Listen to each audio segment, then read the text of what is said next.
All right. It's like I said, guys, it's just a fucking show. Who cares? It's just a fucking show. Oh, we're live. Oh, how many Hello, days everybody. is it? We're live, and the guest of honor is already in the room tonight. Let's go ahead and throw her name up here. Vanessa. Probably working already if I know her. She worked like a 19-hour shift yesterday, something like that, trying to make up the that I told her not to do, that we would make the money up in here. Pesci, he can't wait. He's smoking already. Always smoking. Always smoking. And Jesus, not both of you. Not both of you. Jesus Christ. The dogs are already going crazy. This is going to be one of those fucking shows. I can tell it already. They're just in there going nuts. Hey. You can always take a break. Excuse me? But you can always take a break. I guess I could. Stream just jumped in there. Yep, exactly. The had one of my loyal watchers got mad at me yesterday because I shamed him into trying to get a badge, and he explained to me that he doesn't have the money. So I'll cover this right off the bat. If you don't have $2.99 a month to watch my 30 shows a month, we're actually going to do 30 shows a month for over 3 months in a row. Then don't buy one. If you don't have the $2.99 a month, don't do it. Pesci's offered to buy some of you one. We haven't really figured out a way to do that. How you doing, Big Frank? Well, if they can prove they're a real person and give me a real, Yeah, exactly. I got So $1.50 on something. Here tonight. I got a couple of announcements to make. When we get 50, you said we're going to get 90 tonight. When we get 50, I said let's shoot for 90. We got 75 last week. Are you a politician? Do you always have a loophole phrase in everything you say? No. Oh, I said he's going to shoot for 90. Oh, I'm going to shoot for 1,000. How many did you get? Well, we got 8. Oh, you got 8. Well, we were shooting for 1,000 now. At least we were shooting for it. So hello to Frank. Let's get all the hellos in here. There's hello, Frank. Timer. Hello, talking Tyler. shit already. The guest of honor, who the fundraiser is for tonight, is Vanessa. Tyler Rose, how you doing? Philip Connor, first one. Philip comes in at like 2 p.m. The minute I post these shows, Philip's in here. He's ready to go. He doesn't want to take a chance of us canceling the show or whatever. Why is Schmidt always on? Well, because Schmidt donates big. He brings me pasta, and he actually brings numbers to the show rather than to take them away. So that's why Schmidt is always on the show. He's the second biggest donor on the show, next to this guy, Bob Hazelwood. They will battle for the top badge. What up, Hazelwood? They're going to battle for the top badge. Who cares? Well, I care. The Filipino families care. Vanessa cares. That's who fucking cares, you fucking mountain timer. You goddamn fucking piece of shit. What coming here off the bat? Who cares about who the fucking top donors are? I fucking care, motherfucker. How's that sound? Does that sound like a Cornet promo just going off on somebody for no? Well, you donate, but you don't donate what he does, so he gets special fucking privileges. Hey, we invited him to be on before. Oh, I invited him on, and the chicken shit wouldn't come on. He hid under his bed. His kids were trying to pull him out by the fucking ankles. He was a chicken shit. He didn't want no part of me verbally. He definitely doesn't want to have a looks contest with me because he's going to lose that too. So he just better keep his fucking feet under the bed. Don't come in here getting me in a fucking bed. Right, Timmy Lee? See, Timmy Lee's smart enough. Timmy brings sponsors to the show. He donates. He's a nice guy. He's been in my home. He's brought his family here. And then you got Mountain Timer. So what? Chris Schmidt donates. So what? We're actually in here trying to make we're trying to make some money for Miss Vanessa in here already. Actually, she didn't post the right name. This is Peanut Butter Janessa. This is Peanut Butter Janessa. I like your glasses, Chris, tonight. Yep. Elvis Presley and Bill Dundee want their glasses back, by the way. Love them. Yeah, Elvis and Dundee. Did you get a new hat, Pesci? No, I pulled it out of mothballs, King. I got a few surprises. Why does your fucking hat match your shirt? Why does your fucking hat match your shirt perfectly? What the fuck? I thought I was bad. Well, that's the thing I've always done, King. You always match the hat with the shirt. That's the Italian in me. You know what I mean? Usually I'm talking I'm going to start matching my shirts with my backgrounds. I'm technically an owner of a car company, so when I meet people, I have to look like I know what I'm doing. I have to look civil. I have to. You look like you're going to rip them off, and that they probably save money to go to the next lot across the street. Is what you look like. Not known to rip. If I walked up to your lot and you walked out, I said, "Pardon me, sir. I'm actually trying to get a good deal on a car. I'm going to go down the street. Something without a body in the trunk." I'd like to buy something like that. Without a doubt, you would buy a car from me. Hazelwood says hello to Peanut Butter Janessa.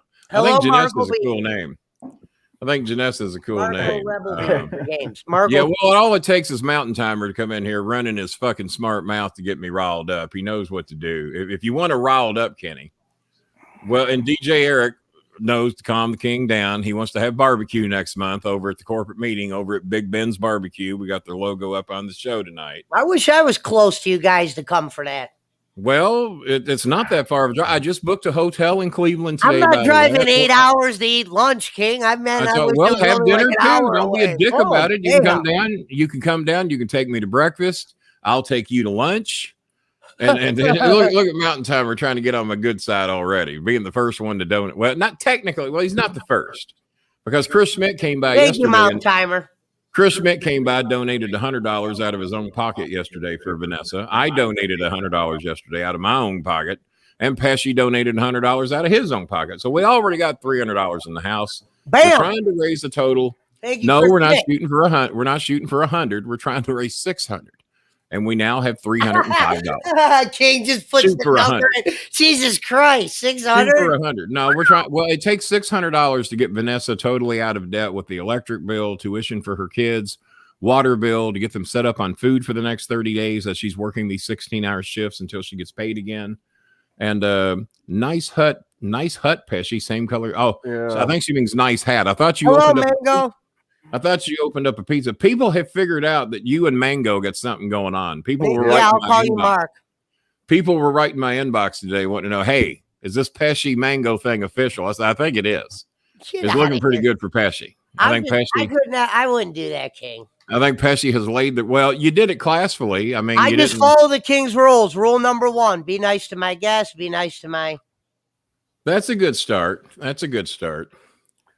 Hey, if Cornette's a host on it, I'll never see it, even though I wouldn't mind seeing it. I'm not going to watch anything. I'll tell you, Lindsay, some of them almost make me cry. I cried during the Macho Man one. I don't like feeling like that. I couldn't make it through the Owen one. That was kind of hard. I watched you know what I mean? last night. It's like, and then Jimmy's face is just like, you never see him cry in these episodes, King. Hello, Nomar. Behave yourself tonight. Be a good girl. We're raising money in here for Vanessa tonight, trying to help her situation. We raised money for Mango Jennifer last night, but we come up about $80 short. So the first $80 raised tonight, we're going to do for Mango so she can get her shot. And I've already bought her plane ticket. I sent her the money for that last night. I'm not going to be a dick about it. We bought her plane ticket with the money that we raised last night. And let's see, Kenny calls me a Mark too, but I think he means it differently. Well, it's possible. It's possible. Somebody just asked me to call him Mark instead of Markle Games or whatever. I don't know. Mark Rebel Games. Yeah. He just said call him Mark. What do we got here? Owen's wife was, well, you know, I loved Owen. I met Owen's wife a couple of times. I met several of the Hearts, and they were always good to me. But if Cornette's on it, I'm not going to watch. I'm not going to watch anything. I'm not going to watch anything where anybody's putting any money in Cornette's fucking pocket. So. Thank you, Bill Ding. Building the science guy. Building the science guy. I'm not buying his evil architect stuff. He's a science. He's building the science guys. Who he is to me. Thank you, Mountain Timer.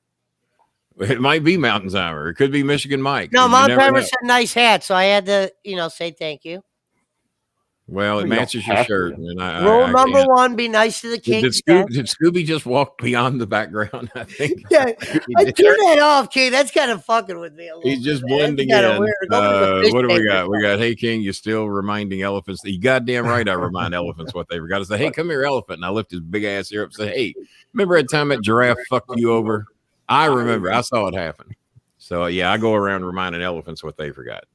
Lawler actually said that on a Memphis television show. Let me tell you something, Lance Russell. I go around reminding elephants what they forgot. You don't have to remind me, and it just stuck with me. You want me to tell them what the name of the episode is tonight, King? Scooby has destroyed this tennis ball. I was wearing my yellow shirt underneath this, but that's not a good idea, even with a virtual green screen, because unless you sit perfectly still the whole show, my sleeves are just blending into every goddamn thing, as was the tennis ball.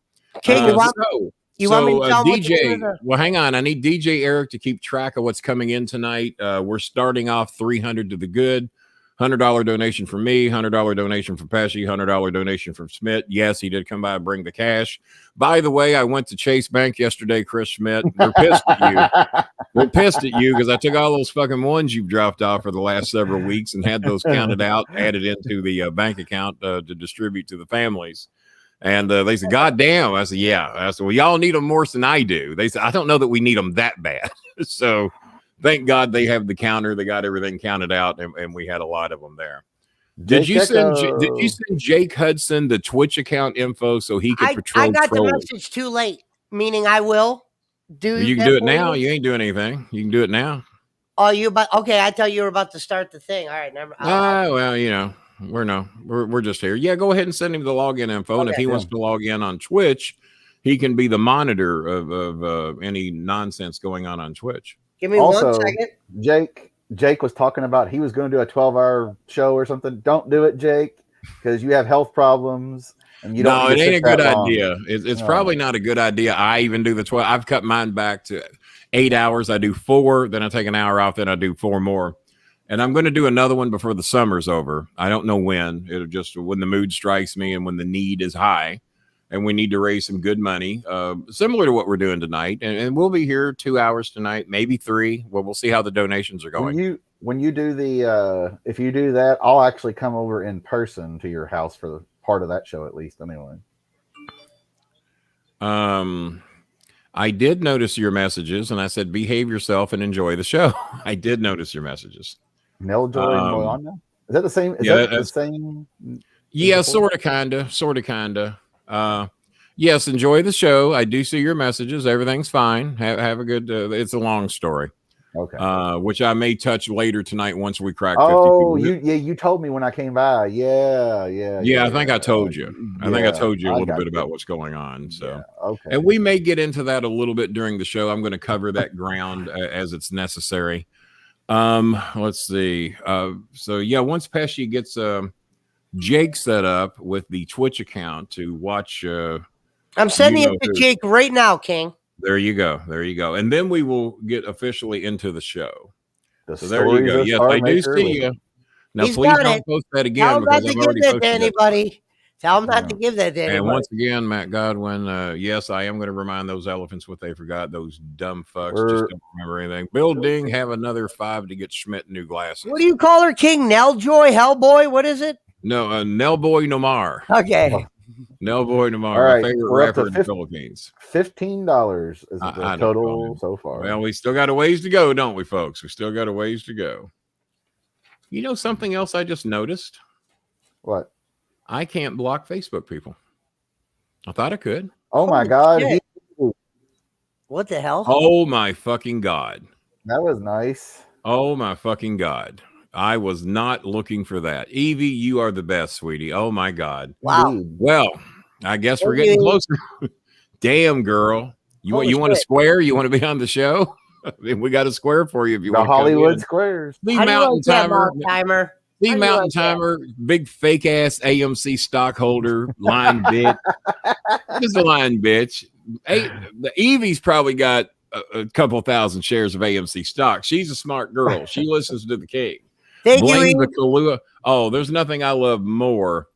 There's nothing I love more than fucking Kahlua, and I don't have it often. I had a dog named Kahlua. But she had the dog. That dog had that name when I got her. Motherfucker. There you go. Evie took the 100. You remember when I made the $100 challenge once? And I think Bob Hazelwood took me up on it. And the manager of Golden Corral took me up. And 2 or 3, 4 others. And man, it was when we were doing that 13-hour show. And I made the $100 challenge. I donated the first 100 right where everybody could see it. I put it right into the account on Facebook. I was in there too. Well, Evie, you keep getting buzzed and just come on in here every night. Well, be careful. Don't get any trouble. Evie. Evie, are you buzzed enough to come on the show and take up a 4 square with me and Schmidt and Pesci? That would be an honor for the fans. Would love that. We'll really get some donations if Evie comes in here all buzzed and drunk with tooth pain. That'd be a hell of a show. Kahlua. I like Kahlua and thank you, coffee. Evie. That is very sweet. So actually, we've now raised 415. Is that what we've raised? 415. So between the three of us, Evie, and then the $15 donation. Donate 5, Pesci, so it's always 420. It's already out. It's Pesci, you good for $5 to make it always 420? You got $5 on you. RVD 420. Hey, Pesci could have been. I can for a bit on manager. voice. I'm swollen. Well, why don't we throw Evie in on voice? Why don't we do it? I mean, fuck, $100 donation. That's the least we can fucking do. Let me get an invite going. You guys carry the show while I send Evie an invite. We'll bring her on voice for a little bit. What's the name of the show tonight, Pesci? She actually. Okay. What's the name of the show, Pesci? Before I send Evie her invite. Okay, tonight is episode 2. Everyone kept calling it 3. Today is. Well, you called it 3. That's why I called it 3. It was originally supposed to be the 3rd episode. I called it episode 3. Everybody thinks they missed something. The dark days of the Brolin alley. Vince Russo could possibly be watching this at one point. I made a nice donation to him, and he said, "Pesci, I'll think about it." So, because he said Brolin does too long of videos, and I said, "Well, just give it a 15-minute watch then." Well, wait a minute. Who said that? Russo said you do long videos, King, and I got it on. I got it on tape too, so he doesn't know I sound like Pesci. He just thinks I think Russo does too short of videos. Oh, if you do the marathon show, you got to get Russo on like before and have Pesci in there with. So is that why he's saying he doesn't do my show enough? That my shows are too long? No, I said we listen to the show if I make a big donation. Because he's always on Twitch. I'd give him a donation on his Twitch show, and he would listen. He goes, well, I'll see, Pesci. He goes, Kenny does really long shows. Kenny does my immediate answer, because if he clicked on your channel, you would see that we did 4 or 5 hours, 8 hours, maybe. I just said, well, just what we do here at the hour. I said, don't watch the whole video. Just watch 15 minutes. Yeah, just watch 15 minutes. And I guarantee he'll probably watch an extra 15. Okay, Jake, you have the code sent to you in your inbox. You got the code. So we got him taken care of. Now, I'm going to send you the code, honey, through Facebook. So let me get that. I had to take care of Jake Hudson first. He's going to be a watchdog for us tonight. Woof. So let me get the invite going. Hang in there, guys. We're gonna have some fun tonight. We're getting ready to add Evie on audio to the show. I saw her new picture she took. I think she should come on video, to be honest with you. Yeah, well. I think this show needs a little prettied up. Send me a Facebook friend request. What's that? I said she needs to send me a Facebook friend request. Well, maybe she don't want to. Maybe she knows who you are. Where's Zeus at? Pesci? She knows who I am. Maybe she's thinking twice about sending you a request. Am I still on, guys? Who are you, Mr. Brolin? No, I'm joking. Is that birth certificate you got real, Kenny? That birth certificate. Hang on, I got to find Evie because I've sent. Kenny was actually born in Kenya. Don't let him fool you. I was born in Kenya. I don't have no birth certificate. God damn it! I got to find Evie first. Shit, she's a little way. I know I send her a link to the show tonight. You got so many goddamn friends. She and Megan, they get links to the show. Tonight's already a win. Yeah, it's already a win. Nobody can complain about that.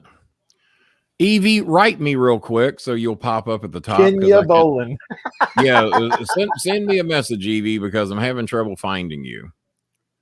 Well, there's Ted McNaylor, and I know I haven't written him in a while, so Evie's got to be up here somewhere. So write me real quick, Evie. Just send me anything. Tell me to blow a crocodile if you want. I don't care. Oh, Evie sent me a friend request. Pesci, she'll have to find your ass. Uh-oh. Yeah, Pesci's hard to find. I'm actually sending Megan a join link in case Megan wants to come in. I know she won't do it, but I sent her one anyway. She keeps avoiding. There we go. There's Evie. Hello. Come on, Evie, do video, darling. I bet you look like $1 million. Now, you don't have to. If you don't want to do video, you don't. Looks like Jake is in your Twitch account. Come on in and do some. Yeah, it's in your Twitch account, Jake. No, he's in there. I'm saying he's in. Oh, he's in. Okay. Look he's in the Twitch account. Yeah, look at the comment. The comment. You were telling him where the code was. No, the name says King Starmaker. Right on. Let's go back here. So we're waiting on Evie to take that ball and go play. Now, Jake, you got to remember you're watching the comments. You see somebody in the comments, it's your job to moderate them. If you see that certain name, just block it immediately. Anybody disrespectful, block them immediately. and because that's who it'd be. It's about his only avenue in here anymore. So now where we go? Let's get ready to add Evie on audio. I tried to talk her in the video, guys. She wouldn't listen to me. How you doing, Evie? I'm a buzzed, but I've been in a dentist chair for 4 hours, so Dentist I've chair earned that. Can we? You got can a we nice hear, voice, Evie. hear Evie? Okay. I boosted everybody's volume a little bit. Okay, go ahead, Evie, and talk close to your microphone so we hear you good. I have a headset on. Can you hear me okay now? Yeah, I think we Yeah, hear it she pretty sounds good. fine. I hear you perfect. Let me Okay. turn my volume up just a touch. Maybe my speaker. Yeah, it's on you, King. I thought you got a new Shut up, computer. Pesci. Don't you ever say it's on me. Don't you ever say it's on me. You take the heat, Pesci. Learn your fucking lessons. Was Evie visiting Dr. Britt Baker? Yeah. Who's Dr. Britt Baker? Somebody She's a wrestler in AEW. She's an actual, she's a dentist in real life. I mean, she dates Adam Cole. I remember Kane started out as a dentist. Dr. Isaac Yankum. Dr. Isaac Yankum. Lawler was involved. King, let me tell you this. She actually does have a real dentist degree, and she's a wrestler. I heard that. I heard, now that you mention it, I have heard that. Dr. Britt So Baker. Evie, what work did you get done today? And thank you so much for your donation. I certainly was not looking for that. So thank you very much. Well, I told you a couple days ago, I broke a tooth. Yeah. And this was the repair, but it turned into way more. And my little Asian dentist, I swear, is a wrestler, probably part-time too, because I think she ripped my cheek off my face. Oh, she's a female Asian and about ripped your jaw out. Yeah. You know me and the Asians, I would have actually paid money for that service. I gladly would have traded to you. I just paid. The old King's jaw out. Let's throw this up here one more time. I'm a big fan of Evie's voice. Well, I'm a big fan of Evie's donations. She's made a couple of $50 donations and a $100 donation. And that's very sweet of you because that's a lot of money. I just donated $1,000 to a dentist who caused me pain, so might as well donate money to somebody who doesn't cause me pain. Well, I do my best not to cause you too much pain. Thank you, Jake. We appreciate your help over there tonight. Jake is actually getting to be the King's Starmaker tonight. I bet he feels like $1 million. That's awesome. You got to love it. You got to love it. So Jake's in there. He's the watchdog tonight. First of all, I was going to wait for 50 watchdog tonight. I'm sorry. He's the watchdog. I as a matter of fact, I got to do something I don't like to do. I have to apologize to a few people and to tell them I was wrong, which I don't really like doing at all. But I got shut up, Pesci. Shut up, Pesci. But I got to do it. I told Chris it's the right thing to do. Chris's dad, when I worked at the mental institution, sometimes the mentally insane are correct, and I got to stand up and say, you know what? Billy Johnson over here is right. What he said, or whoever the guy, sometimes you got to stand up and admit the mentally insane are correct sometimes, and you must acknowledge that. And you got, and can you imagine my arch nemesis who wants me and my son dead actually coming on and admitting he was wrong about something that he just said a day earlier? And Frank Kirsch knows what I'm getting ready to talk about, and Bob Hazelwood knows what I'm getting ready to talk about. And I don't think many of anyone else does. So here's what we're doing. We appreciate your donations in here tonight. We truly do. I wish Evie had known this a little bit ago, but what we did not know, and don't worry about it. Don't worry about it, Evie, because we're still going to let people donate this way. But they were right. I think Pesci told me this. Jake Hudson told me this, and I think one or two others told me this. Is that YouTube takes 30% of our money? And I said, no, they don't. They take through. And here's why I thought that, because they give me a tracking. They give me shut up, Pesci. So I got to do Streamlabs. Don't you fucking wallow around in your glory right now. They give me a tracking thing each day that tells me what we're looking at as to how much money we've raised. And at the end of the month, we get pretty close to what that tracking says. Well, what we did not know, and it's buried deep into the contract, according to what Frank Kirsch told me and Bob Hazelwood, is that they don't really tell you that. You got to dig to find this information, and they show you, they don't show you they're taking 30% of your money, and they don't make it easy to find. JJ read through it. He didn't see it. I've looked through it, didn't see it. So they're taking 30% of our money. So here's what we're going to do from now on. Today, Junior. I know there's only 45 of you in here, and Frank Kirsch pointed this out. Well, Kenny, it's not that bad. You're still getting 70%. They do process the credit cards. They pay the fees. They do all that. It's not really that bad. But on the other hand, PayPal, if you donate as a friend, they get 100% of the money.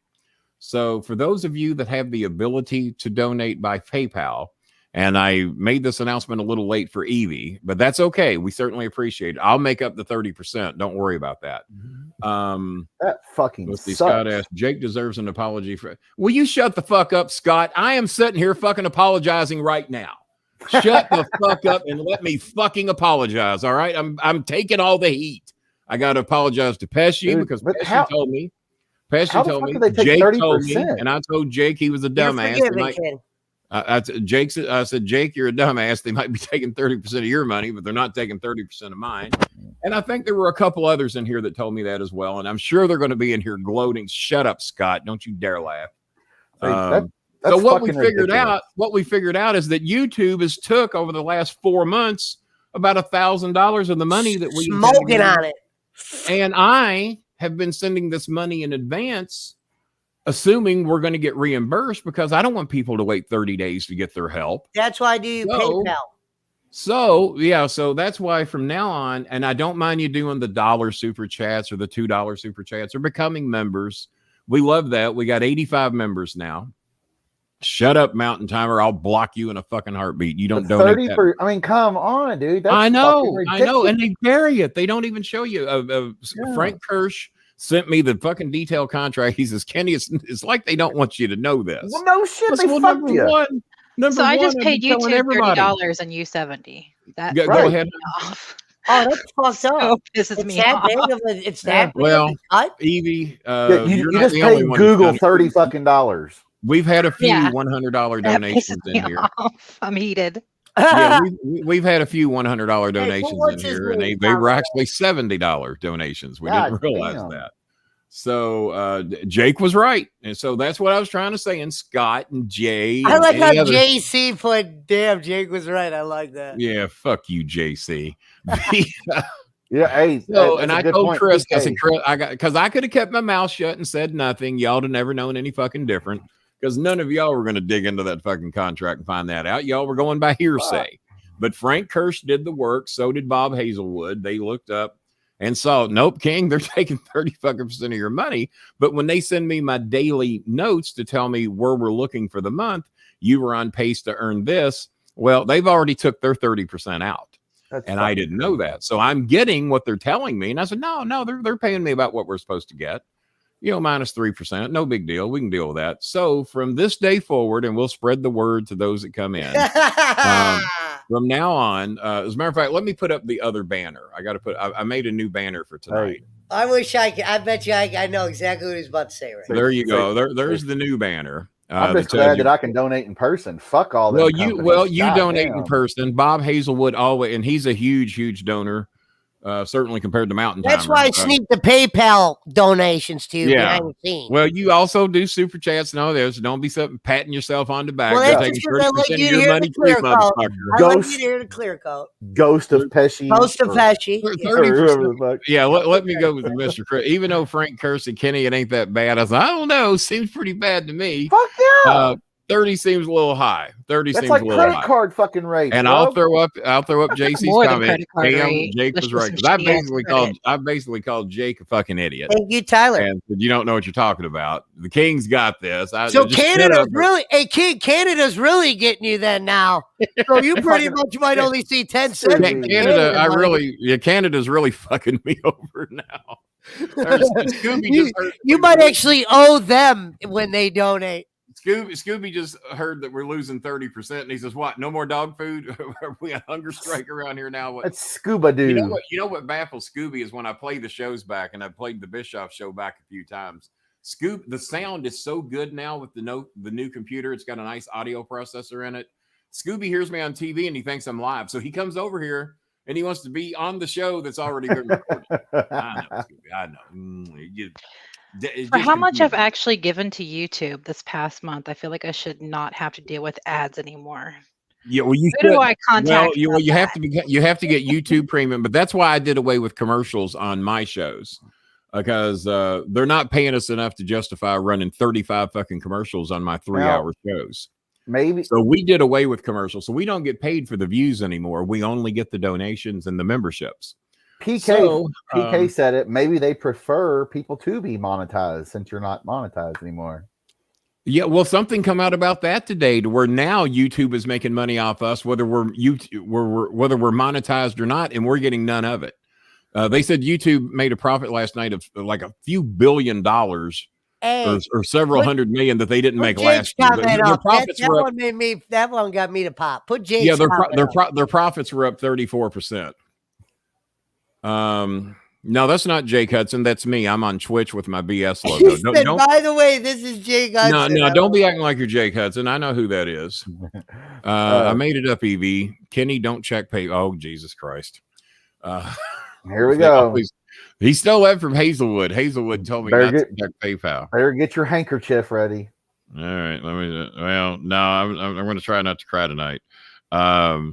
Frank has actually donated $30 more than Evie. Oh, Frank, thank you. So thank you, Frank. That's very kind of you. Very nice. Mr. Kirsch. All right, so now we're at Evie's not a guy. Evie now. Did we just now that Evie's high as a kite? I'm talking Jake. I'm talking not Jake. I'm talking Pesci. I just called you Jake. Go on. I'm talking. Shut the fuck up, because I got something to say. Go for it. Evie now needs to go to PayPal to donate $30 just so she can tie Frank. Being that she's high as a kite, she might do it. No. I can't work my phone right now. I'm on a laptop. I got you. Let's see. We'll put something up in overlays. I mean, man, let the lady get a break. Jeez. We're up to 5:45. We're 5:45 now. All right, that's not bad. Our goal is 600, so I think we got a pretty good shot. I'll tell you what, I got you. So no crap joke. 70's not funny. No, it's not that funny. Hey, just count it. We got 600. I'll cover the rest of that. Well, don't do that now, because now you've motivated everyone else not to fucking donate. No, I'm not going to accept your money. I want it to come from others. This guy's you've already donated 100. We're not taking your money. Let everybody else donate $65 more. All right. And then if we don't make it, you can remember me. You can remember me. Pesci, you good for 65 more? You tightwad bitch. Man, how many cards? I'm unless you accept cash. Oh, the wad's your wad ain't as thick as the one I took up to Chase Bank yesterday. I know. Chase Bank about threw me out of there when I walked in there with all of I got a book bag sitting next to me, but I didn't want to. Pesci, did you purposely put those posters behind you for this, or are you? No, I just bought them. Just bought them. I'm actually going to get them framed. That is money you could have donated. I am to so Vanessa. buzzed. Yellow keeps drawing me in. It's the Beatles, Yellow Submarine, and a Led Zeppelin. I just bought them. How much were those two posters, Pesci? $12 a piece. All right, I'll cut you some slack. I thought you dropped hundreds of dollars or something. Come on, King. Did you hear that, Evie? Frank says he only donated $70. The other 30 belongs to Evie. So I got fucked again. I just can't win at PayPal or YouTube. He said I can't win. This guy's a legend. What's that? I said this guy's a legend. I love him. Well, I can't win. People give me money and then they take it away from me and give it to guest hosts. Just be thankful it was U.S. and not Canada. If it was Canada, we'd still be at 300 probably. Well, Ian did a good thing. He's a member, by the way, and he moved to YouTube because Facebook sucks. I've heard that before. Thank you, Ian. Vanessa, we're cranking it out now. Remember, we do have to send 85 of what we're raising tonight towards Mango Jennifer, so she can get her swab test and be able to go home to her kids. I'm going to send this money to Vanessa the way YouTube does. I'm going to keep 30%, and then I'm going to send it to her in 30 days. It's a good tactic, King. Just the silence in the room when goddamn King's gonna fuck Vanessa just because he's getting fucked. Goddamn, you do have some Republican friends. I mean, I do. I do have a couple of Republican friends. I do. Let's see here. So the good news is we got Mango taken care of, being able to go home and see her kids. I sent her plane ticket money yesterday. Fortunately, she had to buy that ticket yesterday. She didn't have time for me to wait. Fortunately, she had a aunt of a cousin who was able to borrow the pesos necessary to get it, but she had to promise to pay it back in 24 hours, which we were able to do. So Mango got her aunt taken care of, and soon, Brad. when does the show start? Well, I guess it's time to start the show, Mountain Timer. I guess being as we just sit here and time to around. start the music. Well, there's no reason to do a show now. We've already raised the $600. So good night, everybody. Pesci, save that story. We'll tell it next Wednesday, and I'm out of here early tonight. And good night, and thank everybody for their donations. No, Kenny, wasn't that easy? Wasn't that easy? It's going to be the biggest crowd we've ever seen here. You're going, little guy's going to be one of the biggest crowd we've signed in many years. When none other than Kenny the Starmaker Brolin going to be putting that title on the line, go up against nothing but that little idiot car salesman, bad dresser, bad hat, and all. Joe Pesci. Joe, what are you going to do to Brolin when he shows up there in Cleveland, Indianapolis, Ohio, and beat your ass? Because that's what Nick would do. Nick would just throw out fucking shit that doesn't make any sense. Right up there in Cleveland, Indianapolis, right up there. The auditorium. Marco's already out. Mark Rebel Games, not whatever fucking Pesci called him a few days Marco ago. Something. Marco Polio or something. I was just setting you up with a good. That was a song. Yeah, that's all you was doing, Pesci, just giving me material. Let me know when you're ready to. You want me to? Evie, what time did you get your work done? I'm right over here. Motherfucker. I'm so glad Evie joined us too. Evie, I'm so glad Evie joined us too. I finished around noon and I came home because I took CBD before I went to chill myself out. So I napped it off. And then I woke up and started working and then clocked out and came here. You know, Evie actually became a member for the first time on one of my shows. Donation from Daniel Lemley. That's the money that Evie shorted us on by donating. Like it's my fault. Evie shorted you off. You didn't short us on nothing. Evie and YouTube have been fucking me, and not in a good way, for over 4 months now. So please don't add me to that sentence. Yeah. Hey. It does. Still not as bad as Jimmy fucking y'all those years, King. Well, Jimmy fucked me a lot harder than YouTube did. I'll give you that. Evie has a sexy voice. That's coming from Ian over there. And what would he know? That's a fact. You don't have to fact check that. Yeah, doesn't he normally just hang out with cattle or something over there? How would he know what a sexy voice is? He's a Welsh sheep herder. Well, everybody has the internet, Kate. Can you imagine how nuts the women and men are going on this show tonight with me and Evie both on the same show? Two of the sexiest voices probably on the planet Earth. except Mango thinks Pesci's got a way sexier voice than me. That tells you true. We might have to get Mango a hearing test to go along with her swab test. Where is I don't Mango? think she's hearing shit properly. I don't know. Might be taking pictures by a waterfall or something. Damn, a whole hour on the show. Damn, a whole hour and no show yet. Well, hey, we already raised the money. There ain't no fucking reason to do a show now. Shit, I'm just going to drink a Coke Zero that blends in with my background pretty good. Fuck, make them tune in next week. See you next week. Trying to raise 600 more. Shit. Never show you. Way to go, Vanessa. We didn't even have to do a show tonight. It was always, we're out of time, but tune in next Saturday. You'll be able to see the Jerry Lawler, Bill Dundee, Memphis. I remember when I was fucking around with Cornette, I used to advertise that Jimmy was on every podcast I was doing. And ladies and gentlemen, special guest tonight, Jimmy Cornette. We got a stacked show tonight. We're going to bring Jimmy on at the end of the show. And I'd get to the end of the show and I'd go, and ladies and gentlemen, I'm so sorry. We ran out of time. Jimmy, I know you're on standby. We'll get you in here next week. So sorry. We had to bump you for Geeko the Dancing Bear. And we'd always come up with the reason Cornell wasn't going to be on the show. And we must have bumped him like 12 weeks in a row before people figured out Cornell wasn't going to be on that show. Well, it's like the Jimmy Kimmel apologies. We didn't have time for Matt Damon. If I remember, Evie, are you the one who's from Asheville, Ohio? Yeah, I'm Southern Ohio. I'm 3 hours from you guys. You're 3 hours from Louisville or Cleveland? I'm 3 hours from Louisville because I've got an Expo Center. I can get there in 3 hours. Well, Pesci's already bitching that it's too far to come down here and have lunch with me. Is it too far for you to come down and have lunch? It's not too far. It's just I got the dogs, King. And it's not. I've driven down the Expo Center plenty of times through the years. Have you really? Yeah, yeah. I used to show. What if Pesci meets me down here with Pablo? Will you come then? Me, you, and Pablo go out and get something to eat. Where you at? We'll take Pablo, leave Pesci in the car. Leave Pesci in the car. Me, you, and Pablo go in. Look at Pablo. I'll take Pablo to dinner. I heard you guys calling his name.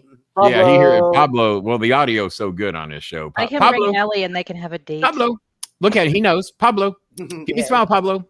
Big boy. Man, get outside of Ohio. We got somebody in here with no badge. That's my buddy Antoine. All right. Are you going to get him a badge? I'm going to get him a badge. We're going to get him a badge? And Pat, I'll buy you a badge. Speaking of badges, before we start the show, I have something exciting I have to show you guys. Evie, for what you've done tonight, once you drive down here and take me to lunch, I take you to lunch. Shut up, Pesci. I got something special to show you guys from each other, believe it or not. I got something special. I sent this to some of you. Harry over in England. I'm going to show you the first weird one first. Harry has made a glow-in-the-dark fucking badge. Yeah. He turned the lights out, took a picture of that, and the badge fucking glows in the dark. What do y'all think of that? For our stripper friends who need the nipple covers at the bar. All right. Well, you got more of those friends than I got. I'll promise you that. JJ made this today. Black Labs Matter. The BWO. Wow, I said that. The Brolin World Order. Look at two cows. He looking good or what? We're gonna make that into a shirt. But I told Pesci, I told JJ, I thought it would look better with a small B and a small O. Yeah. What do you guys think? Yep. All right, check this shit out. Look at these 3 badges. What do you think of that? Top donor badges. The blue, the pinkish, I guess, and whatever that other one is. Green, I guess. So I like that. And he's going to make these in different colors. We're going to mix them up. He's making me use those as a cookie cutter. You could. You could make cookies like you could make cookies. I wasn't thinking along those lines, Pesci, but you smoke more than I do. I don't smoke at all, and you do. And look at these. We got the glow in the dark right there. That's what the glow in the dark looks like when it's not glowing. We got antique gold, silver black. Let me get somebody's comments down. Harry, I want the copper one. Get me one of those. I dig the copper too. I like that. It's like you like the copper? Yeah, I dig the copper. Oh, I got what's the throwback of the NWO Wolf? Exactly. That's what that is. That's exactly what he did. The copper does look good, don't it? That's supposed to be the less, well, I think wood is supposed to be bottom tier. Next level up would be copper. Then you go silver, antique gold, and then the stripper glow in the dark model. I like the glow in the dark though. That Evie's going to buy for all of her stripper friends. It's making a joke. JJR Wood not letting us know that that's JJR Wood the way that the way that Jake Hudson let us know that it was him on my Twitch account. It's not Jake. we have finally. But what do you guys think of those? And Harry made those. He makes those with his 3D printer. He even fucking made a Power Rangers helmet. He made a green one and a white one. They look like Tommy could wear them tomorrow. They look great. No, Bob, I'm not. Bob Hazelwood just getting filthy with this show when he suggested Evie model the nipple badges. I regret that joke so much now. This is what that'll teach you to get high and come on the show. We're going to need to have a meeting soon. I don't think so. Jake, what are you talking about? What the hell is going on? I don't think we need anything like that. I think I like the idea of Jake fucking doing this. Jake just getting his shit in. Jake gets access to my Twitch account, and he's just getting his shit in now. I haven't seen no dipshits in here. He's doing his job so far. He's doing his job. Well, we don't know dipshits even tried yet. Let's see. Thank you, Ian. That was nice of you. For those of you that want to know what I look like without my glasses. Oh, God. Yeah, I don't go without them too often, but there we go. That was a test picture. You look like you look like a DJ in those pictures. Yeah, I'll tell you what, man. I love the background, and JJ made this one for me today to go with this shirt, and I had to be perfectly still in the yellow shirt, or I'd have no arms. So we had to do it that way. And then that's the one we made yesterday, and I don't think there's a better looking 61-year-old man on the planet than that guy right there. And the room goes silent one more time. Hey, how do you make I wish I had that hair. I know that. Well, the hair, you got to have something. And let's get Pesci shit in. Look at that. Hey, I'll take 5 of those. Now. That shirt's in the store now. You can now get your own Pesci World Order shirt. I'm definitely. And if you don't want that shirt, then we certainly encourage you to get this one. Evil Drippings. Oh God, Jim Cornette. I mean, it's cool. But when he first debuted that with the original logo, oh God, I died. This is for ice cream, Jennifer, the Bowling Alley bonus show. This has also been made into a ice cream for the Philippines banner as well, but I don't have that one in here. I have not ordered this shirt yet. That's my face and a picture that Jerry Lawler drew, and I am going to order that shirt very soon. I don't know when, but I'm It getting looks that. just like him. Yeah, I look quite a bit like him if you put my face in his artwork. Yeah. I mean, goddamn. Jerry was 27 in that picture, and the picture that was drawn of me to put in there, I was about 27. So that's about as close as you can get. And if I ever, and I don't have the ability to grow a goatee, you can forget that shit. So that's something we're looking at. And shout out to the Maya Doodle. There's the Maya the Explorer. And we're going to be having Rico back on again soon. So if you want your run-in Rico shirt, go to the merchandise store and get you one. King, you know what's funny is I wrote an OVW episode. We should have him on for that. Well, we probably will. If he's off. Yeah, if he could. That'd be awesome. All right, let me go back to you have to find out what days he's off. All right, what's the name of the show? Did we have any more donations come in during all that time? Somebody said check your PayPal, but that was... Christopher has gold rims, but I do not. Dan Limley said check your PayPal. Did you already do that?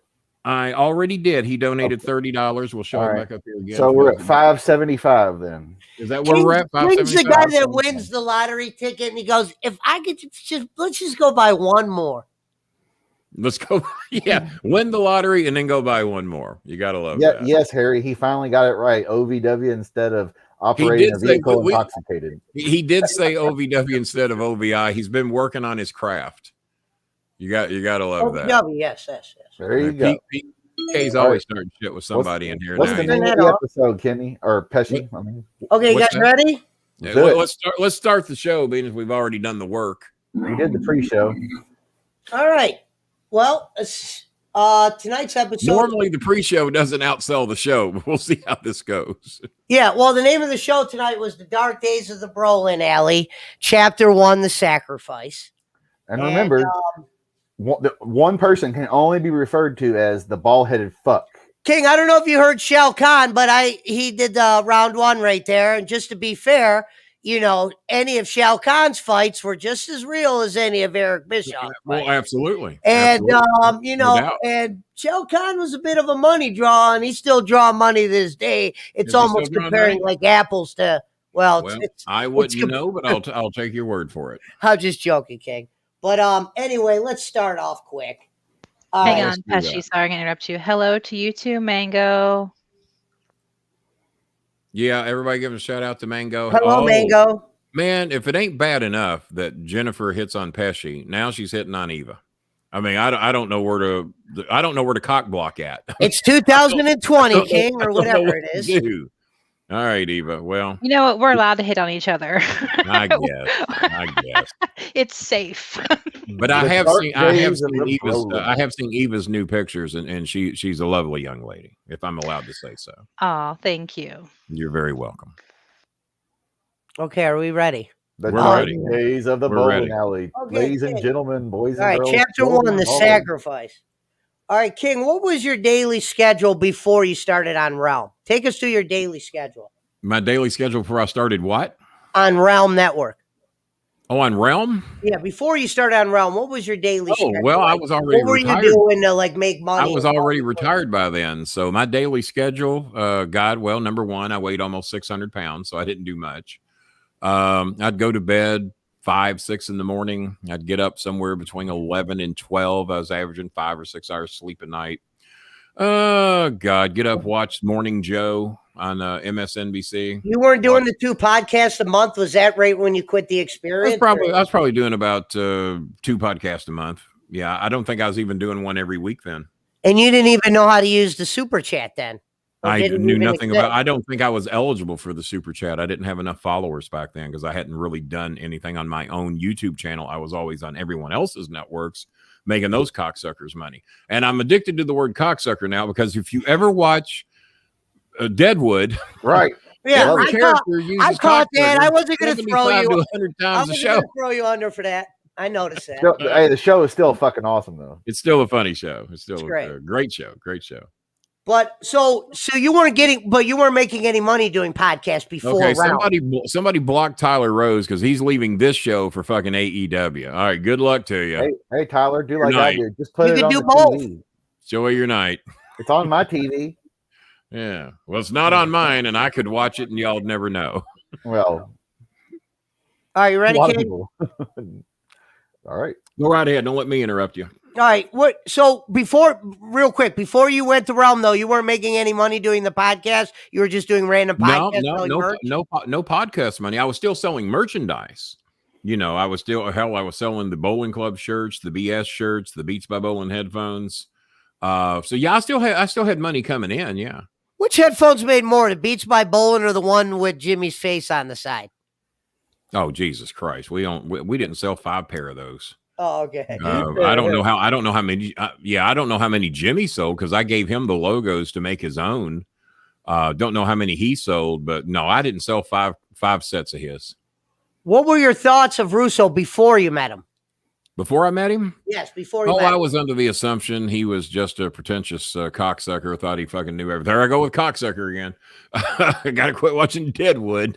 I just thought he was a pretentious asshole. We'll go that route. I'm only basing my knowledge on what Jimmy was telling me. No, you're good. Yeah. And everybody that Jimmy hated, me and Chris were taught not to like. And then finally, Chris says, you know what? I bet you Russo ain't as bad as Jimmy makes him out to be. Yeah, he's not. And who gives a shit he wrote some bad wrestling? Look how much bad wrestling Jimmy's wrote. I didn't take the Arquette thing personal like other people did, but I get it. Based off other ideas that other promoters had, Jimmy didn't really have any original ideas. So actually, who set me up with Russo, y'all know who the crying guy is? Dave Willis, the crying guy? Dave Wills? I do not. The guy that said, it's still real to me, man. You know, that guy, it's still real to me guy. Google it, Pesci. You'll find him. He's easy to find. But Dave Wills Dave Wills had done Russo's show, and Russo told and Dave told Russo, he says, man, I'm telling you what, you need to do the bowling alley. He says, Chris and Kenny do that show. He said, well, aren't those Cornette's best friends? Yep, but I'm promising you they will treat you good. They don't kiss Cornette's ass. They're always putting Jimmy in his place. I'm telling you, if you do their show, they'll treat you good. So Russo put us off for 3 or 4 weeks. He wouldn't even give an answer. And then finally says, okay, I'm going to do it.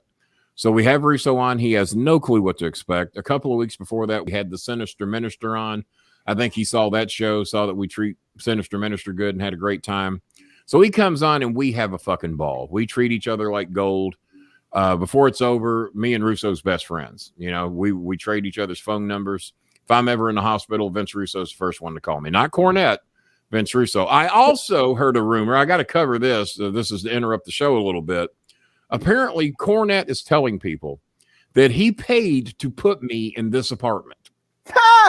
He told 2 wrestling friends of mine that he did not know were wrestling friends of mine.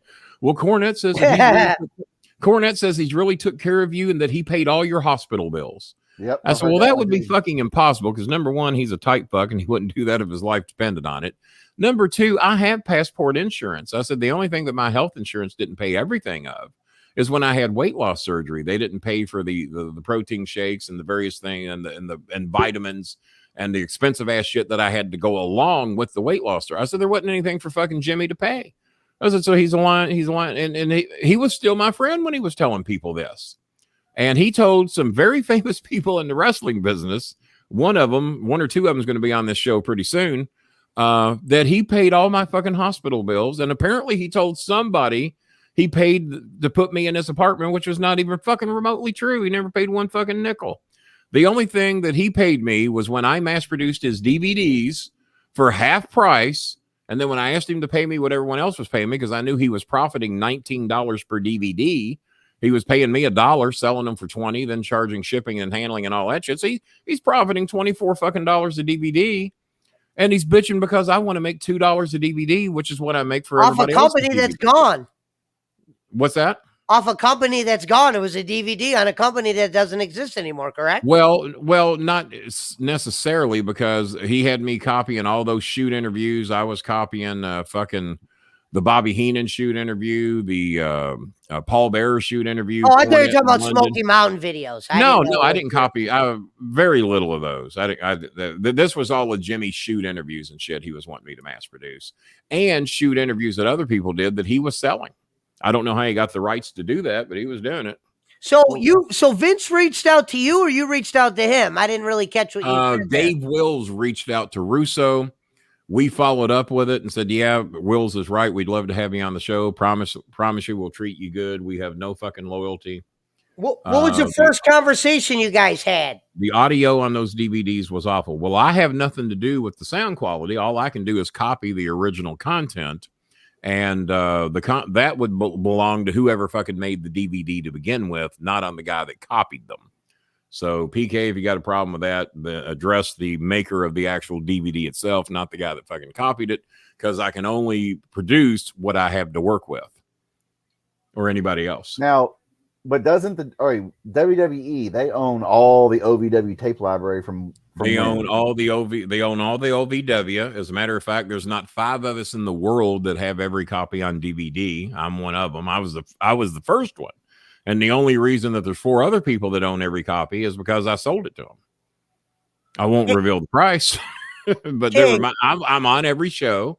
I never signed a waiver, and I was just selling shows that I was on. King. That's my name. Yeah, did you hear what I asked, though? Take us to that conversation you guys had when you guys were off air. Did you say, hey, I'm interested in doing your podcast? Or did he say he would like to bring you aboard? How did that go? Oh, how that happened is when I blew up on Brian last when we revealed a bunch of lies he was saying. Chris and Maya mainly did the revealing on everything they found out about Last. They work for a fucking law office. It was easy to find out what Last was saying that was true and what he wasn't. So Chris and Maya did some research on him, found out where he really lived, what his real jobs were, where he really went to school, what his educational level was. And it turned out he's lying about every fucking thing. He didn't even live in New York. He lived in New Jersey. And so Chris and Maya, when he tries to get a little snappy with us about us encouraging Vince Russo to file the EPO, he got real pissed. And so at the end of it, he says, well, I think anybody that takes out an EPO is just a pussy. I said, do you care to repeat that? I'm going to give you a chance. He says, yeah, anybody that takes out an EPO is just a fucking pussy. Oh, I said, we have spent the last 90 minutes of this show trying to explain to people, not only if Jimmy Cornette threatens to kill you, it's a wise idea to take out an EPO, but for women that are being abused, men that are being abused, children, teenagers that are being abused, file an EPO so at least you've laid the paperwork and that you have the right to protect yourself without possibility of you going to jail. If they come to get you, you've got every reason to defend yourself. That's why we told Russo to do it. And I said, well, Jimmy's a pussy. He can't handle prison. He'll be dead in a day. He ain't like Pesci. He can't go twice and survive it. Jimmy will be dead in a day. Either somebody will kill him or Jimmy will kill himself. He would not do fun. No, because he runs his fucking mouth all the time. He would run his fucking mouth, and he would have to go to the hole. They have that option. They could isolate themselves. Well, Jimmy wouldn't like the hole unless it was somebody else in his. I didn't say anything. I didn't say anything. So he'd be somebody's bottom bitch. That's all there is to it. So we lit Last up with a furious passion saying, shut your fucking mouth. You don't know what you're talking about. Chris and Maya have worked in the law industry for the last 5 years, and we're trying to give people good advice, and you're shitting all over it. And by the way, let me add to the list, Brian. If me and Chris letting you know we're going to come to New Jersey where you fucking live, not New York. And by the way, we do have your address. So if we tell you we're going to come to New Jersey and kick your fucking ass, what are you going to do, Brian? Are you going to open the door and let me and or Chris in and take the fucking ass kicking you got coming? Or are you going to call the police and say, you know what? There's a couple big motherfuckers coming up here that don't like me. I've been running my dick liquor and, well, I'm in trouble. I'm in trouble. So would y'all mind taking out an EPO so those guys can't come on my property? I said, which one are you going to do, Brian? I said, you ain't opening that fucking door. So be careful who you call a pussy. Because I think the pussy is talking to me right now. I said, you ain't going to open the door for me, and you sure as fuck ain't going to open it for Chris. And I weighed 600 pounds in, and Brian Last was the least of my fucking worries. So he's furious. He calls Cornette. Oh, you got to get Brolin to get those kids off the show. They're ruining the goddamn show. They're killing the ratings. Well, number one, it's the Realm Network.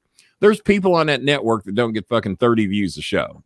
True. So you can't kill the rating. Even if you're only getting 30 views a show, it's 30 people that weren't normally watching your network. That's why Russo does it that way.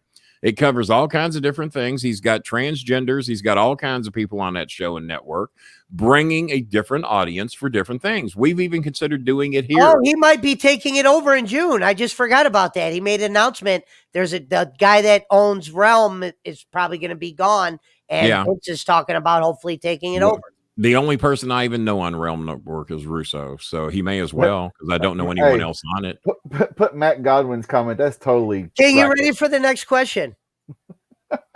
What's that? Condescending douche of Hazard. That's corny.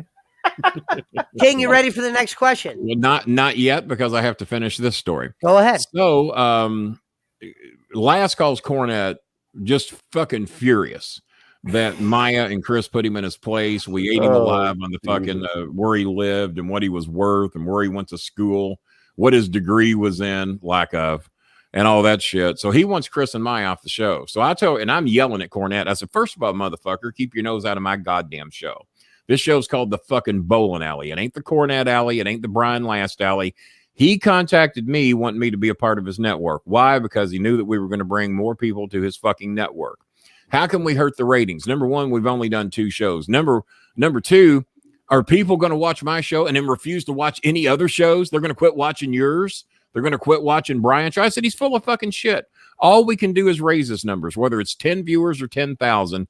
All we can do is fucking help him. I said, he's full of fucking shit. I said, he got his shit put in his place. He got eaten alive verbally. Chris and Maya fucking assaulted him verbally, and he can't fucking take it. I says, but he doesn't tell me who I can have on my show. You don't tell me who I can have on my show. So no, I'm not getting rid of the kids. By the way, their last name's fucking Brolin. My last name's Brolin. It's called the Bowling Alley. So guess who's staying on the fucking show? I said, as a matter of fact, fuck him. He can shove his goddamn network of his ass. I said, I'll find somebody else to do the goddamn thing.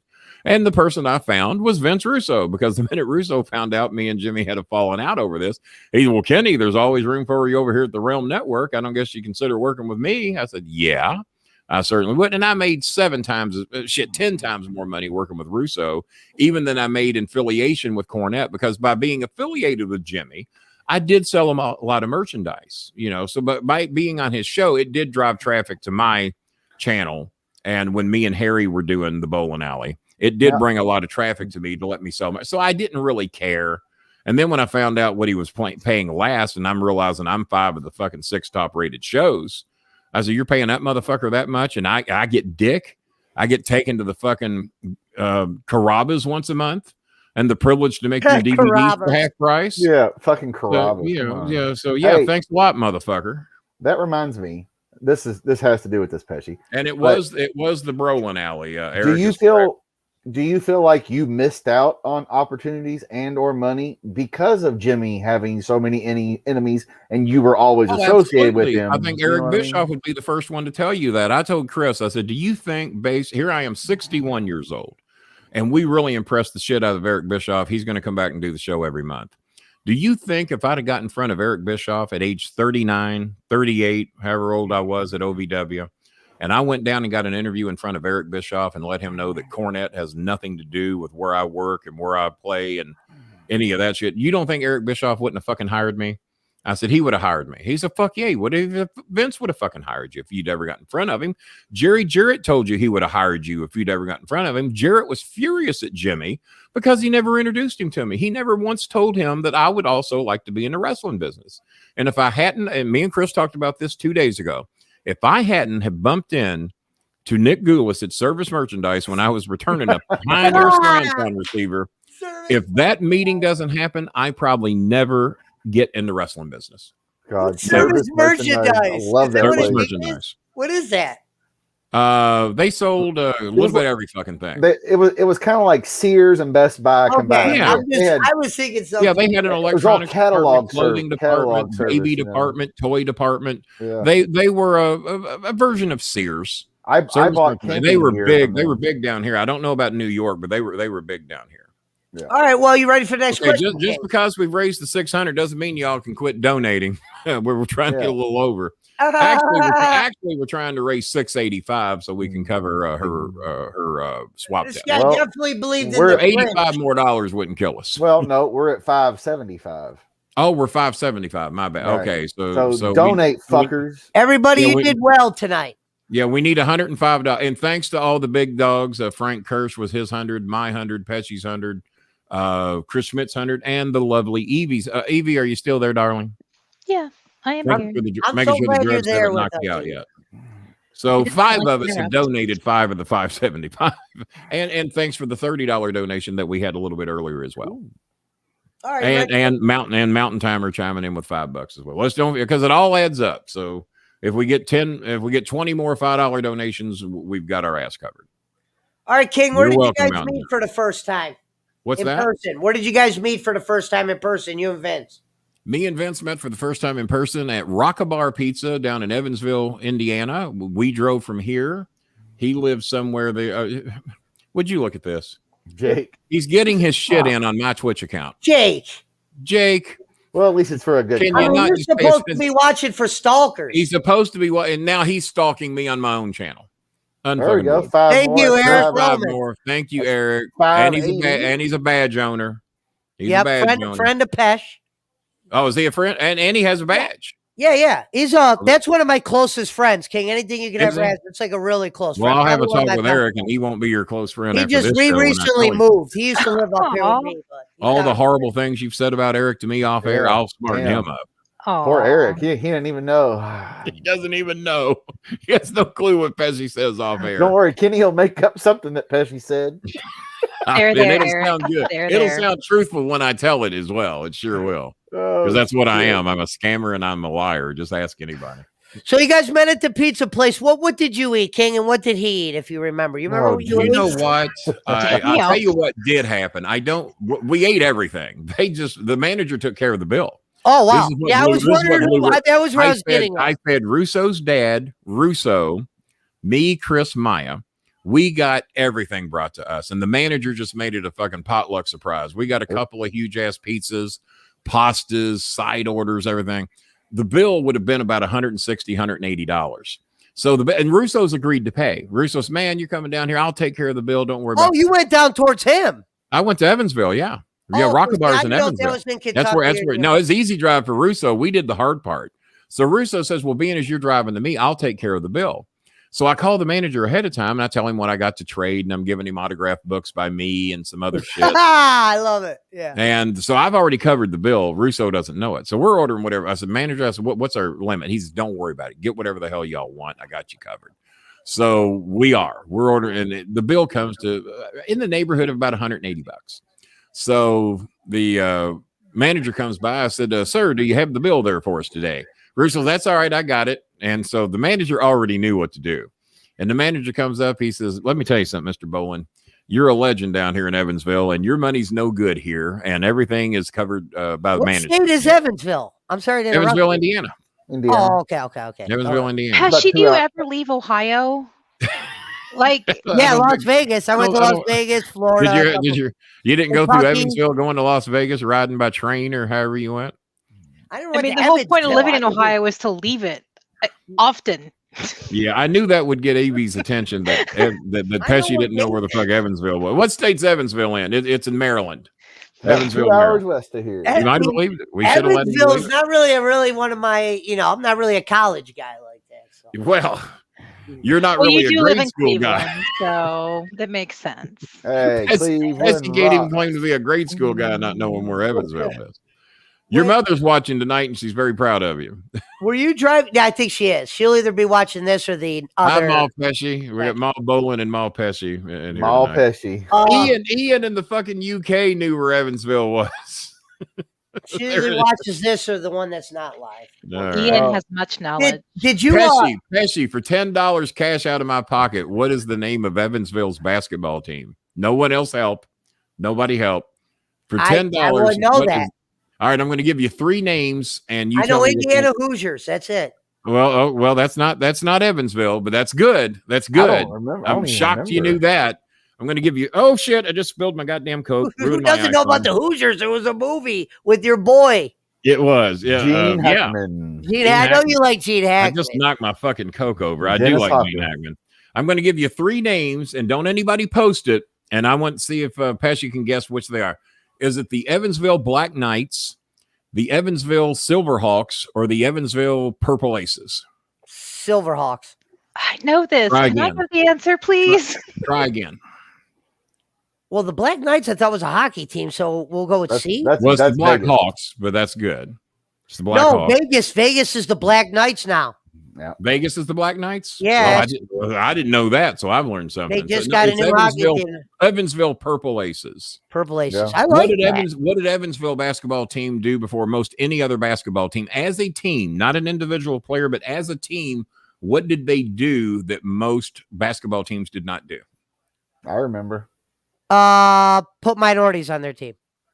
No, that might have been the Florida Gators. They were the first all-black basketball team I ever saw in the early 70s. What's your guess, Schmidt? I'm anxious to see if you remember they used to have the jerseys with the sleeves. Yes, very good. I didn't think you'd get that. Very good. That you shit when you know that. That's good. Yeah, yes, I didn't know they that. were the first basketball team that I ever saw where the whole team wore sleeves. Now I know pro. I'm an NBA guy. You know what I mean?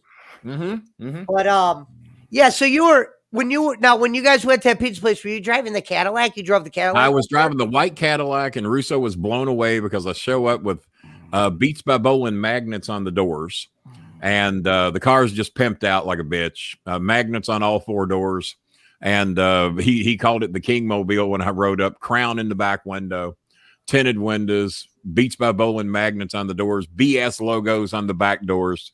And it was just, I wanted everybody to know who the fuck was in that car. So driving down the road, you get honks and, hey, what's up? Did Jimmy get a call when you did this, or was this like secret underneath the bridge? It wasn't secret. I didn't hide it from anybody and didn't give a fuck who know. I was very proud of the meeting. It went very good. But here's what historic thing happened that night. Okay. That night at Rock Go ahead, Evie.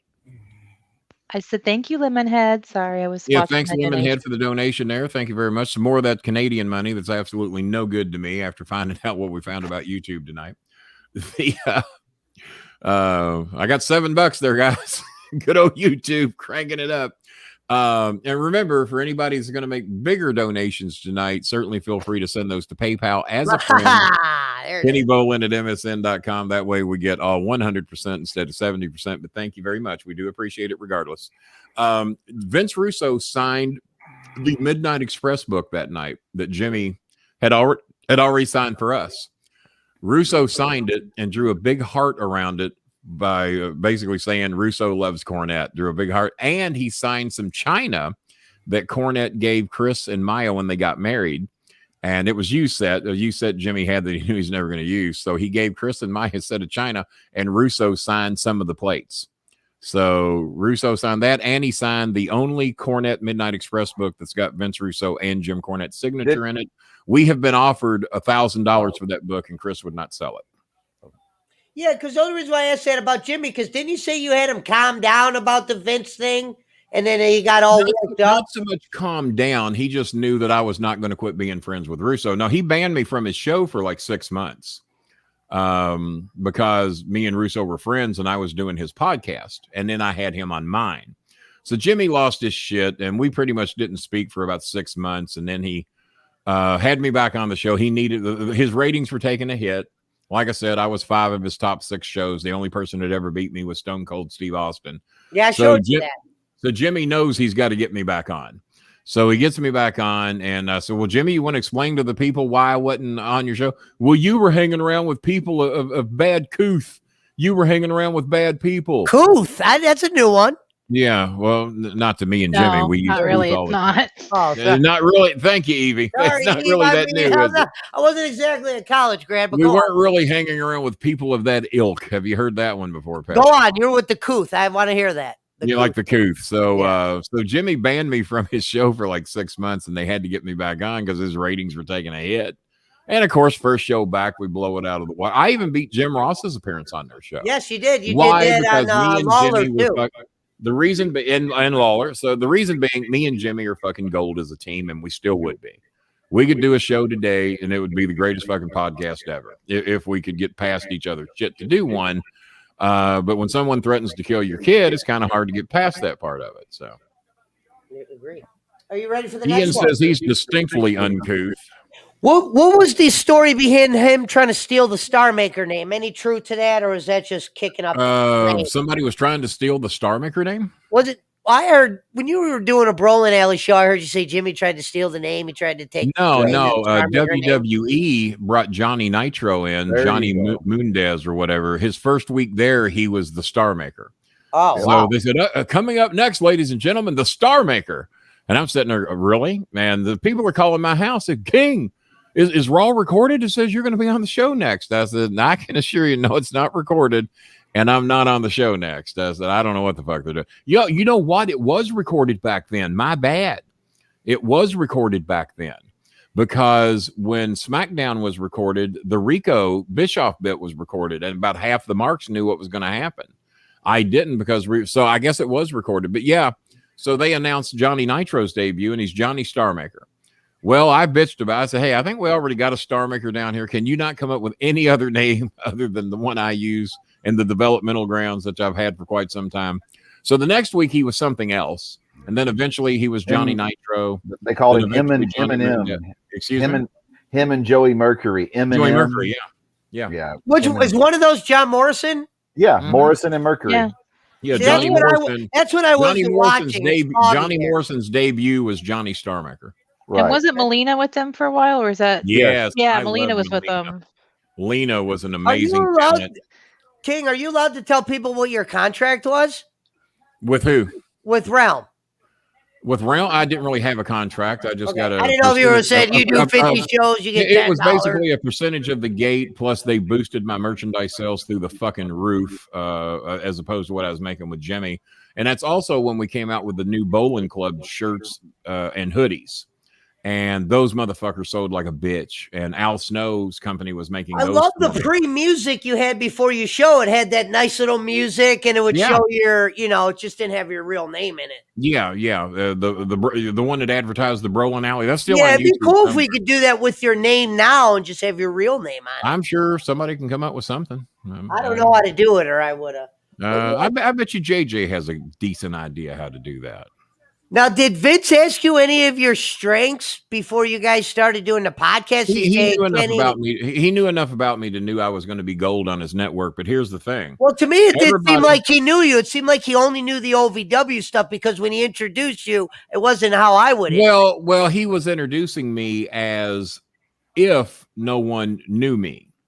Well, for those of you that don't know Kenny Bowling, because if you'll remember, I put him in. I still wouldn't have did it that way, even if they didn't know. Do you really think there's people out there that listen to this show that don't know who the fuck I am?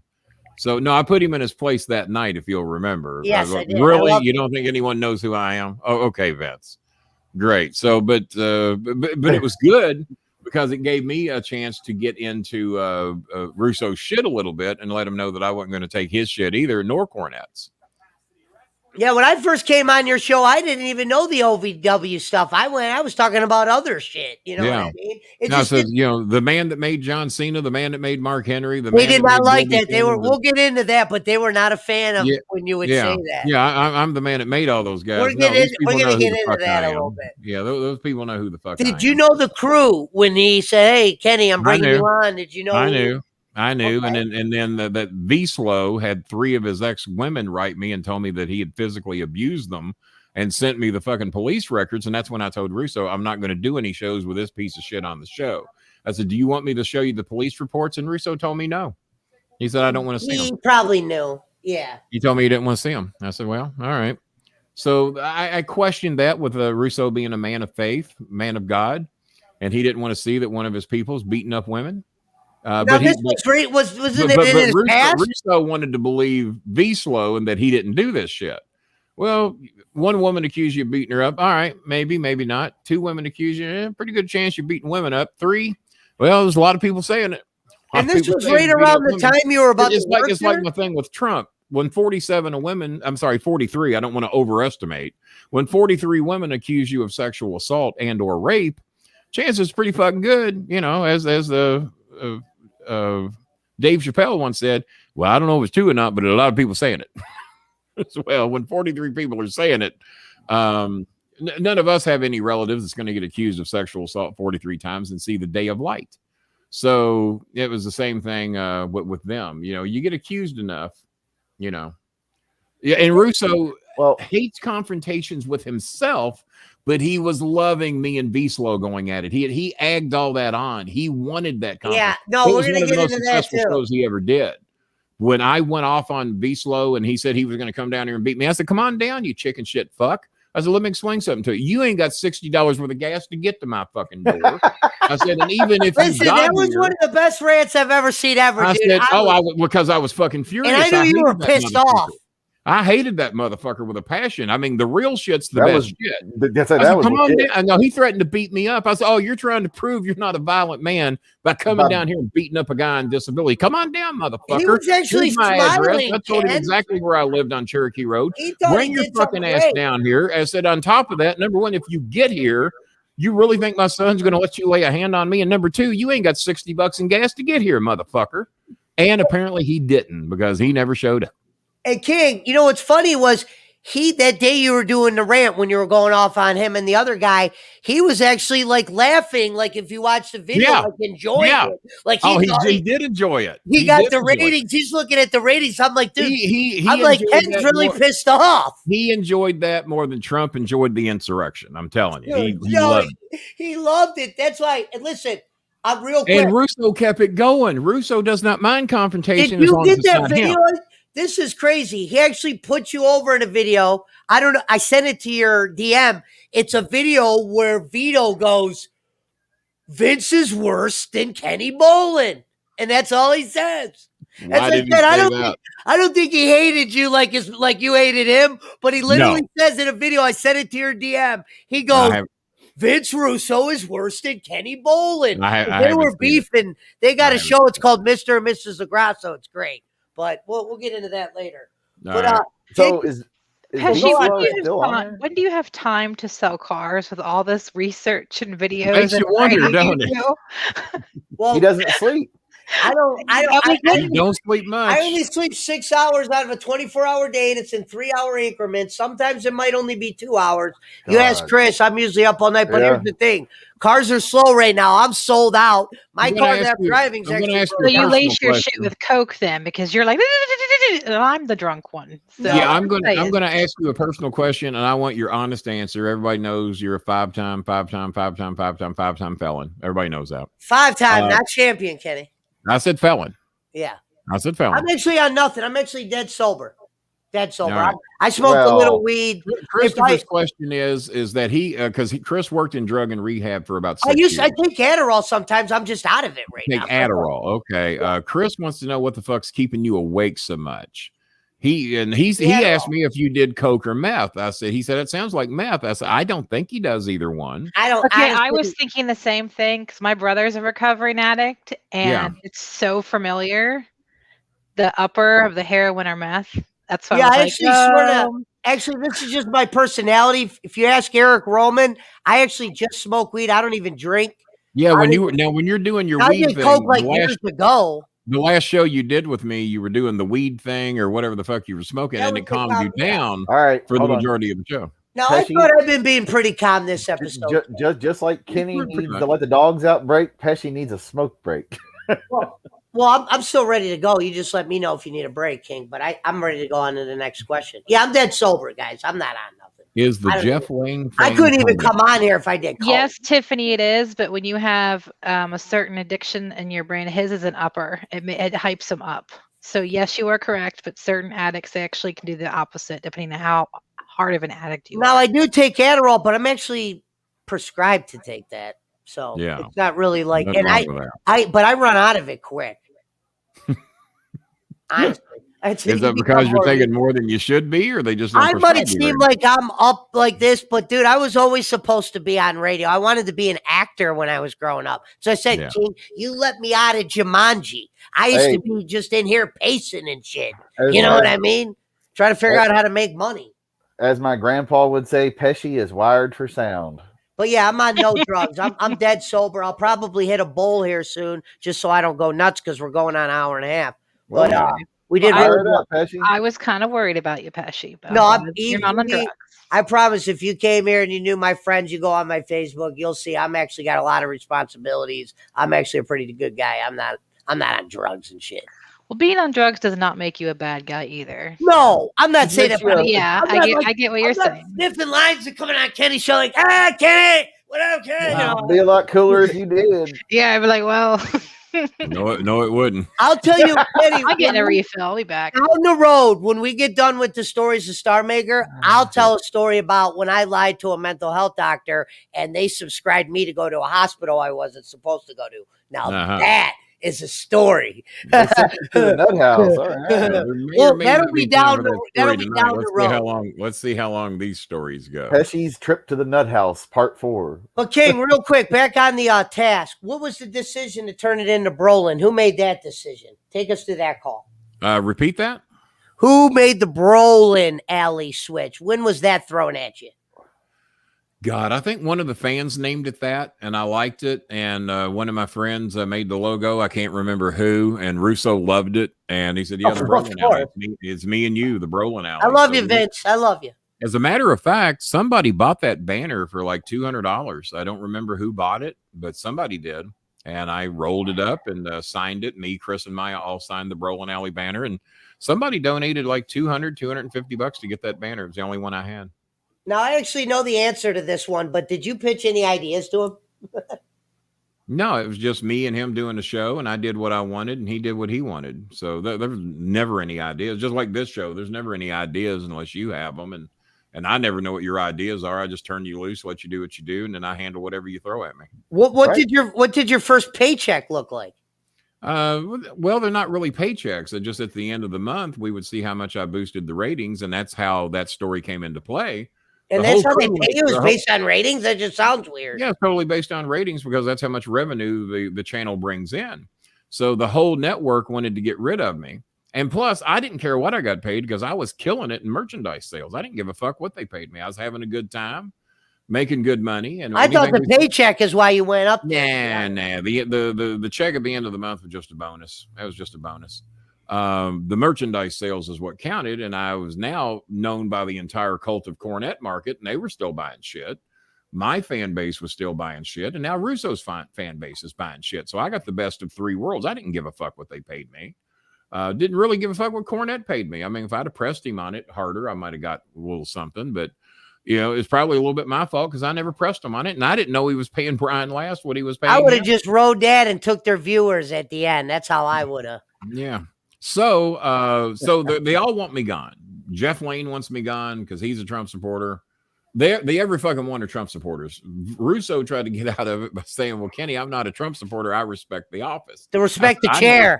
He said he respects the chair. Well, he also said he respected the office. And I said, well, I don't, because there's a piece of shit sitting in the chair and that's in the office. So I don't respect pieces of shit. So no, I do not respect the chair nor the office.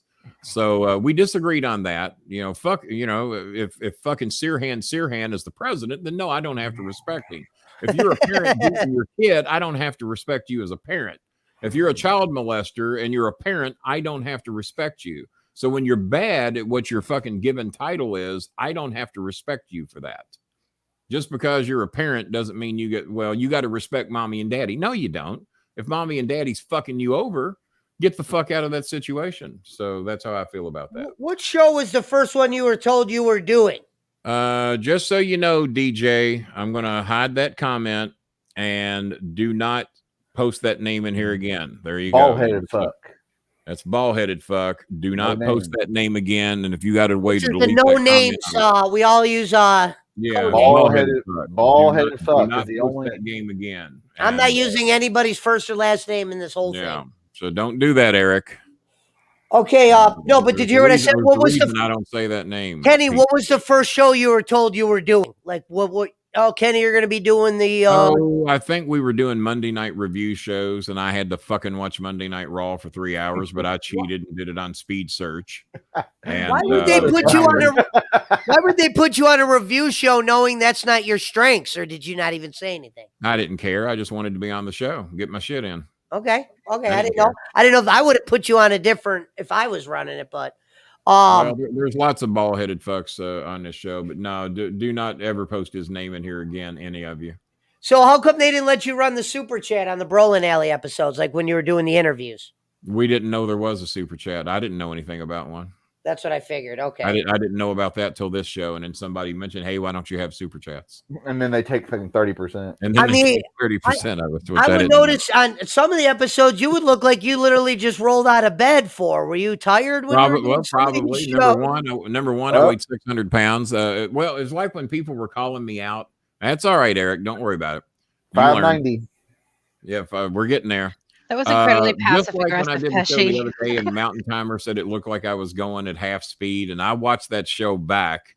My God, I was at third speed, man. I was blown. I was tired.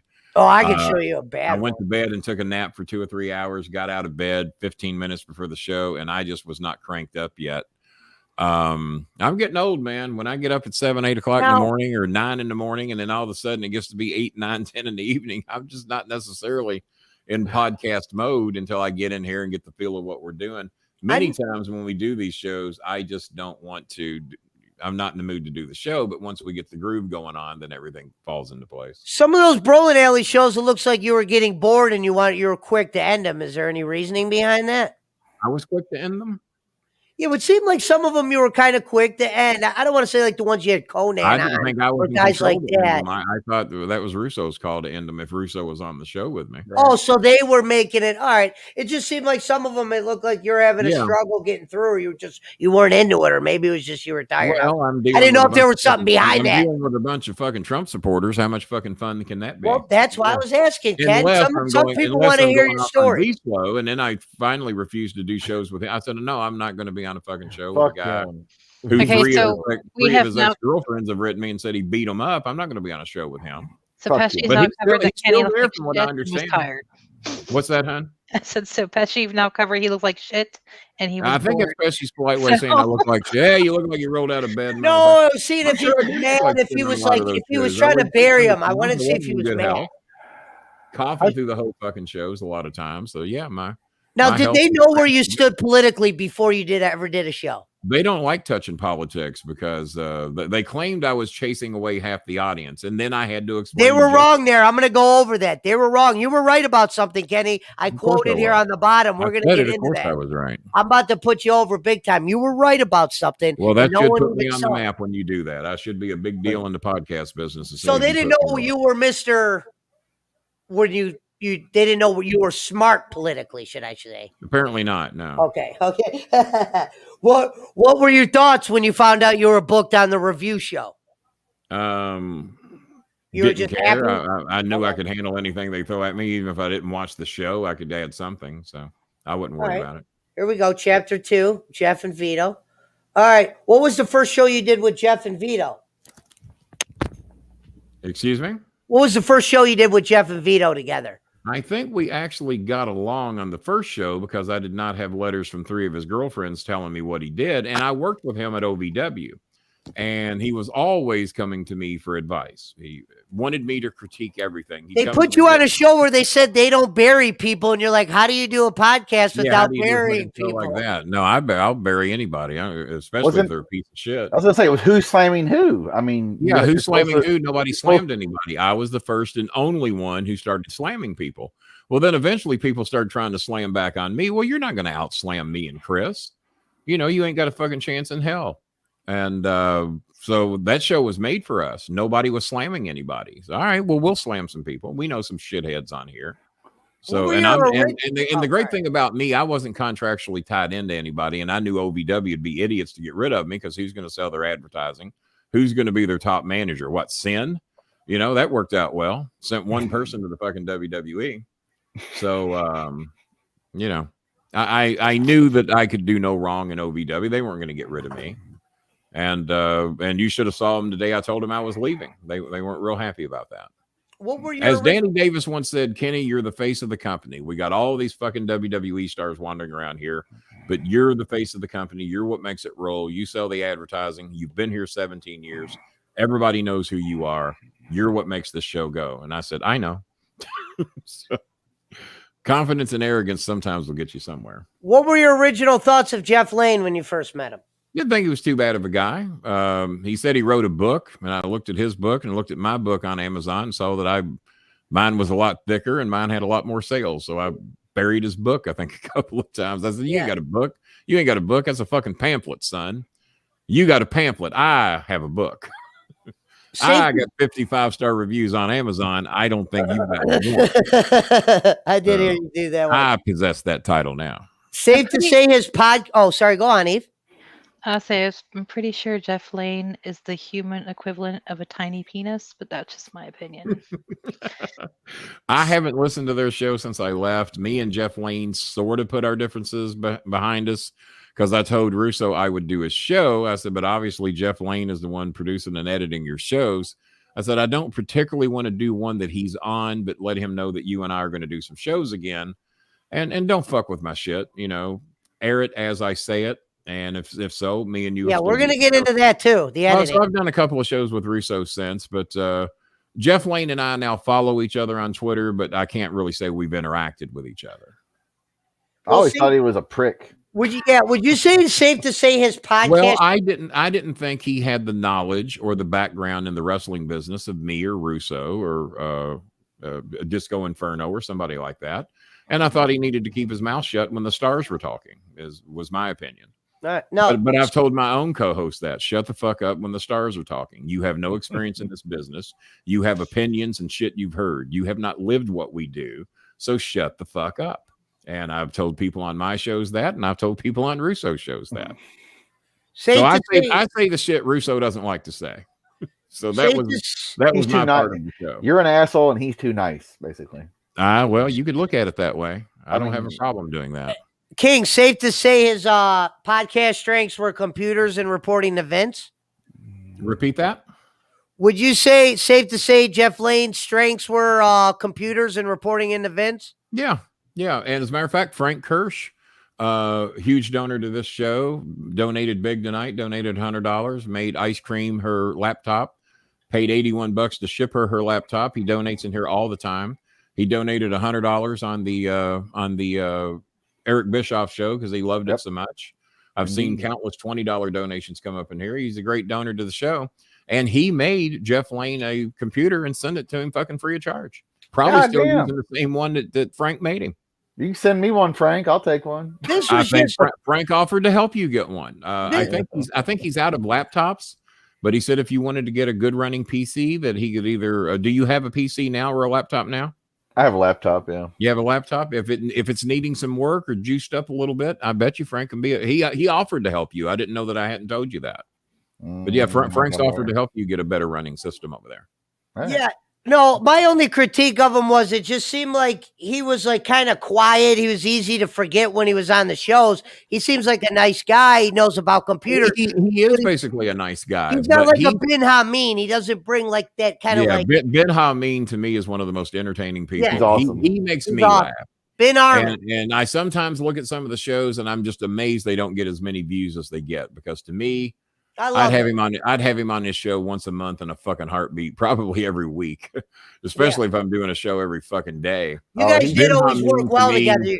When Ben Hameen's in character, I mean, when he's out of character, that's okay. But when he's in character, there's nobody, including Bischoff, I would rather have on this show. If I want to make somebody laugh, Ben Hameen will make me laugh like a motherfucker. Hey, you need to get him on because with the gas prices going up, he's making record profit. Hey, well, he does so many fucking shows and he's responsible for so much shit. It's hard to get him on here. And he was getting I need to get him on and bitch him out over gas prices and that I know fucking well he hacked the gas line. In the last one, he was talking about how he was going to get stimulus for all 432 wives and the kids. Yeah, and the kids. And the kids. Yeah.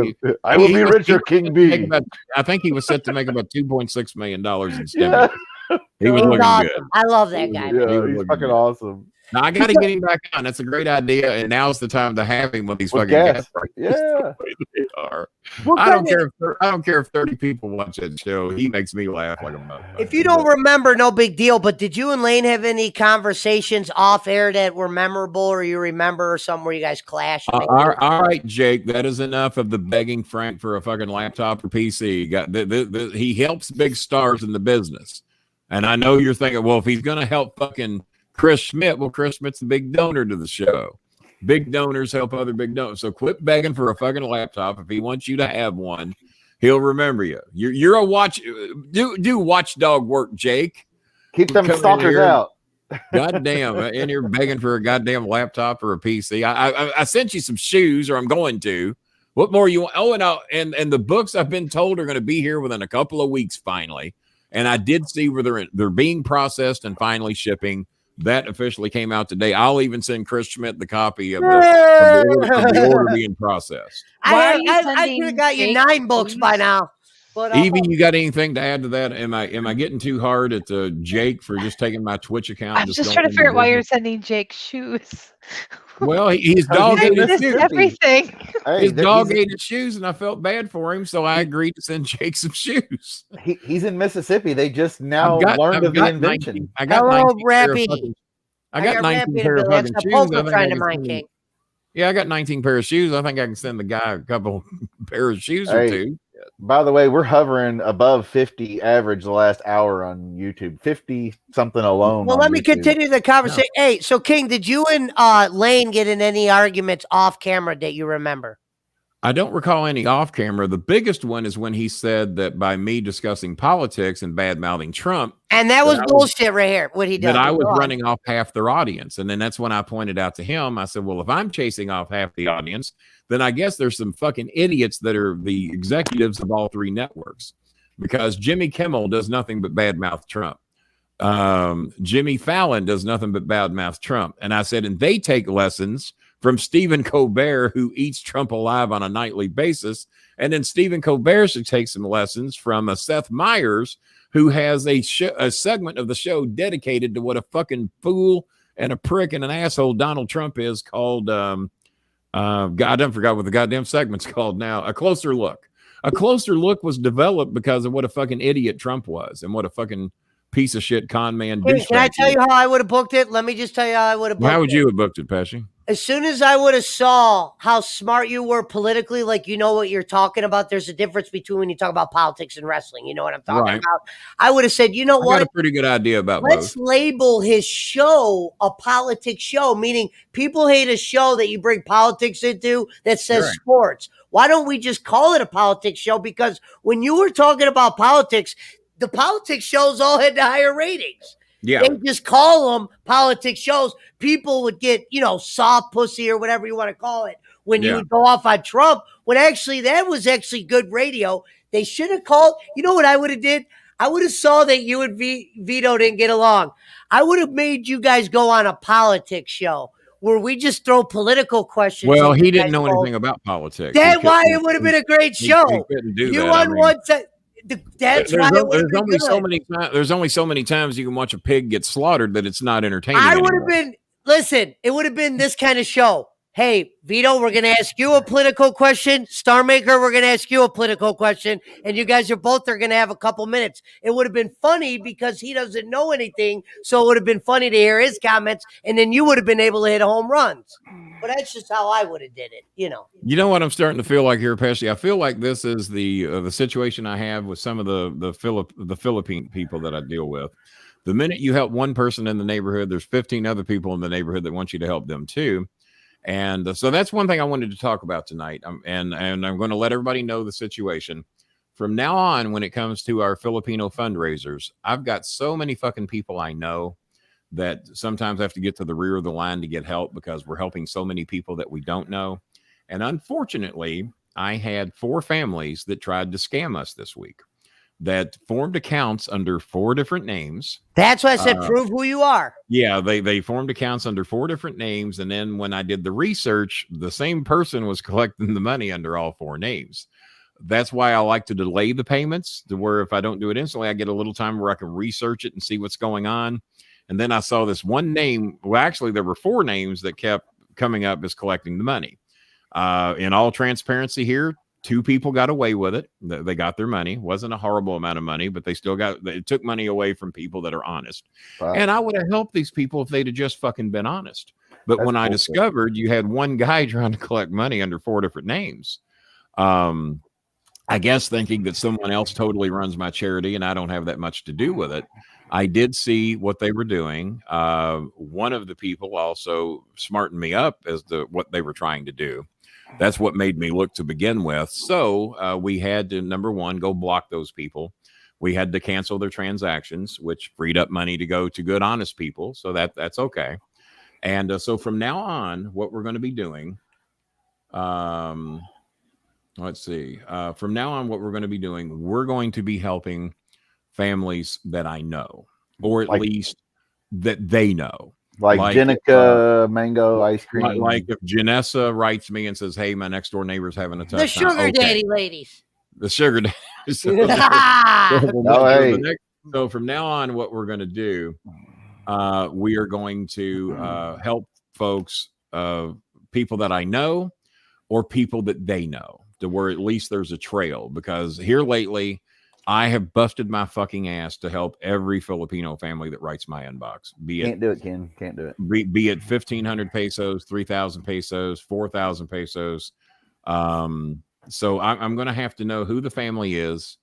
Who are you connected to that knows me? And we're going to do a little bit more research. So, I know plenty of people that need help. It's not like I'm going to need less donations here to help them. And like I said, by the way, AMC is looking better every fucking day, man. We have gained about $3,000 in the last 2 days, but we do have a shitload of shares. They have raised the percentage to 216% that they have to pay to keep extending these loans. It was as low as 26%. The banks are fed up. They know they're digging holes they can't get out of. They want to be paid. I'm expecting AMC to crack anytime. If it lasts till June 31st, I'll be shocked, because that was the original projected date. I think they're going to be hard pressed to keep that thing going that long. So I'm waiting for the day we don't have to do donations. $1.50. What's that, sweetie? I said my 5 shares got me $1.50. Oh, did you go up a little today? Well, one of my big name wrestling stars bought 300 shares. It's somebody that you all know in here, but we won't say the name. But he bought 300 shares. And Chris said, the sad thing is, you and I have had the days, Dad, that we've lost money. We've had days that not days, but weeks that we've lost $8,000. But we've also had times that we've quadrupled our money. So, lose 8,000. But you know what? You got to go into it with the mentality. Big deal. Let it keep going, because we know where the payday is going to be. So you cannot worry about the bad days. My ex-wife has got 50 shares. I think she just bought 50 more. And she hasn't seen too many plus days yet, because she bought in at like $14 a share. We bought in way, way low. And so we got room to play with. And but I think things are coming along pretty better. Pull up Mango's comment. What's that now? So pull up Mango's comment. Where's Mango at? I'm just kidding, Mango. Not sugar daddy. Well, Pesci would actually have to send you some money to be your sugar daddy, but I guess technically his $100 donation in these last 2 weeks of shows. No, she's saying you're not. She's saying you're not her sugar daddy. Oh, no, not me. I'm not. Mango's putting her foot down. She's like, I'm my own woman. I'm just joking, Mango. You guys are the sugar daddies and sugar mamas. I mean, you're right, Ian. You're right. Without Ian, your help, I can't do much. I do it, Zook. That's got to be one of your buddies. Yeah, it's my friend Zach. I told him to go by Zook since we already have a Zach. You know how I know who your friends are? Those motherfuckers ain't got no badges except for one of them. Where's Ohio Man? I think Ohio Man's got a badge. He's under his real name now. Oh, is he under? What's his real name? Matt Clark. Oh, okay. That's right. I've seen that name. That's his real name. Yeah, he watches. He hasn't been able to watch live. He's been watching. That looks like that person could play for the Cincinnati Reds. Alcamiso Bellino. I love that name. That's a great name. Says he loves the show. I've never seen him in here before. So welcome to the show. Hope you're having a good time. Yes, he wrote a book about the market. Yes. And not sugar daddy Pesci. You ready for the next question, King? All right, come on. I guess I am. Yeah, it's not too much more. June 31st. Well, I guess you got me on that one. That's why the predictions are that ANC is going to go to the moon on June 31st, because that day's never going to happen. See, they called me out. They knew what I was doing. Hey, Vince claimed he had vertigo for the first episode. What was going through your head when you heard all that? But June 31st is going to be hit big. Y'all wait for that day to come. Big shit's going to happen on June 31st, and I'm sticking to that. Going to be the biggest payday in stock history. Going to be one of the biggest paydays in the history of AMC theaters. And when June 31st is down at the Louisville Gardens, it's been an all-time record-breaking crowd. June 31st, it only happens once every 500 years. That's some stupid shit he would say. That's what Goons would say. June 31st. Don't tell me the end of June 31st. It comes around once every 500 years down to Louisville Gardens. Only going to be here for 24 hours, ladies and gentlemen. No, Get your tickets early. She must June 31st won't be here long. The next day will be May 2nd. Go back a month. All right, Jake, get back to moderating. All right, Get back to moderating. King Russo claimed he had vertigo for that first episode he missed. Oh, wait a minute. He's got a smart TV, but he's in here begging for a fucking laptop. Sell that fucking television, get you a laptop. Wait, Watch you TV got a on your smart laptop. TV and Kenny's got to give you his shoes? Like, I think you got your priorities backwards, Jake. Yeah, I mean, goddamn, does Eric pay for anything? Sell all your snack cakes and buy a fucking laptop. How about that? That chocolate milk. Your Gatorade. Another one of those. They just discovered shoes in Mississippi, okay? Yeah, well, they don't wear a lot of shoes down in Mississippi, especially the women. King, did you hear that question? No, I didn't hear the question. I said Russo missed your first show because of vertigo. What was going through your head? He had vertigo. So I tune in for the What's fucking going through your Brolin, head? and there's no Brolin. Russo's. I was furious. I couldn't believe he wasn't on the first fucking show. The only reason I'm doing the show is to do shows with him, and he's not there. But I cut him because Danny Davis had vertigo You did a too. good promo. Yeah, but come on, man. Wasn't the draft on or something? He had vertigo on the day of the draft. It was something sporty or something like that. Okay, I love you, Ben. His vertigo was convenient. Did you send him naked pictures of you in a bed to his DM? Well, actually, that day, somebody had found a picture. My mother had found a picture of me nude in a bathtub at like a year old or whatever. Oh, okay. So I sent Russo the picture of me in a bathtub, nude in a bubble bath or something. Okay, I didn't know. And Russo says, yeah, now, Brolin, you be careful because I got nude pictures of you. I said, yeah, I know you do. I sent them to you, asshole. So, yeah, Russo has nude pictures of me. It's me 1 year old in a bathtub, and my mother had found those pictures and sent them to me that day. All right, hold on, Pesci. I got an audible here. Go ahead. I just popped. As much as if we only had Evie's face on in here, we'd be jacking in some money right now. As much as Jimmy hates Russo, yada yada, how are Russo and Jimmy alike? Like, are they similar in way? Like, how are Jimmy acting? Actually, Bischoff and Jimmy are more alike than Russo and Jimmy.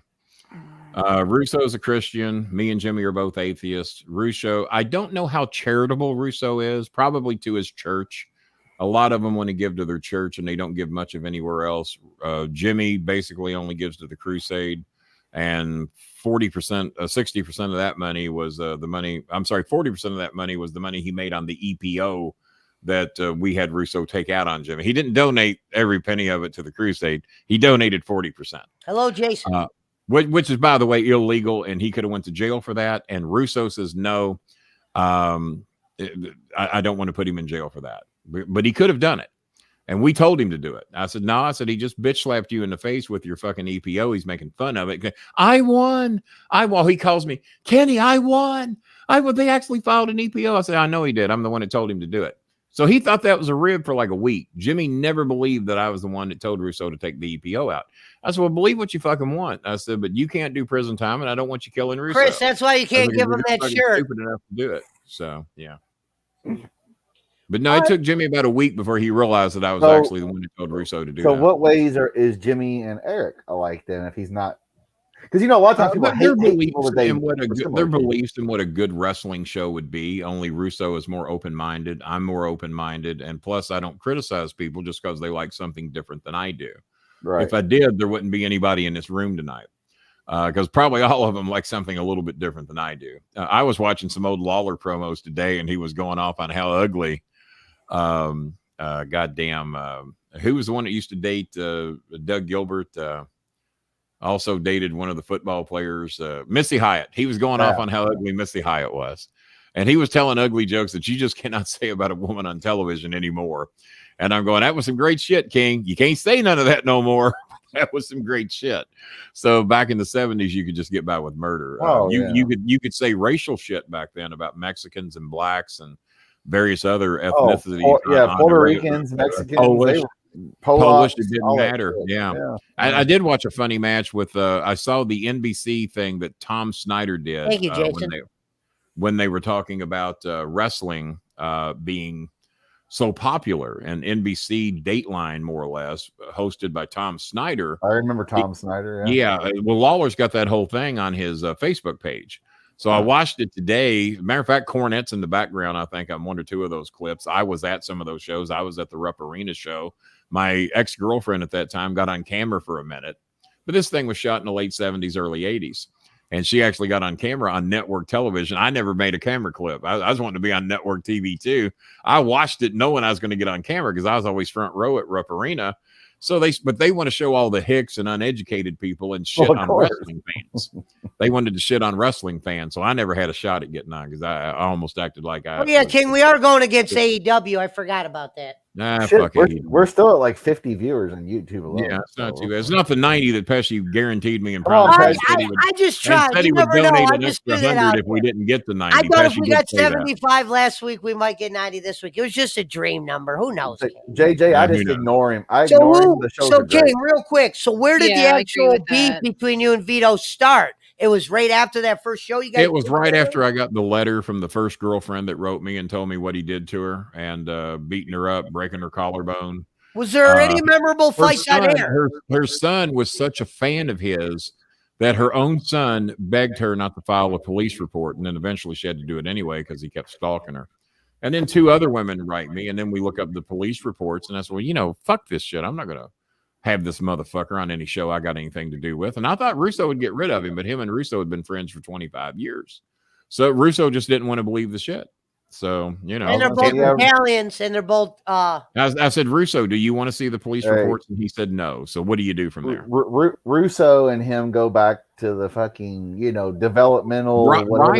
Brian Last. He was the Mama Luke's in WCW. Hang on. No need to plug in that piece of shit. Brian Last mother paid Vince Russo and apparently Beaslow to appear at his bar mitzvah and paid good money. What? I forgot the amount. Yeah. Brian Last's mother paid Russo like in 1990, whatever the fuck. Whenever the year was. I'd actually talk about that. And it was pretty damn good money too.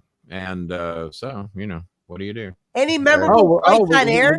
We got a whopping 2 viewers on Twitch, and I'm one of them. We're kicking ass over on Twitch. Oh, there we I'm go. telling you guys, Twitch is just a waste of my fucking time. $5.95 now, gentlemen. King, was there any memorable fights?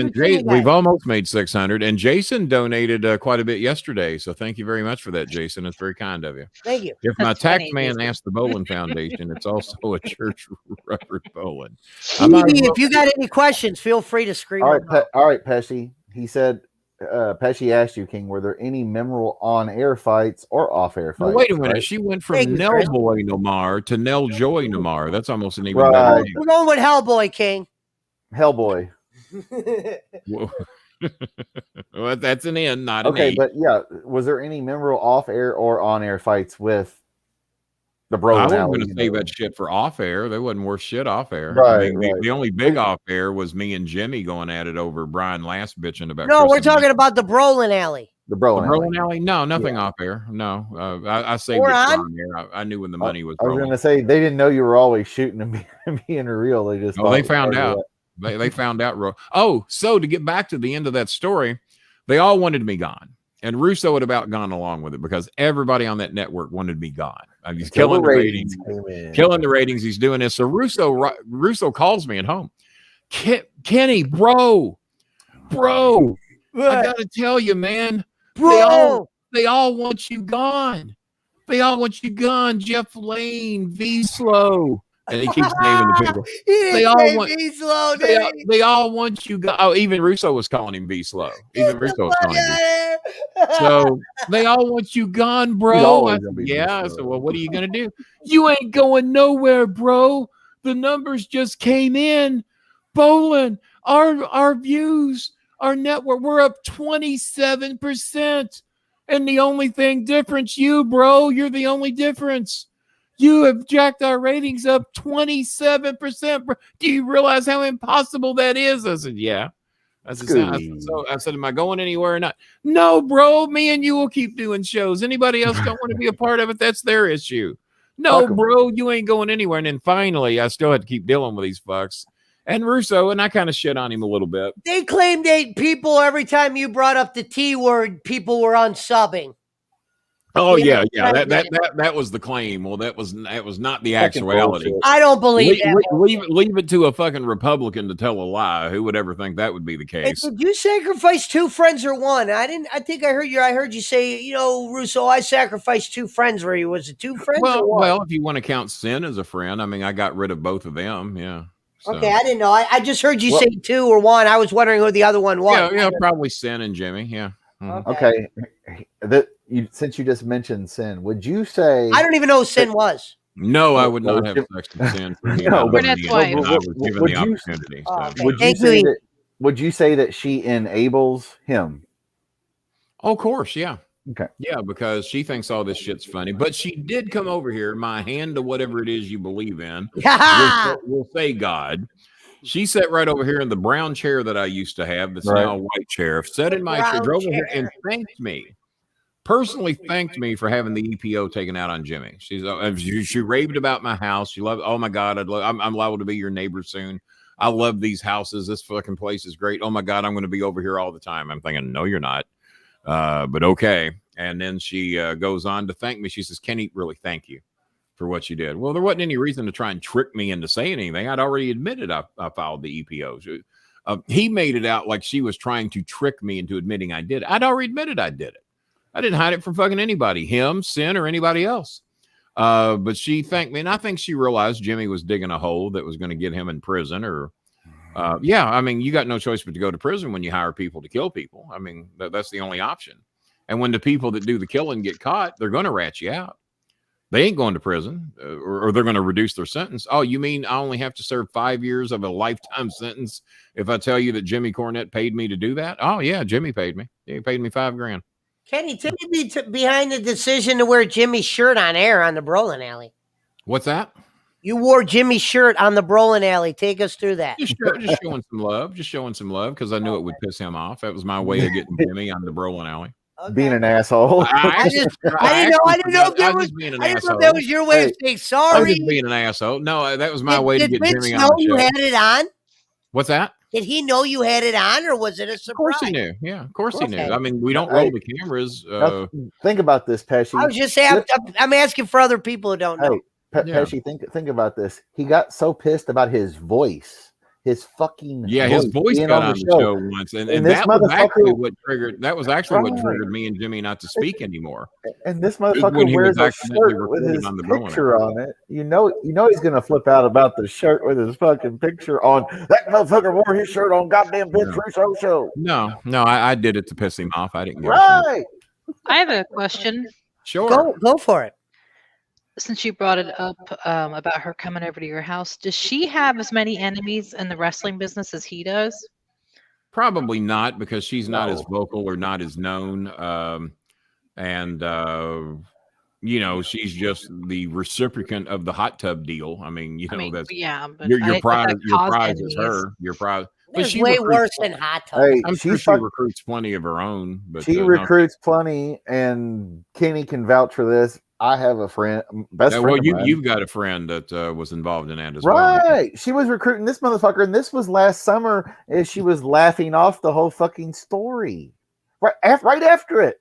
And she's just I'm up for doing a baseball show with Russo anytime he wants to do one. That'd be good. That'd be good. Yeah, anytime he wants to do one. That's like a middle of the summer show where there's nothing else going on in sports. Yeah, maybe around the All-Star break. Me and Russo are supposed to be doing shows every 3 months, and it's already been almost 6, and we haven't done another one, so we need to do that. That's all right. You got Bischoff now. We're good.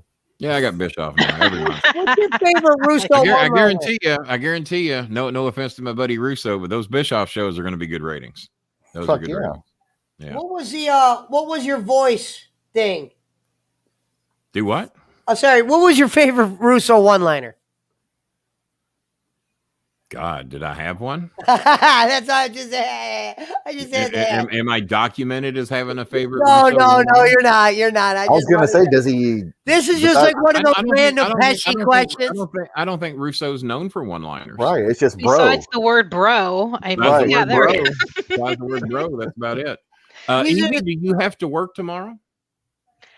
I do, but I'm not getting up super early because I worked till I came in here. So. Oh, did you? Because I had to go in the dentist this morning, so I'm good. Yeah. I Damn. appreciate you being. Do you want me to leave? I can leave. No, I mean, hell no. if that's your way, go and get out of here. I just know you normally bail out on me at like 7:38. Jason Robbins, are Well, you the clue stupid, had motherfucker? coffee, so I'm awake. King, get ready to block Jason Robbins. Jason, you motherfucker. We're getting towards the end too, How King. many We're not motherfucking Jason. times have I told you all not to fucking reveal the goddamn red score, and then here you fucking everybody thinks they're fucking Chris Berman. I opened the goddamn show last week because somebody, 3 of you, including Schmidt, ruined my fucking no-hitter, and then you come in here and post the fucking score. I record all the games. I never watch them live. If anybody, I don't give a fuck who you are. I don't give a fuck Roman, what you donated. If you ever post a fucking red score in here again during this show, I will block you and you'll never fucking be back. Or you can just quit coming to the goddamn show. Jesus motherfucking Christ. I know goddamn well y'all had to have seen me cut the promo on everybody, including Chris Schmidt. Hey, do not fucking report. I got a fucking DVR. I got YouTube TV. I know the fucking scores of the games when I want to know them, and I don't know them during the day because I watch them when these fucking shows are over. So, Jason, God damn it, you watch these shows enough to know. He's a badge man. Wrong fucking move, exactly. Everybody else in here, fucking nobody ever tell the red score unless he has already talked about it. Jesus fucking Christ, that's a way to ruin my fucking. Hey, I will. In my 2 one-liners you said that I really loved. I want to tell you. The first one you said to Jeff. People are fucking stupid. Is that one of my one-liners? No, you told Lane, the less you talk, the better we will do. Yeah, if you'll shut your mouth and be quiet for the whole hour, we're gonna have a great conversation. And especially the one staying on track. and every 15 minutes when he would talk, you would say, "Oh, you're still here." That was the other one I really loved. And who's the one that gave me the fucking score of the game? Let me go back up here. Jason Robbins. Jason Robbins, and I like Jason, but he's got to fucking know better. Nobody ever give the red score. Oh, Every you're gonna other love this. You're gonna love this one, King. What, you going to give me the red score too? No, I'm not watching baseball. This is way more important than baseball to me. Pesci's a fucking Indians fan, so you know. Well, we're not even called the Indians. We're just called the Cleveland freaking backdoor alley people or whatever. I don't give a fuck what they change their name to. They'll always be the Tribe. Are they going to be like Washington and just never come up with a name? Well, I don't know. Right now they're calling it Indians, and people are pissed down here, Ken. They're pissed. There's 4 different names that they're going to choose from. It's like Red Hawks, Red Raiders for the Washington. Cleveland.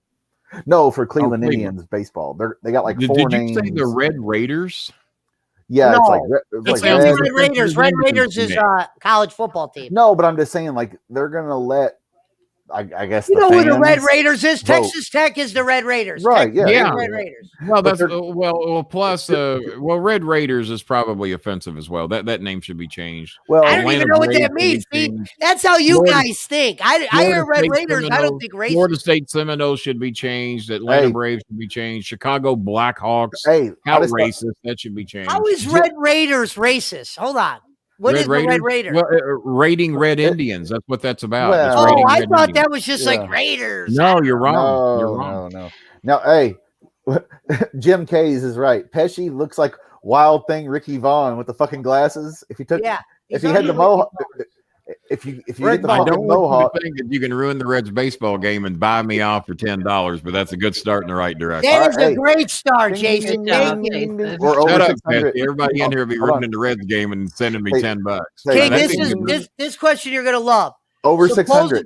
Hold on, Chris. Let me tell you. And that put us over 600 for tonight. So very good. Very good. Supposedly, Jeff Lane after I deduct my 70% and then send 30% to the families, this is going to be a great show. Jeff Lane supposedly shushed you during an episode. Do you want to tell us about that? You'll have to remind me because I think I would have slapped that motherfucker if he's sitting in front of me. Well, I didn't remember. I just remember because they said they edited out. You were talking about how they were editing parts of your show. And you're like, I think he said shush and I went off on him. And they probably edited out all of that. And they edited out. That's why I didn't know if you remembered the rant. Yeah, I remember he did it, but I don't remember. But I do remember. What were you talking about? I don't even know. Probably something about Trump, but you do not fucking shush me. I don't care if it's my show or your show. You don't motherfucking shush me. You claim they were trying to edit you to portray you as a bad guy. Do you feel like that? Yeah. No, I was already the bad guy, and I knew that. I'm in a house full of Trump supporters, and I'm the independent who despises Donald Trump.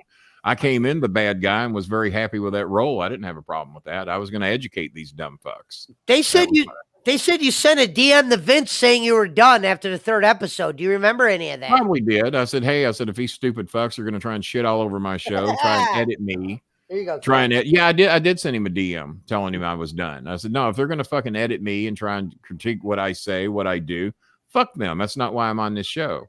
And then he talked me into staying, so I hung around a while longer. And that right there, King, when you I thought I was like the only person that ever said that. Now, if it's like a 2-year-old child that's being a brat, okay, you never shush another adult, man, woman, whatever the fuck. You don't shush an adult. Now, Rico used to do it, but it was his Rico shush, and that was Rico. Yeah, that was the audience. But Rico was mainly talking to the audience. But Rico was either talking to the audience or another wrestler. Right. But and the wrestler would be like, shush, and Rico's the heel, so it's appropriate there. Right. Well, but like not for fucking grown adults conversing with each other. But like in real life, but then again, I'm sure I've told Pesci to shut up 1,000 times, just not. Right. Shut up, Pesci. You don't do it like that, though. But just the whole is the most like disrespectful. Like your opinion doesn't matter if they got a plane ticket. I don't know. So the Redskins might go with the Red Wolves. Sean. Everybody in the classroom, what is Sean doing wrong? He doesn't have a badge. You got so bad, Sean. He doesn't have a badge. Thank you, Evie. Kenny, we don't need no stinking badges. It's from a movie, right? When people say that. Treasure of the Sierra Madre, 1936. No, because people say it to Brolin, and Brolin like doesn't get it. I'm like, it's from he gets it. Yeah, fucking get it, you dumb fuck. Okay, yeah, like that. There you go. No, that was funny, King. And it was also in our favorite movie, Blazing Saddles. Blazing Saddles, yeah. Well, Blazing Saddles is actually more appropriate. We don't need no stinking badges. Badges. Okay, Vito's wife. What was the first thoughts of her, Ken? Slut. God damn. Any fights between you two memorable that you could tell the crowd about? I think I got in her shit a few times about being stupid enough to be with somebody that beats up women. I'm sure that her and I had a few exchanges. Okay. Yeah, we had a few. Hey, fuck him. Yeah. Okay, go on. You done? Go on. I'm getting ready to throw something up here soon. Okay, go on. There we go.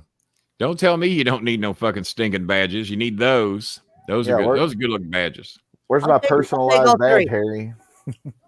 I think I might get a personalized one. I don't know how far. Didn't you request a personalized one as well? He said he was going to give me one. Pesci will probably get a personalized one, and then of course we got our glow in the dark badge there.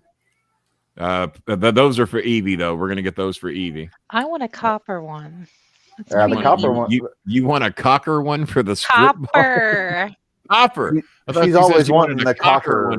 She's always wanting the cocker. Evie, you have the greatest voice in history. Maybe I actually love these 3 colors. I didn't think I would, but now that I see those, I actually like those. Yeah, Evie's got the voice of like those old commercials in the 90s on cable TV. It'd be like, pick up the phone.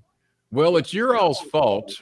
It's your. Well, how do I get that out of there? I got to go back and take it out. I went to comment. We are not running out of gas because Kentucky does not rely on the Colonial gas line to get our. We get our gas from the fucking. Well, river they're still jacking our prices up. They're still jacking our prices up anyway. But we're not going to run out of gas. We get our gas up the Mississippi, down south, up to here to the fucking barge in fucking Kentucky. We 30 Cokes is a great name. I love the name 30 Cokes. Well, he claims he drank 30 Cokes. I called him a liar, just like I called Mountain Timer. Oh God! Just like I called Mountain Timer a liar. He didn't drink no fucking 30 Cokes in 24 hours. He's full of shit. How many? I ain't never gonna let him get by. He'll have to do it in front of me before I believe him. How many? Almost 60 people, by the way. How many Sprites does Jimmy drink in a day? On an average? Just average, yeah. I would say 6 to 8 a day. Oh, okay. I thought it was more than that. No, he's I had that kind of problem. Right? Isn't that good to drink 6 to 8 a day? That's okay. Well, and back in the day, he was doing the sugar Sprites. Oh, and, God. That's why he got up to 300 pounds. He was drinking fucking pure cane sugar all day. I love that. He got up to around 290 pounds at one point. And, but yeah, finally his doctor convinced him to go to the 0 Sprites, and I'm sure that was. Hold on, Jim K's. I got something about that. King, Vito claimed you bashed his wife. Do you want to walk us through that? Do you remember that? You bashed his wife on Twitter? Was that I forgot. I'm sure I said some things that weren't too fucking nice. Basically, just for being affiliated with him and being with a woman beater and a sexual assaulter and all that shit. That's what he was accused of by 3 women. We may not have Coke as a sponsor, but we have this as a sponsor. There you go. Oh, you got one of those? How much did you buy that for, Chris? That was thrown in when I bought the. He actually donated. I still have one just to show you. I don't. I bought the mix. I'm gonna sound stupid as hell. What does Spite mean? Instead of Sprite, because Cornette drinks Jimmy's hatefulness. He spites everything. And he drinks Sprite all the time. But Kenny gave me this when I did. Philip Broom in North Carolina made those. He made me 24 of them, and I sold every one of them except for the last 2. Schmidt got the last one because he donated so much money. I gave him one, and I've got the only other one in existence. I got that one. So when do I get a mug? Because I don't get anything. You haven't got him. Oh, you're gonna get something. You're gonna get something. Yeah. Okay, no. You're gonna get something you didn't pay for. Is what you're gonna get. You're gonna get something that you've been needing. This is a kids show, Ken. We got the kids of Chile. The kids of Chile are listening, Kenny. Okay, she needs a book. I didn't say anything dirty. Y'all the one making dirty shit out of this. I said nothing dirty. All right, well, let's all I said. Everybody shut up a second. Everybody shut up a second. All I said is, Evie, you're gonna get something you didn't pay for, darling. I mean, what's dirty about that? I mean, come on. It sounded clean. Hey, and you never know when you might want mango with your ice cream. Why were we banning Philip Broom from the show? What was he doing? God knows. Hello, Jim. Mango. Mango back in the house. Hey, baby, you want to earn $15? Mango just wishes Pesci would use that voice on her, like, hey, Jennifer, hey. And well, I saw Mango Jennifer's Instagram. Mango Jennifer's Instagram. There's a lot of pictures of her. Lot.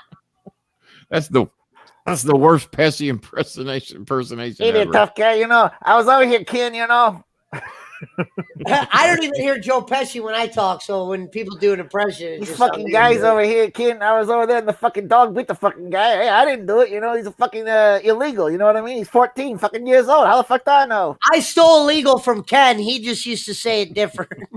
Yeah, sort of. If that's the way she used to go after her, that's gonna reverse. All right, ready, Ken. Oh God, this is funny right here for its own reason. My ex-girlfriend Jennifer has a daughter named Kimmy, and Kimmy's cousin basically lived in the house with her, and Kimmy's cousin's name was CM. I'm going to get my milk. Go get your milk. So Kimmy's cousin's name was CM. Hey, there he's not a new member. He's remembering. Oh, okay. He remembered. He remembered that he wasn't a member, so he just remembered. He's a jobber. You got to like that. So those of you that were members and aren't members anymore, you got to remember to be a member. You got to do. He remembered. Jobbers lives matter. He remembered. So little Kimmy's got a cousin named CM, and I must have been dating Jenny for about a year. And I finally asked her because CM was there every time we do a video chat or whatever. I think I know Sean Wise. And maybe you do. I don't know. He's a wise guy. Probably know him. Go home and get your shine box. Probably know him. I think I play poker with him. So I said, what does CM stand for? I said, why do they call her CM? She said, Cookie Monster. So in the Philippines, this kid is called CM, and it's short for Cookie Monster. So there we go. There we go. Hey, wait a minute. Hello, Mango. Well, welcome back. Where's Mango hitting it off with Pesci again, King? I know. You can't separate Instagram picture. She's very pretty. The only thing I'm not worried about with Jennifer and Mango is I know Pesci won't spring for the hotel room. There you go. He'll stick Pablo on her. He's no Jerry Lawler. Well, we all know Pablo's a rapist anyway. He'll stick Pablo on her to rip Jennifer's clothes off from her, like he did with the illegals. Yeah, the 14-year-old illegal immigrant. Yeah, he's going to label Jennifer an illegal immigrant and have Pablo rape her out in his fucking yard or something. Well, Penny, we're on to the final stretch. About fucking time. Pesci, is that how you do foreplay? Want to see what my dog can do? See what my dog can do. My dog's going to prepare you for me, darling. Sick him, Pablo. Sick him, Pablo. I'm gonna let the dog soften. I wouldn't be calling that dog's name at this hour. He heard that. Pablo, where is he? Don't want to anger Pablo. He hears his name. He's smart. He's like looking around right now. What? Oh, Eric says Eric says as long as Sean didn't. Welcome back, Mountain Timer. Mountain Timer's back. Can we get a shout out for Mountain Timer in the chat? Mountain Timer is back. Mountain Timer. I didn't know Mountain Timer ever went away. It was a nice, peaceful, quiet show. I didn't realize he was ever gone. He had children to take care of. Hey, Pesci, where's Pablo Dog? There you go. Jennifer wants to know where Pablo Dog is. We'll put him in a couple minutes, right when I finish these questions. We're almost at the final. Go ahead, being as we're in the home stretch here. We're in the home stretch. Oh, God. Now, come on, Jim. Come on. Pesci the fluffer. Really? What does a fluffer mean? I don't mind. Oh, God. Never mind. Pesci doesn't leave Ohio. He doesn't watch dirty movies. He just stays up all night writing and thinking about Kenny. We have to explain what's things. What's worse, Evie, that he doesn't know what a fluffer is or that he didn't know where Evansville was? Hey, hold on. I'm going to say Evansville because Evansville. Not everybody knows where Evansville is. Everybody in this room knows. They don't play in the NFL. I don't know them. There's Mango Jennifer knows where fucking Evansville, Indiana is. Okay. Mango Jennifer knows. I'll explain so does Ice Cream Jennifer. I'll explain it to Pesci in the most clear way without being explicit. Okay, Pesci, there are pornographic movies where males have sexual activities with ladies. They have these Get out of here. Really? They do that? They have these ladies who are not in the films, keep the men erect for scenes that are going to be shot. Well, let's go with aroused for the children. Aroused. I'm sorry. Yeah, let's go with that word. Keep them aroused so they're ready to perform on film at a moment's notice. There you go. Oh, that's a fluffer? That's a fluffer. JJ, will you what does that mean? Did you see JJ fantasizing about Pesci over there? I mean, what the fuck? Jesus Christ. Harry says, I know where Evansville is. Thank you. I got to block the bowl. How did Terrell Owens do it? Remember when Terrell Owens fucking did the autograph on it? Yeah. But anyway. All right, King, ready? Final stretch. Yeah, I'm ready. And down the stretch we go. First thoughts when you found out you were doing a show called Chicken Necks. The fuck? What the fuck is Chicken Necks? Is that what was I the said. show you did with I tried to get Russo to change the name, being as I was on it with him. And Russo said, "No, man, everybody knows the show is a room full of chicken necks." Is that what it was? Yes. Yeah, and I begged him to change the name of it to the Brolin and Russo show or the Brolin and Russo movie review, and he refused to do it. He liked chicken necks. He thought the name of the show was over, and it was over, all right. But I enjoyed doing the show because it was only me and Russo. And It wasn't bad. And I didn't have to deal with the other dumb fucks. And me and Russo knew a lot about a bucket full of chicken necks. That was the name of it. Yeah, bucket full. And we didn't have to deal with the other dumb fucks. It was just me and Russo getting up at 9 o'clock in the morning. I thought Jeff was on too many shows. That's what you just had too much. Well, actually, I was doing the show at 11 in the morning. Russo was getting up at like 8 or 9. So I was getting up. No, I was getting up at 10 in the morning, which is way early for me to be seen on camera doing a podcast. But for Russo, I went ahead and did it. Is that when he lived in Evansville, or where he's at now in Colorado or whatever? He was still in Colorado then. Okay. He had not moved to Evansville yet. Okay. Colorado is his norm. Oh, go on, Eve. Go ahead. Go ahead. Russo also didn't know the urban definition of chicken neck. Probably not. Tell us that. I want to know. Probably not. Or are you thinking chicken heads? Are you thinking chicken heads? Russo admits the only woman he's ever been with in his life is his wife, but Jimmy used to criticize him for that.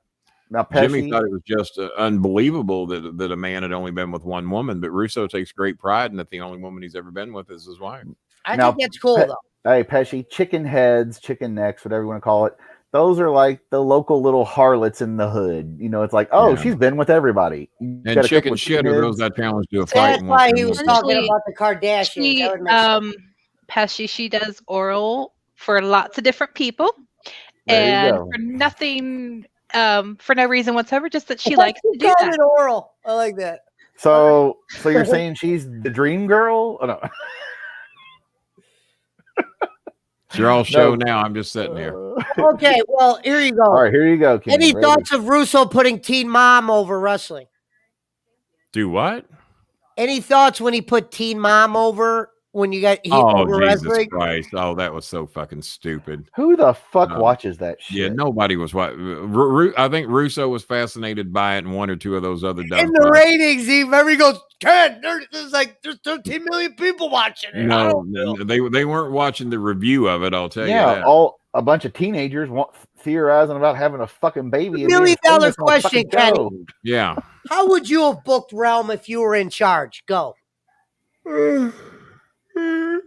That's how I would fire anyone. That's how I would have booked Realm. You can't fire anyone, King. Let's play along here. Well, there's no way I can book it if I can't fire anyone because there's a lot of fucking people taking up space. B-Flow is gone. Okay, well then you booked it. Go on, King. You there were a lot of people there. Is Jason heading out? And Jason's the one that fucked up my baseball game, right? Yep, fucking. Okay. All right, Jason, we appreciate your donation and your apology. $610. And hopefully everybody knows tonight. How much we made? 610? 610. Yeah, that's not a train wreck, JJ. That's what we had 575 in like an hour, and the other 2 hours we raised about $20. So. Who knows? We'll see how long you're gonna stay. King, you still did good tonight. You can't go, we made 600 in the beginning and we didn't make anything what a end. shit fucking night. I mean, goddamn, like y'all think I show up here for less than $1,000 a night? Evie donated 70. 30, she gave 30 to YouTube, but she tried to give 100. It was she had good intentions. Tonight's a win. Don't let the king. She did not know. I never would have thought that. YouTube must love me. Yeah, YouTube's made over $1,000 off my show just on that alone. Dude, not to mention what they get in the other revenue. When you first started to come in here tonight to get fucked, but apparently I did. Now, King, real quick, let's try to finish this off. You showed up in the right room to get fucked around here. You got me, Pesci, and Chris Schmidt hanging around. Bound to get fucked somehow.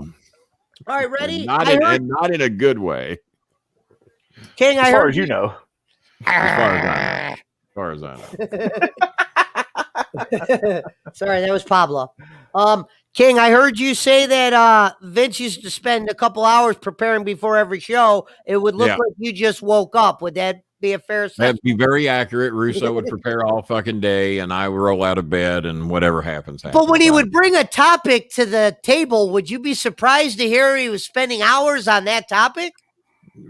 More often than not, yeah. Do you remember when he was talking about being raped? There was an episode where he told you he got raped. Do you remember that episode? I guess I put that one out of my mind. You'll have to remind me. There was an episode where Vince said he was raped. It was one of the first chicken neck episodes you did. He goes, Kenny, I'm going to tell you an episode. I was raped when I was 18. She threw herself on me, and then you were supposed to give your... what you thought, and it just looked like you were dazed. I didn't know if you remember that episode or Evie, did you ever try to rape me, or do you remember? Because I can't remember. Can't rape the willing. Can't rape the willing is what you're saying. All right. You're right. No. Russo did say that a woman raped him, and I wouldn't make that up. No, I just was wondering what was going through your head. I just. Normally, when a man gets raped, it's not normally a woman that does it, or it's not the story. Or at least it's a prison story. Maybe Cornette showed up at his house horny one day. I don't know. Well, I just had to ask. You know what I mean? When what was going through your head when you heard that?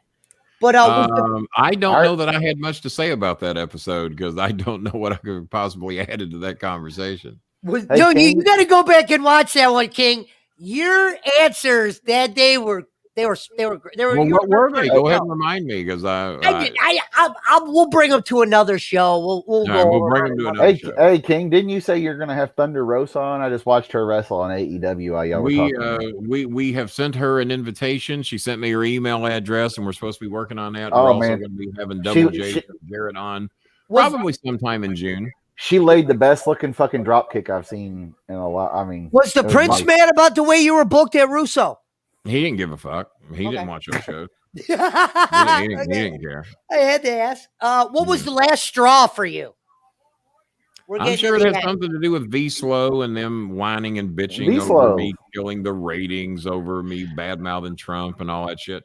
I don't know exactly but my guess would be it had something to do with my political views. And I just said, I'm not going to hang out with fucking 9 fucking Republicans and have you all bitch all the fucking time when I'm jacking your ratings up somewhere between 27 and 35%.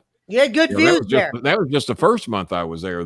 Then Russo didn't really want me to tell all the other guys that I knew that, and I did anyway. So they didn't tell me what the ratings were after that. They kept it a secret. Okay, favorite. I already know the answer to this, but I got to hear your answer. Favorite episode of Black and White? That was the one Stevie Ray was in. New member. You'll have to tell me because I forgot all about that. Well, I didn't know if you did you ever watch that show? I said, what was your favorite episode? I don't recall ever watching Black and White. Thank you, Perry Gazaway. Oh, you never got to meet Stevie Ray your whole time there?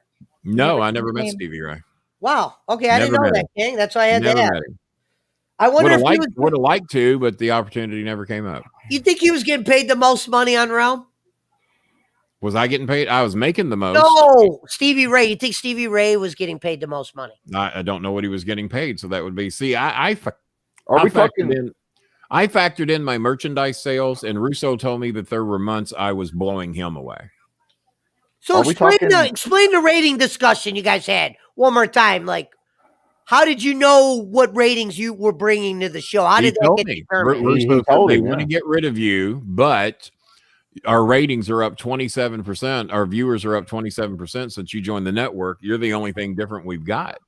And so you single-handedly raised our views 27%. Well, they have a shitload of them. How many of them was there? 8 or 10 of them on Realm Network. Yeah, well, I'm going to say you were the only one. They all had the same opinion. You're the only one with a different opinion. They all had the same fucking opinion. To me, that is horrible booking. You got to have people with different opinions. You can't have all good guys or all bad guys. I mean, I was the only one. So Jake quit being a watchdog. He's gone back to his own Twitch account now. Jake, get on that Twitch and keep them fuckers out. What were your thoughts when you found out Vince had a wish list? Did you have aspirations of getting one yourself? Repeat that.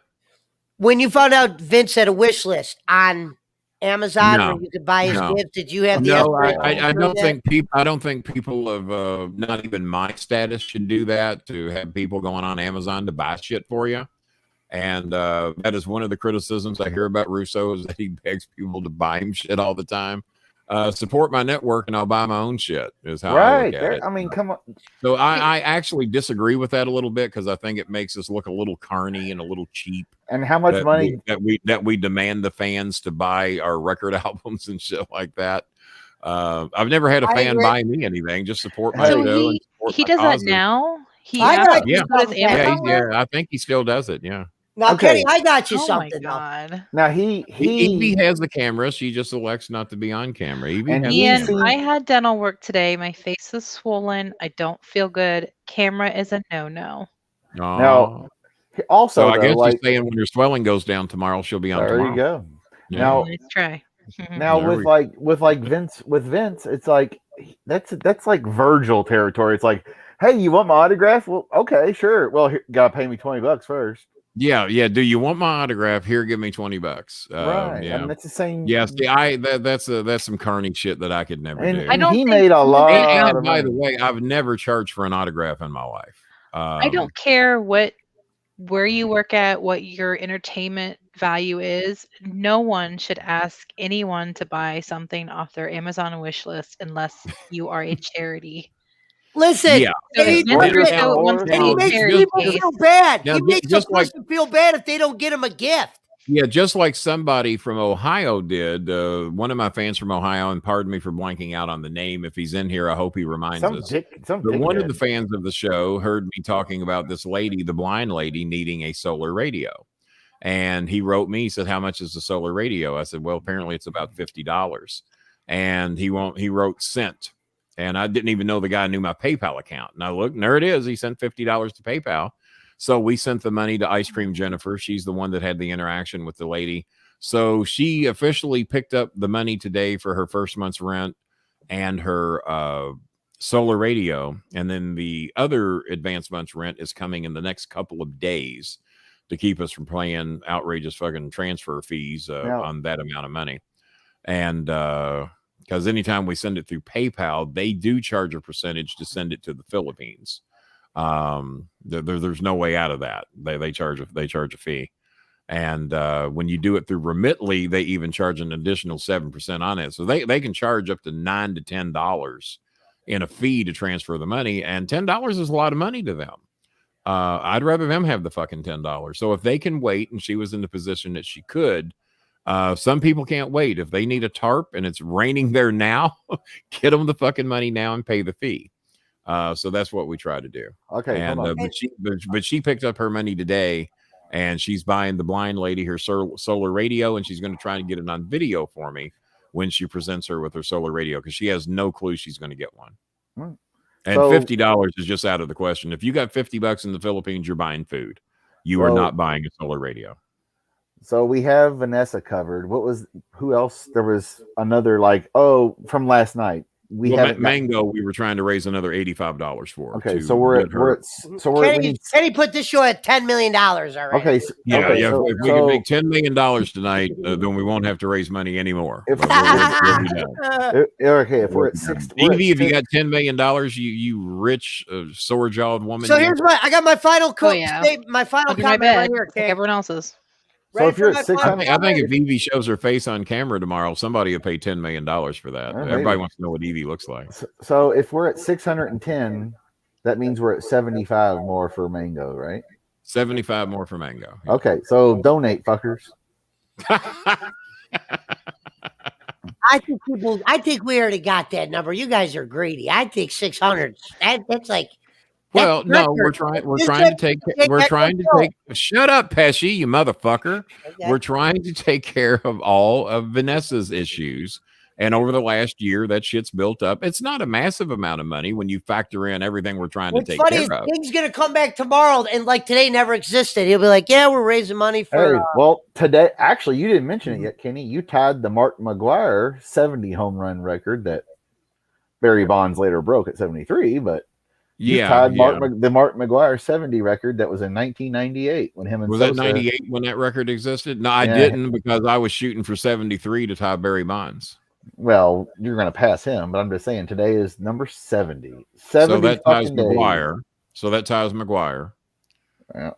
So tomorrow I break McGuire's record. What was Sosa's record? He didn't get to 70. No, Sosa was like 60. I remember watching McGwire hit number 70 in St. Louis. What a great year that was. What a great year. Oh, that was a great year for baseball. It was a great year. I wasn't against the roids. I thought they overdid the roids. Hey, it made baseball better. Thinks every player should be on roids. I remember Lewis Black saying that every player should be jacked to the fucking field. I agree. More home runs, any home run less than 500 feet shouldn't count. His back the fences that let the roid monsters take over. Well, here, King, I got my final comment. Did Jose Canseco and Carney Lansford and Mark McGwire? There's a little something going on there. Well, what's funny is that all that when Canseco put that book out, people were like, "Oh, he's lying," whatever. And then everything in it became true. Everything. He wasn't lying. Everything. A-Rod, McGwire, Bonds, Palmeiro. Every guy. Bonds was obvious. Bonds left Pittsburgh, 180-pound guy with a tiny he's my head. Size. Bonds he gets was my to fucking size. San Francisco. He's got shoulders like fucking Hulk Hogan and a head like Big Show. Barry Bonds went from like my size to fucking John Cena size inside of a year. Inside of a year. Yeah. Ken. Evie, who's your favorite baseball player, Evie? Evie doesn't watch baseball unless it's live and it's beer is involved. Lots. Well, Charlie Hustle already because I watch 162 Reds games a year. I need somebody to watch the damn games with me. So Evie, there you go. Making it tough on me, darling. Making it tough. I know Evie likes football. Hey, we're Megan tonight. No Megan. This was Megan's show. This was Megan's idea. She said, "Let's do a fundraiser for Vanessa." She wasn't here. I even texted her. No word, no nothing. I sent her a join link to join the show. I have a final comment. Do you want to hear it? Because it's going to blow your mind away. All right, here we go. As long as you're only blowing my mind and not somebody Evie knows, then that's fine. No, listen. Hold on. Let's be serious. I'm even going to lower my tone when I say that. Okay. I appreciate that. So let me tell you guys the final thoughts from Mr. Pesci. This is the creepy thing that happened to me when I was right. What's funny is the creepy thing is that you're still on this show, but go ahead. I wrote this episode probably 3 days before this month even started. Oh God, here comes the sign. I remember. Listen, this is kind of Kang. You're gonna actually be like, that's kind of weird. So when I was doing my research, I was listening to the Mr. and Mrs. LaGrassa show. That's Vito and Noel. I'm Italian, so I kind of get. I'm Italian, so I get them. It's kind of but they were going over their favorite Christmas albums. First of all, Vito was saying, what's that? In the Ghetto by Elvis is a Christmas album. They were arguing over that. In the ghetto. Yeah. In the ghetto. Yeah. No, it's good. He says it's a Christmas album. They were arguing over that. But here's the sign. All right. He goes, Vito, what is your favorite Christmas album that you own?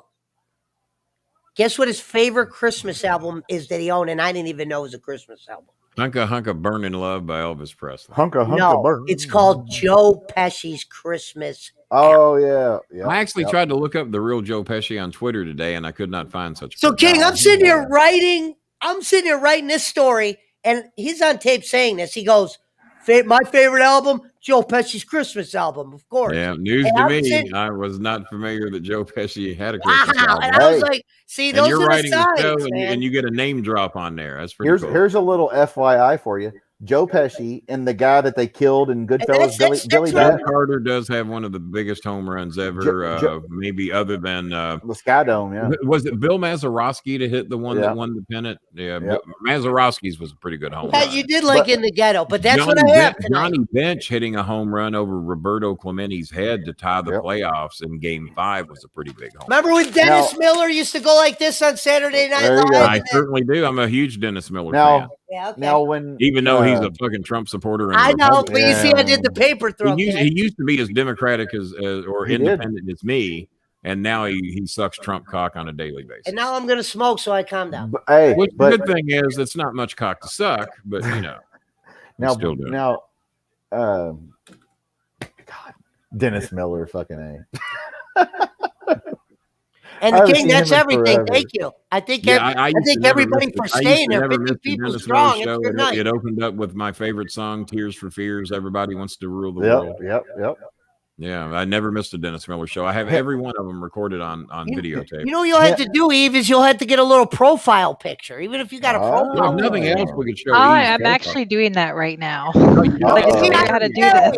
I told you, I'm a predictor. I'm just, Yeah, you're a dick. I don't know about a predictor. I was downloading a picture. Pesci the magnet. No, but okay. Yeah, because that's what JJ Wood does. He normally has a profile picture up in there because I've told him. I said, JJ, you're not going to. Chris, remember when I told you that? Yep. Now, Joe Pesci legit is a musician. Him and the guy who played Billy Bats that he killed in Goodfellas, they were in a band. There you go. That's the picture I told her looks nice the other day. Big fan.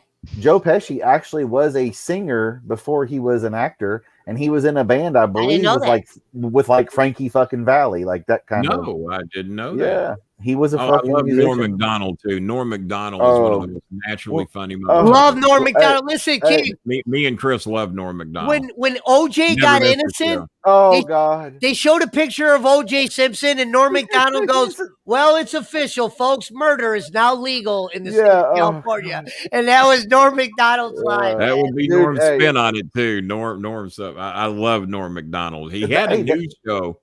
I forgot who aired it. Was it MTV? Somebody, I don't know who, but TBS. But he had a news show that was 30 minutes a night, and I'd never miss that fucking thing. Yeah. Now Pesci, you can see, and there's Evie. There's sweet Evie right there. Yeah, Matt Godwin's right. Joe Pesci was almost like in the Jersey Boys, like with Frankie Valli. He was almost in that group. He goddamn. He toured and he was like the opening act type. Him and the guy who played Billy Bats. Well, there's something I have to tell you about Evie. This is a private conversation that Evie and I had. Evie, are you ready for the private conversation you and I had? Yeah, we did not. Okay, let's see what you make up. Okay. No, this is an actual real conversation that you and I had, and you had one of the funniest lines to get out of what I wanted you to do. I wanted somebody's suggestion that being as the king doesn't have any white girlfriends. All my girlfriends are either black or Filipino. And the king needs a white girlfriend. Somewhere in the top 14, there needs to be a white girl in there somewhere. This is true. We only have like 3 white girls that watch the show. We got Evie, we got Megan, and we got Lindsay. Yep. So the idea is that we have a three woman, white woman battle royal for the rights to be the 15 slot girlfriend for Kenny Starmaker Bowling. Wait a minute, 15 so I slut? suggested this to Evie. I said, Evie, how about you, Megan, and Lindsay just going at it and just knocking each other's shit off? And you battling for the number 15 slot. And Evie says, well, I'm going to stand down because I would make a horrible fucking girlfriend. I said, well, I just admitted that I have 15 girlfriends. What kind of a fucking boyfriend am I? I suck too. Maybe we were meant for each other. Possibly. If Mango and Pesci were meant for each other, then who knows about me and Evie? Hey, and then Megan, Megan actually kind of has a boyfriend, but I don't know. I'm not sure. I don't know. Chris keeps wearing his glasses. Those are kind of hot. I may leave you for Chris. And Chris been waiting all night for somebody to hit on him. Oh fuck! Chris. And but yeah, Evie said that she's a horrible girlfriend. That she wouldn't. I am a horrible girlfriend. Well, I know. Yeah, I got you. And Megan's kind of got a boyfriend. And poor Lindsay's married, happily married. Yeah. I think any happily married woman that ended up with me as my only white girlfriend would only possibly be more happily married than she was before. And Lindsay is in Ohio as well. And Lindsay's in a easy match. We're probably only like a half hour apart. Yeah, if we can just get Megan to make the trip from Asheville, North Carolina to Asheville, Ohio, Ian, the Battle of the Ashvilles. Ian, you don't have to lie. You're turning 46 in 3 weeks. You're getting less discriminating about the sheep, not the girlfriends now. I'm getting less discriminating about girlfriends. I don't know. And I turned 39 this year, and I'm still picky as fuck. So it don't matter. We're like the same age too. We're close. How old are you? I am picky as fuck, Pesci. No. I just said we're close on age. All right. In all honesty, even though I'm an old fuck, who would have the best shot between me, Pesci, and Schmidt, just based on? You're gonna put her on the spot like that? Yeah, I'm gonna put her on the spot. Who would you pick if you had to pick? I'm sorry, it would be Chris. It would be Chris. God damn! Well, boy, I just put the ages are close, and he doesn't have the annoying Pesci voice. Now you see why. You know what? Can I say something extremely racist right now? Now you see why I hate fucking white women. What are white women like me? Well, you never know. Megan would have picked me. Megan would have picked me in a heartbeat. I can say that because she's not. Yeah, because she can't stand me or Pesci. Well, she can't stand Pesci. That's for damn sure. I thought me and Megan were cool. I don't know what happened. I don't know. You never know. Megan flip flops. No, she's busy working and shit. Pesci the pimp. There you go. One of your friends putting you over, Pesci. Thank you, Zook. Putting you over. There you go. King, you need to attract more female listeners from England. There you go, Evie. You can get Randall Harper. Due to the time difference, we don't get her on as much. Who's the girl I had on that dressed up in the sheep outfit one night? Jamie Ice, the ice coach. Jamie Ice. Awesome. We need to get Coach Jamie Ice on. She's a coach for ice skaters. Yeah, she's awesome. She a real girl? A big hit on this show. The fans loved her. We need to get her back on. Ian, remember because he was on too. She's a white woman that would have picked me. Was she a real woman? Yes. Hell yeah, she's a real woman in a goat. She was in a sheep costume. But we get a lot of fakes around here, Ken. Little daughter on the show. I forgot the daughter. Yeah, Pesci, you thought I was one for how long? Eve, I'll be honest. I thought Eve, the first time she came in, she actually did become a member on one of my shows, but I thought at first she might have been a fake. But when she became a member, I saw it was real. We get a lot of girls that are fakes in here, Eve. I'm glad you were. We get a couple. Of fake. Kenny can even tell you. I messaged him like, I wonder if that's actually somebody else pretending to be Eve. You never know. I mean, but Evie's got a badge, and those are the kind of questions that tune in next week on the Bowling Alley. We find out man or fake. Evie donates thousands of dollars to YouTube, so we know she's legit. I think Evie's a YouTube executive. We know she's legit now. Jake's doing his job. He just banned. There we go. All right, that's why you're getting free shoes, motherfucker. That's why you're getting free shoes. Jake, I never even saw him in here. He's gone already. I guess he slept in today. And, good job, Jake. Jake, this is your permanent job, and you're going to get shoes for this as long as you don't ruin the Reds game for me. No, that was Jason Robbins. What's that? That was Jason Robbins. Yeah, well, Jason's already went to bed. That makes Jake feel like he's got this job now with that. I think he's got the job. If he can stay off his own account promoting begging for laptops, I think it'd be all right. Me and Chris were on his show one night. Chris was on, and I was all right. We got 4 of us on here. Let's do this right. Let's make it feel like a wrestling show. Thank you, Jake. Thank you, Jake. Come on, Eve. This is awesome. Thank you, Jake. Jake is awesome. Jake is awesome. Jake ain't getting a laptop. Jake ain't getting a laptop. Oh, you never know. We might do something nice for him. I think I have an old one laying around here, Jake. You could have, but it probably. And there it is. I just banned that asshole for you. Shit. That's funny. And the sad thing is the dumb fuck is watching that he just got banned and he didn't even get his shit in. Say, all right, we're still 75 short from the total. Still 75 short. Well, I'm here till 10:05. Oh, wait a minute. 10:05, huh? Yeah, I'm here till 10:05. Seems awful early. It doesn't seem early to me. That's going to be 3 hours. Doesn't seem a bit early. Wonder if somebody would donate to make you stay longer. That's a deterrent to assholes. Hey, good Thank you, Jake. Is awesome. Thank you, Joe. Jake is he did his job. That's why we brought him in here. I'm sure 80 miles with a pair of shoes or 2 and a book, maybe. Eve, you watch wrestling though? Yeah. Okay, I didn't know if you were like a partaker in that. I didn't know what. She just loves my voice and acts like she likes Chris. Yeah, Schmidt. I just came in here and was like, "Hey, who's this fucker?" If Chris Schmidt had my voice, that would be. I actually did that with Penny. That's what's funny.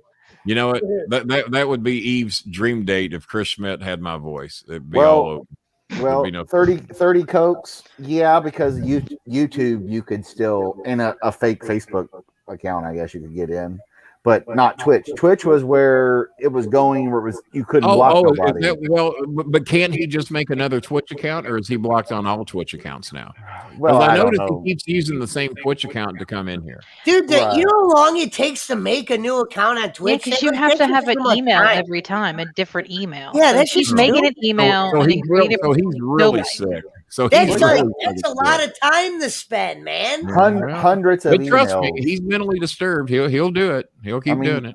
He's pulling a Hillary Clinton here. Because now that we got the watchdog loose on him, you know. I mean, he didn't even get his shit in here tonight. Jake picked him off before he could even get his shit in here. Jake Echo said, "No soup for you." We're gonna have to get Jake a watchdog badge from Harry. Harry, we need a watchdog badge. Jake Echo. And I'll send it to him with his shoes and his book. Jake Echo. I'll throw 5 on that. We got what kind of badge we're gonna make Mountain Timer when he gets his book and his mug? Give him a Mountain Timer badge with a little mountain on it. I'll throw 5 on the mountain. Time for a bowl of granola. What the fuck? He can wear it around town. What the hell else would you eat in the Mountain Timer? We'll give Mountain Timer like. Eve, what color is your hair? I'm a redhead, natural. Okay. His Wi-Fi took a shit. Well, it happens. Gingers have no soul. I'm disappointed that Megan I did like you, Chris. Her own show. But now you can go fuck yourself. No.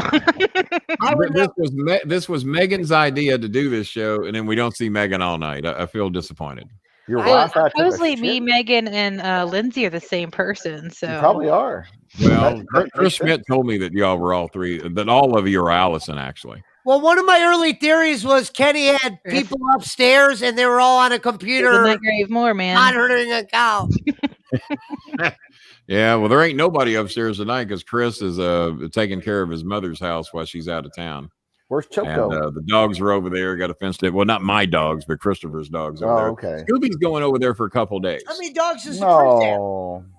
Well, Chris's dog Choco lives upstairs. 2 Cow Scooby live here, and then my ex-wife's got a dog over there too. Okay. Yeah, poor so Scooby. A lot of dogs.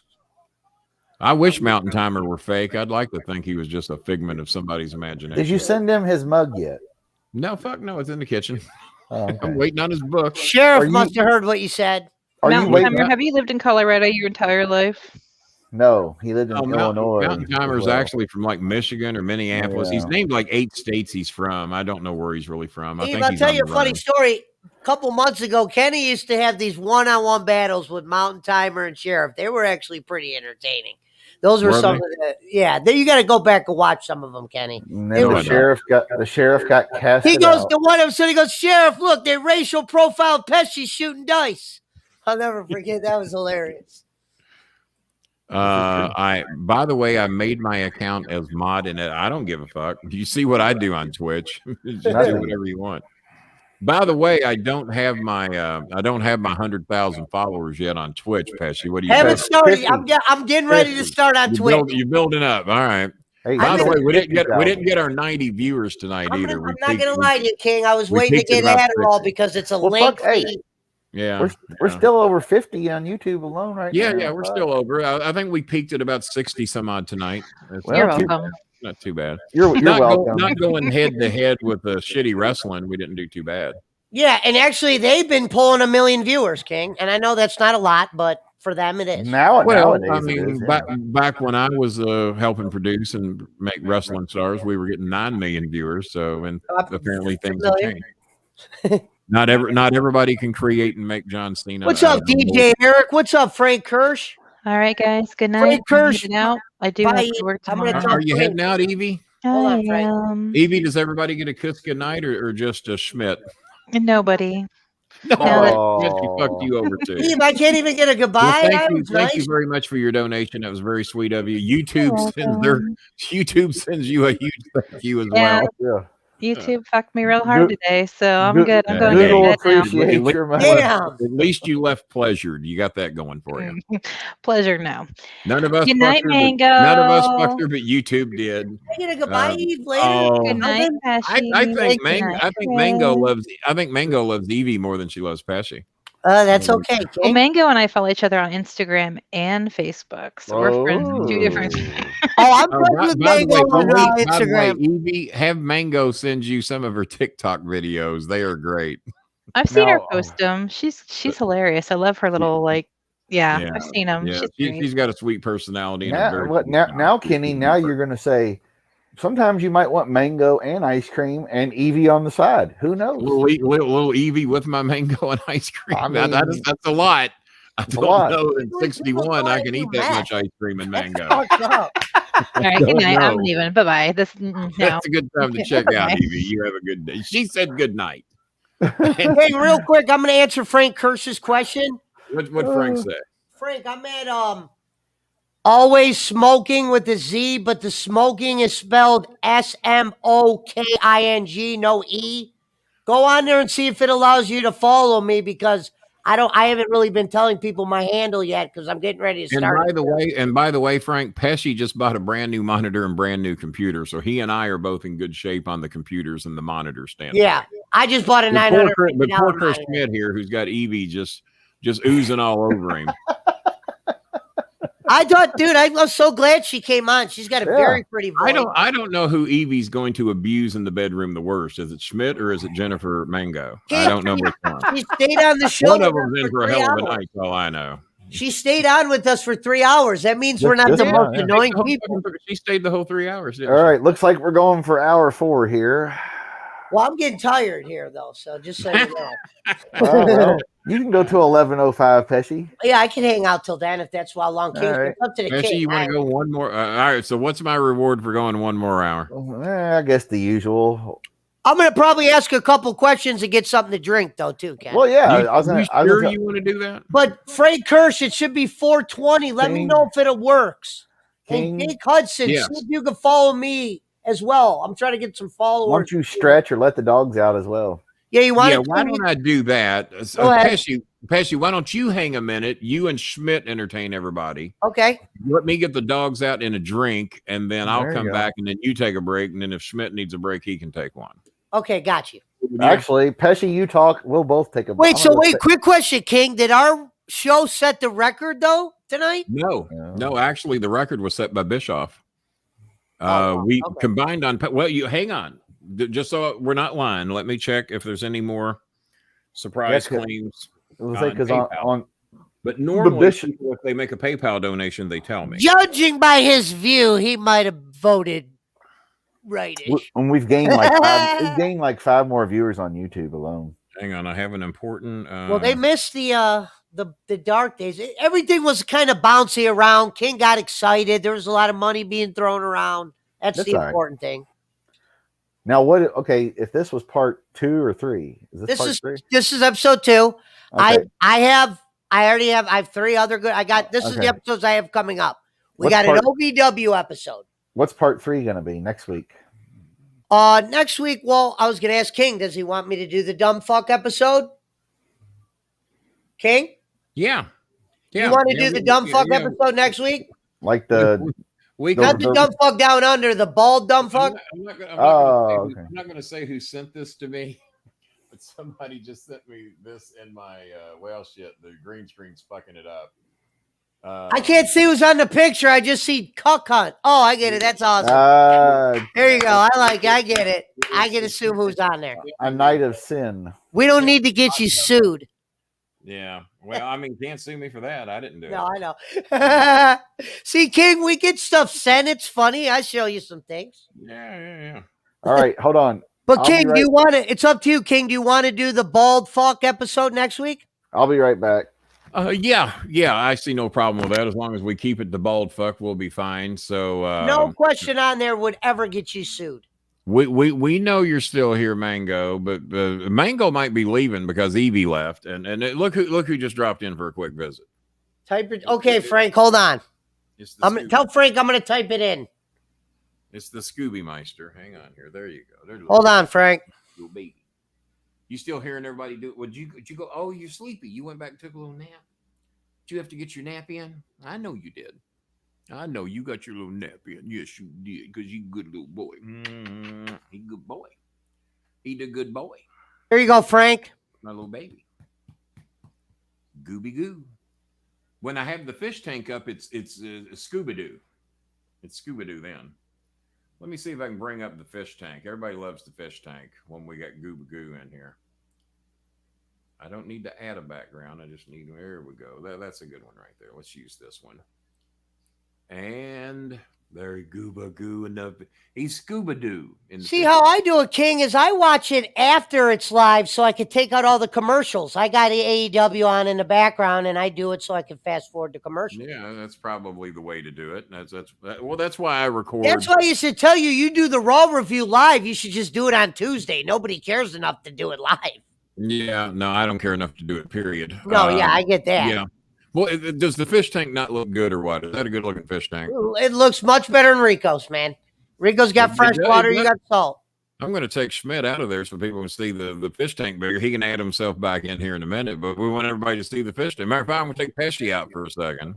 I'll add you guys back. There we go. Look at that. Is that a good looking fish tank or what? Little Gooby was in here, and now you can see the detail of the fish real nice. You just got to love the fish. All right, we'll bring everybody back. Now Schmidt goes, I think Pesci's going to the bottom now. Huh? There we go. We got Pesci dead center in the bottom now. There we go. There we go. He's Pesci started from the bottom and now he's here. Okay, now can I get my drink now? Do it. Yeah, go ahead and get your drink, and then I will take care of the dogs and get my there. drink, and we'll do another hour here. Take a Now, tour. in all seriousness, Chris, are you okay to be doing this? I mean, I guess you're not going to do. All right, I appreciate it.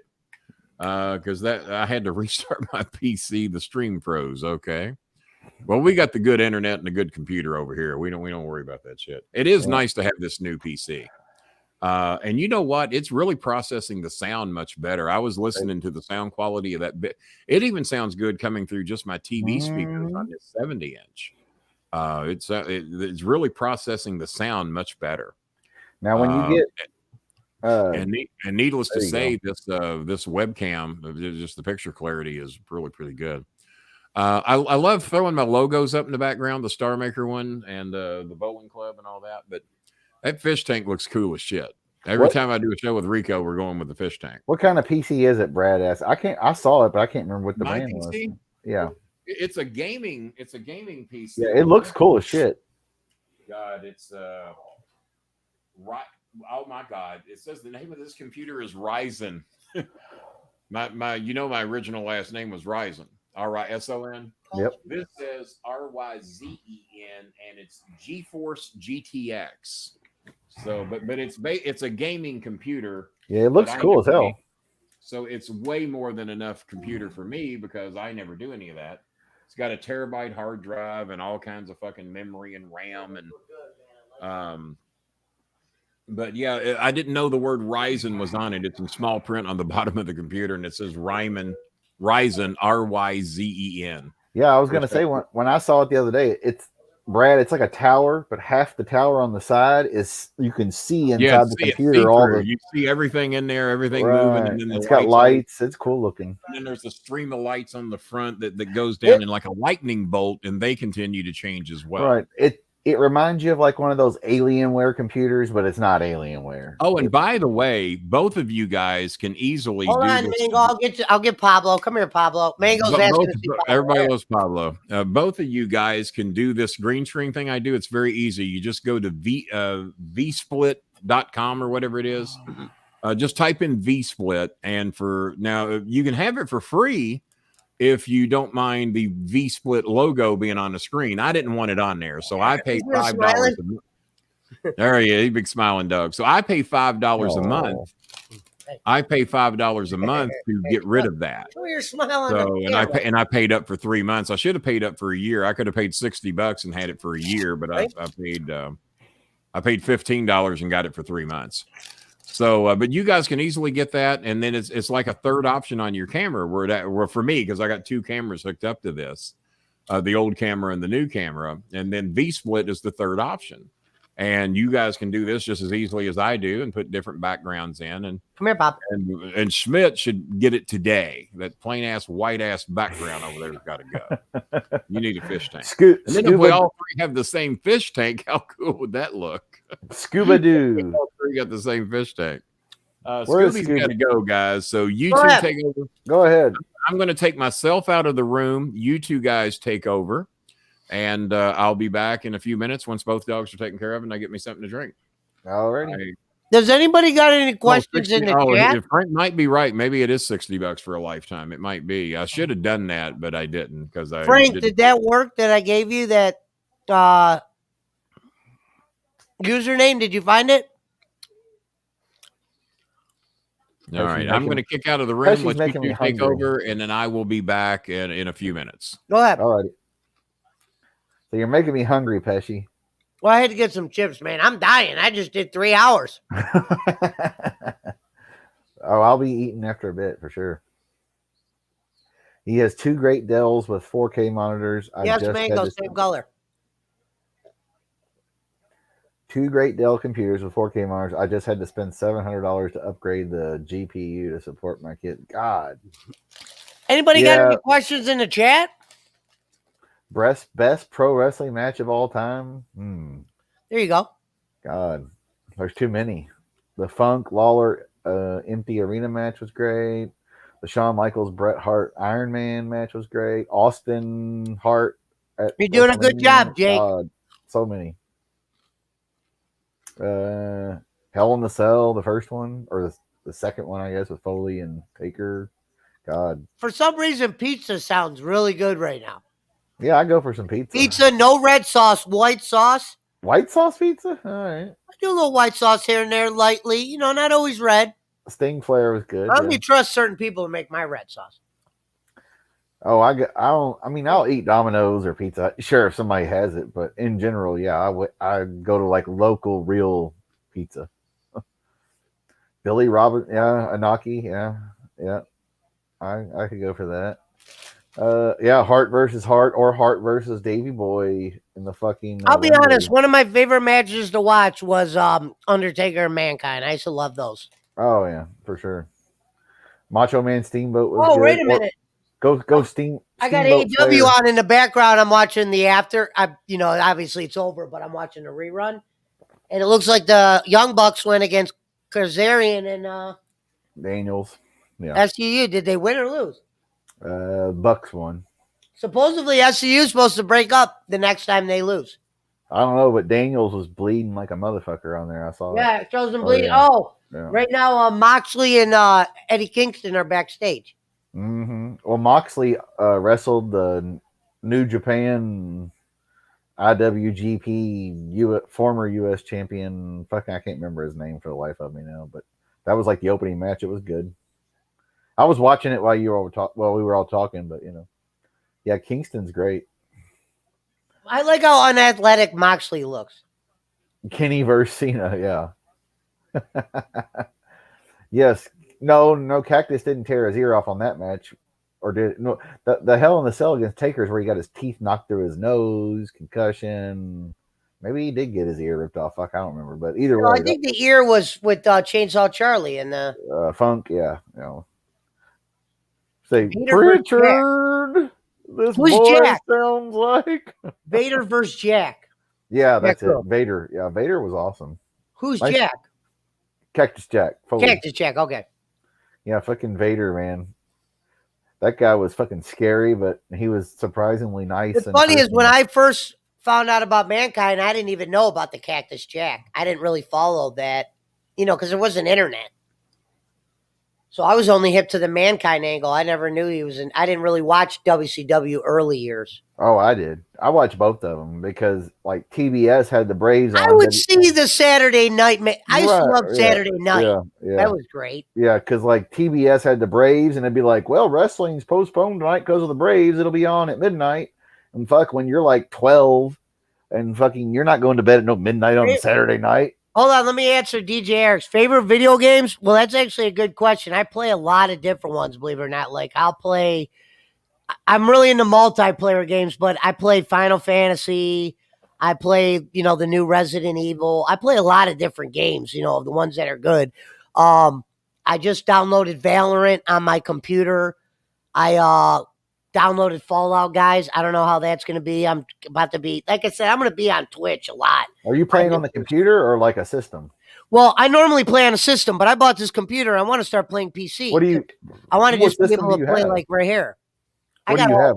Xbox, PlayStation, all that shit? All of them except I don't have the new. You can't find the new consoles unless you want to overpay for them. I was going to say, because like, what's the new PlayStation going for on the market? Like it's like $1,000. It's like $1,000. Right. And what they're saying is you might not even be able to get it in stores next year. God, so those bitches, because the scalpers they're finding some kind of loophole where they're getting all the systems. And dude, this PS5 is legit. Like for instance, I paid $1,000 for this little modem that's right here. But the PS5 is close to one of these, and it normally goes for $550. But since you can't even get it, that's insane, dude. They only cost like $500, but you got to pay $1,000 to get one. Now, what's funny is I never thought I would pay. I just can't pay $1,000 for it. I don't know. Hell no. That's like car repair money or whatever the fuck. See the PS5 go for $1,500. Eric's right. That's what I'm saying. Yeah. And what's crazy is, if I could have found one day one for $7, maybe. Oh, fuck yeah. Yeah. You know what I mean? But now it just feels like, I just feel like they're going to eventually be there. And I don't want to be the guy that. I don't even play games anymore. I would, if somebody has. Well, there's a reason why I want to do it. See, when I have the headset on and people hear my voice, they always make comments. So what's funny is I'm going to have these on tapes, but I'm going to play along with the comments. Well, yeah. Well, Twitch. Yeah, I'm sure. Yeah. And usually you'll get a good reprimand and you'll get some funny content. And that's probably going to be the stuff that you got motherfuckers going to like Duke and Carolina and fucking USC and shit that going on scholarships to fucking play goddamn video games in the arena. And not. Brad, I never played Elder Scrolls. I would if somebody would have taught me how to play it. It just seemed too confusing. Yeah, I thought about Elder Scrolls. JJ's right. We got to like record you saying the Pesci lines from Casino, Goodfellas, Home Alone. Yeah, my cousin. Dude, I've done that my whole life. Do you realize? I used to do a fake Joe Pesci cameo and get paid. Yeah. or do it on. Yeah, it's like where you get off talking about me, man. My gamer tag is. I put it in the. I'm gonna type it in the chat. Ask him, is Frank Kirsch still in here? Ask him if that worked. Frank, did that work? I don't know. I haven't seen him. It's like, he's like, what's Pesci going to be like? You Jew motherfucker, you, what you think? You was going to go on my fucking head? There it is. Yeah, make sure it's no E with the Z. I always say, always with the Z, smoking without an E. And that's on Twitter, Instagram, whatever the fuck, right? Twitch. Yeah, well, on Twitter, it's just always smoking. On Twitch, it's that one. But that's where I want people to follow me is Twitch. Okay. I'm not really a Twitter guy. I'm only on there because of Kenny. I don't even. I mean, I have an account. I just don't. Well, I can't find him on Facebook. Yeah, I have it just to like look at other shit. I don't even do shit. I think my name on Twitter is like Johnny Wishbone. Barnett said, if anybody gets that reference, you're an Eddie Murphy fan. Wait, what does Harry say? I haven't paid for games since 2011. Right. What does that mean? That means he's getting them free, like bootlegged or online. Oh, okay, yeah. Well, that makes sense. Well, yeah. Fuck, I ain't paid for a movie or TV show in at least 10 years. I thought about getting rid of cable because I really do all my shit on the computer nowadays. I've kind of thought about getting. Well, I mean, if you I only watch wrestling. Well, if you got I have cable as well because it made my internet cheaper to like bundle it. And it's like, okay, they gave me like a DVR box. I don't like it would probably be more expensive for me to just get rid of it and keep fucking internet. You know what I mean? It's like they give you this package deal where it's like, oh, we give you fucking cable and we give you the internet. Put up? I agree with Ian. Yeah, I have same thing, Ian. Right. Yeah, exactly. Yeah, I mean, I remember getting VCD, and Ian remembers this because they were never big in America, but I used to trade concert recordings back in the late 90s, early 2000s on fucking mini disc. I had a set of microphones. I go to a show, Ben Harper, Pearl Jam, fucking whoever, anybody, the fuck Fish, whatever. And I wear these fucking headphones and I wouldn't cheer or scream or nothing. I'd have the best fucking bootleg that even Fish, Ben Harper, Widespread Panic, The Grateful Dead, whoever the fuck. Thank you, Frank. They wanted my copy of the show that I had because a buddy hooked me up with it. Well, yeah, CDs, but mini disc. Remember mini disc, Ian? They were big in Japan and Europe, but not mini disc. We had when I was in broadcasting school. That's what we had to tape our content. They're like that big. This is the future, but they never really took off. They never did. They were. I thought they were going to be the future. You're right. My dad had a mini disc player in his Cadillac. Me too. I had a mini disc player that I could hook up to my stereo, computer, whatever. I'd rip all kinds of shit onto it because it would hold so much more than just a plain old, CD or whatever. And then, of course, MP3s and all that came around and took over. And Twitch is big right now. They got this thing called the hot tub meta where these girls literally. Oh, yeah. It's a whole thing of just chicks in hot tubs talking. They're not doing nothing. No, I'm not against it because, it's not like they're doing anything bad. But here's the thing is you never know how old some of these girls are. So you're like staring at them. You're like, is this girl of age or, you know what I mean? Some of them you're like, wow, that girl's only 20, if you're lucky. that happens when you get old, man. What does that say? Joe is the same tag on Xbox and PS4. Is that your gamer name? My Xbox is without the 420. For some reason, Twitch made me put the 420. I couldn't just do always smoking. So always smoking is your gamer tag on Xbox and PlayStation? Yes. No, not on PlayStation. PlayStation, it's Camel Smoker 101, but just look me up on Xbox. Okay. No, I'm not Camel Smoke. It's a long story. God damn, you got too many names. Yeah, but no. That's like one I can't really get into here. But Eve said she sent go with my Xbox, always smoking. Eve said she sent you a friend request, Pesci. Okay. Oh, good nice. Night, Eve, I was going to ask you that if I could send you a Facebook, but I didn't want you to think I was like a weirdo. Perfect. Yep. She's my friend on Facebook, so you should see it. Should I get on Instagram when it's annoying? Brad, Instagram is like Facebook without all the politics. It's just pictures, videos, and like it might be like The Rock. If you follow The Rock on Instagram, Brad, it'll be like The Rock. He's like, here's my tequila and my phone, blah, yeah, much love. Terramana. Where'd you get those glasses at, Chris? Las Vegas Airport. Las Vegas Airport? I like that. I love Vegas. Now, Vegas I have been to. Hold on, let me think. McCarran? Is that what it's called? McCarran? Wait a minute. Hold on. Jake's got something to say. You want to read that one, Chris? It says, Jake, I got something to say. I've been dealing with lots of stuff in my life. I was a caregiver to my dad who had heart problems and was a diabetic who was on oxygen and other stuff. Deal with my own anxiety, ADHD, and other stuff. Watching Twitch makes me happy. Thanks for making me happy, Jake. Well, that's good, Jake. There you go, Jake. Yes, Brad, and Facebook is, your uncle and grandmommy going, well, I think they should do that. They should make people pray in school. My buddy's texted me saying, send Kenny your Facebook page. I don't know how to do that. We tried doing that. We tried. I don't know. I haven't. If you're watching right now, Brian, if you hear Chris, we tried doing that. We tried. I was at his house and tried it. But yeah, like Instagram is just nothing but pictures, videos, and like I guess you could get political on it, but it's not like where you just scroll through and see everybody's I hate Trump, I love Biden, or whatever the fuck you believe. I don't give a fuck. But it's not all that stupid shit. We're like, well, they're making America bad again. This is terrible. They're taking our freedom, or whatever the fuck the gas shortage, whatever the fuck. Instagram ain't like that. It's videos. Hey, this chick's at a beach. Pesci's smoking, or Pesci's with the dog, or whatever the fuck. Or I'm on my way to work, and there's a picture of a wreck on the highway. That's Instagram. It's just pictures, videos. It's more upbeat. Like Twitter is the cesspool. Facebook's right there with it, in my estimation, anyway. Hey, Mark, if you can, send me your Twitch so I could make sure I follow you. And Frank, if you got one, I'll take a picture of it right now so I can follow you guys later on it. Yeah, whatever you want to talk about, Chris, go ahead. I'm completely out of ideas tonight. I'm almost at no, but I'm just saying, like Brad was like, do people have to be Facebook friends with you, or is it?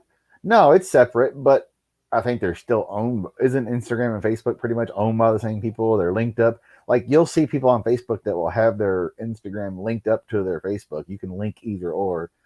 But just go to Instagram, put your email in, and start. And I think hold on, I'm making a phone call. It's about the Facebook thing. Go ahead. It'll let you link up your Facebook friends. So if you have Facebook, you can get your, Instagram people. You'll see, oh, my friend from high school has Instagram. This is her name or his name. On what platform?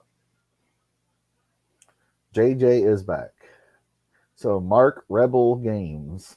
Well, all right, I'm gonna figure it out. Could I send it to him on Twitter? I don't have his phone number. Send it to Pesci, Mark Rebel Games. That's true. Ian Stupidity has. All right. Yeah, he says he sent me something. I'm gonna try to forward it to you, Chris. Hey, Kenny, somebody claims that we're gonna be able to find each other on Facebook. It hadn't happened yet. And I'm back, bitches, was me, not JJ. Oh, okay. That was me. No, where's Scuba Doo? Scoop, come here, Scuba. He wanted Bone. He wanted Bone. He's in the he's beyond the sea. He wants his Bone. It's Scuba Doo. Scooby Dooby Doo. There you go. All right. Oh God. Well, at least they've been taken out, so they're doing better. Did we make any money while I was gone? Of course not. No, I'm out of things to say. Well, so that's why we didn't make any money, because Pesci's out of shit to say. Jake said he's back, bitches. Oh, Jake sent a very lengthy. Yeah, Jake said he appreciates the show. It helps him. Does he? Well, bless his heart. Good someone does. Glad somebody likes it. Yeah, I hate this. There's Vanessa. There's Vanessa. All right, so we got Vanessa. Vanessa got her money. Or will get her money. Well, not really, because here at Brolin Tube, we take 70% of the profit. Yeah. And then we take 15% of that for processing and handling. And then Canada gets 3%. And then we take 11% for sales tax and taxes. And so actually Vanessa owes us $20 after tonight's show. All right, Pesci. Let's hear this story that you teased earlier. Well, no, that'll be saved for a later episode. But look, I'll tell you what it's about. The gist. Okay. All right. When I was younger, a little bit more money in the house there. 420. I don't know what that's about. I don't know why we marijuana smoking. Got no clue. Thank you, Mark. Thank you. Yeah, thank you very much. That's Markables. That's Markables, as you called him the first time he was in. Marco Rebels. Marco Rubio. I don't know what the hell I'm saying sometimes. Whatever the fuck he called him. Okay, so what's the gist of the story? Okay, so now look, don't be mad at me. I was younger. Okay. When I was younger, my dad sent me to see a mental health doctor, which I didn't Get out of here. Boy, you know how to shock a guy. Hold on. For starters, I don't even know what the hell a mental health doctor was at that age. So let me get to the point. I'm going to see a doctor, and basically, I used to be kind of a jokester, Kenny, kind of like you. I would like to steal the show, come in. No, so I'm nothing like that at all. Basically, like those Warshaw tests where they had the black and they'll say, "What do you see?" What do you see? What do you see? Basically, they were doing a test like that on me, and I kind of was joking back, And I didn't realize you're not supposed to joke with mental you're not health supposed to doctors. joke during those. You don't joke at I'm that not going or to at the get into the airport. best part, but what happened was a week later, I have people walking into where classroom, and I'm being taken out by my parents and some doctors, and they're explaining that I'm getting admitted into a hospital because of Your blah, answers. blah, blah.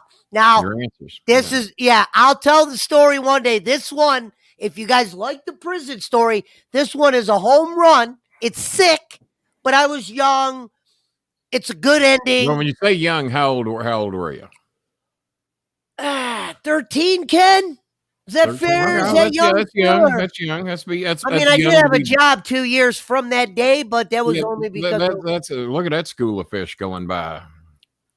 And I know mental health's nothing to joke about, but I had a lot of problems, but I kind of didn't talk about my problems. I pretended I had other problems. So before you know it, I was in a hospital that I wasn't even supposed to be in. And that's when the story gets good, is me in the hospital. That's what they all say, Pesci, is I'm not even supposed to be here. Just like in prison, I'm not even supposed to be here. Hey, and that's the whole big mistake. Was that in Shawshank? I'm not supposed to be here. Well, we'll do that down the line, or if for some reason you get bored one day and you need me to come on and save the show. Cow Dog. He's the good dog. That's my dog there. That's my cow. Black labs matter. Yeah, cow wants to give love and kisses all the time. He does. He's a loving dog. Scooby's a better night dog though. Cow don't like to be touched at night. He don't want to be touched. I think somebody violated Cal when he was 3 or 4 months old. That was King. That was really nice of Eva to donate that money tonight. That was huge. Not expected. That was big. Alexa, stop. Well, Alexa just starts playing rap music out of fucking nowhere. I don't know what the fuck's going on. We were. Let me think. We got up. Well, not counting what I'm going to bring, but we got up to 6:15, 6:20, somewhere around there. So you throw another. Like we got to dedicate about 85 of that towards Mango, so she can get her swab test. That's what I sent her plane ticket money yesterday. Well, so that's what I said. Taken care of. That's why I said if I bring another 100 over, that'll take care of it. We should be in good shape. Good shape. I know Pesci's good for another 100. Yeah. Evie was still hanging around. We know Evie's down for 2, King. Put you down for 2. All right. Evie, Evie's good for another 200 or 300. I mean, she's just throwing around money the way she's throwing today. Well, you caught her after the dentist visit when she was high on life. Well, hopefully she'll PayPal it next time and we'll actually get some. Dude, I'm still I'm blown away too. That's why I came in here to apologize. Some of you fuckers tried to smarten me up and I wouldn't listen to you because I didn't know that. The tracking of the money, I can go in there and track it. And I was getting what they were telling me your estimated earnings are. Well, that's why they estimate, because they haven't determined how much they're going to pay. I was like, you know what? He might know this shit. Yeah. Well, I wasn't counting on him to know anything, but he did. So it all worked out. Yeah. But no, I was wrong. So there we go. Insane. 30. So, yeah, from now on, if you're going to make a big donation, and I consider big anything $20 or above, go ahead and send those to PayPal if you have the option. We might have to do that scrolling on the bottom of the screen in future shows. Yeah, well, it's scrolling there now. Now I can also freeze that to where it just stays up. I have that option too. I didn't even know that till today. It doesn't have to scroll. But you can go boom and right there, PayPal. Yeah, like on the memberships, when I do that, that's got to scroll because it's just so fucking big. Do they get 30% of memberships as well? I don't know. Oh, God. Probably. I'm guessing they probably do. I don't know. So instead of $3, you're going to get $2. No, he's right. Yeah. No, the guy, the other streamer I watch is talking about that. So if you got a $5 a month, you don't get the whole 5. Yep, there you go. Frank Kirsch just said yes. So for your $3 jobbers, they're getting $1 of it basically. I mean, yeah, pretty much. Good gig if you can get it. Just sit back and take everybody else's money. I mean, they're like loan shark. That's loan shark status, bro. I mean, I know loan sharks that only charge 28%. That's what I'm saying. That's like the worst credit card in town. Fuck. So yeah, from now on future donations, if it's $20 or above, please send it to PayPal if you can. I don't mind the $1 and $2 super stickers and the memberships, of course, because that helps keep the trollers out of here. I'm probably going to be sending it to PayPal now that you confirmed it's 30%. Yeah, it's been confirmed. And thanks to Frank. If Frank hadn't done the research along with Bob Hazelwood, I wouldn't have known. And Frank got it to me. They get 30% of everything if you're on iOS and take a fee as well. Oh, you know what? That explains why Apple people have to like. Somebody better let Jake Hudson know that. Yeah. What's that? I said, let Jake Hudson know they get 30% because he's always trying to raise money on his. Right. Well, he's the one that told me they charged 30%. He knew that. Yeah. I didn't know. Yeah, he knows. Yeah, just mark everything up. Did you watch any of this show when I apologized to Jake about the 30%? He's the one who told me. You were here, Pesci. You were here, Pesci. Pesci, why is your camera so fucking high?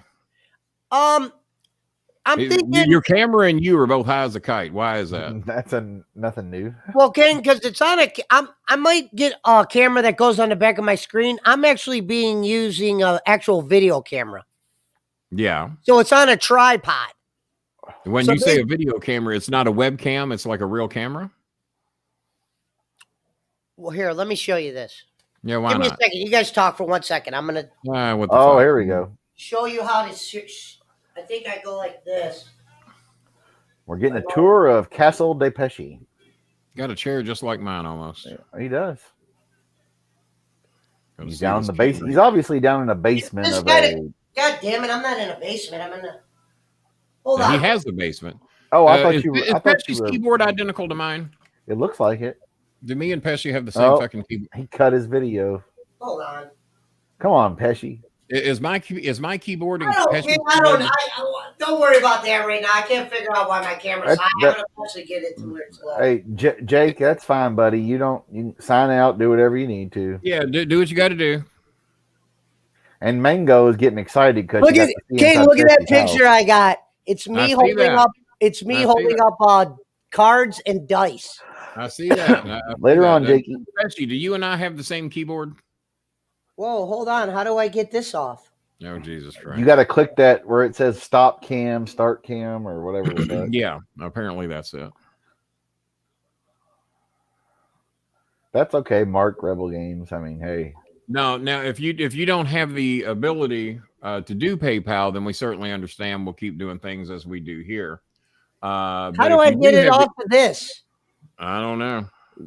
It says either you have to at the bottom of the screen on the StreamYard thing, or you might just want to back out and come back in. I don't know, but usually it's like start. Me kick him out. Let me kick him out and send him back in. Let's do that. There you go. Click back in, Pesci. All right, now click in, Pesci. Nope, that won't work. I'm going to kick him from the studio, and now he can come back in. Yeah. Now he should be able to do it. Yeah, it should read a little peace and quiet. A little peace and quiet. Did I miss much while I was gone?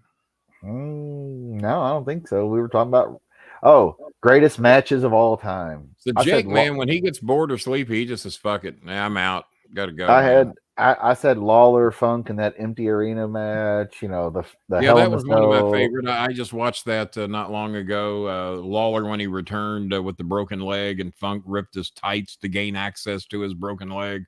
Yeah. I matter of fact tweeted Lawler in that a day or two ago. Like we couldn't have done any damage to Lawler's broken leg if we'd not ripped his tights open and got access to the broken leg. I mean, but people bought it. It was like people bought it. We said Owen versus Brett versus Davey Boy and Wembley, Steamboat fucking Savage, Steamboat Flair, just all kinds of good shit. That's basically what we talked about. I mean, honestly. What would you say besides the Lawler Funk empty arena match? What would you say are some of the greatest matches of all time? Well, his the return match with Lawler Funk after the broken leg, Lawler LeDuc, to where he got it figured out. It appears. All right, Ian. You got it figured out. Ian's banned.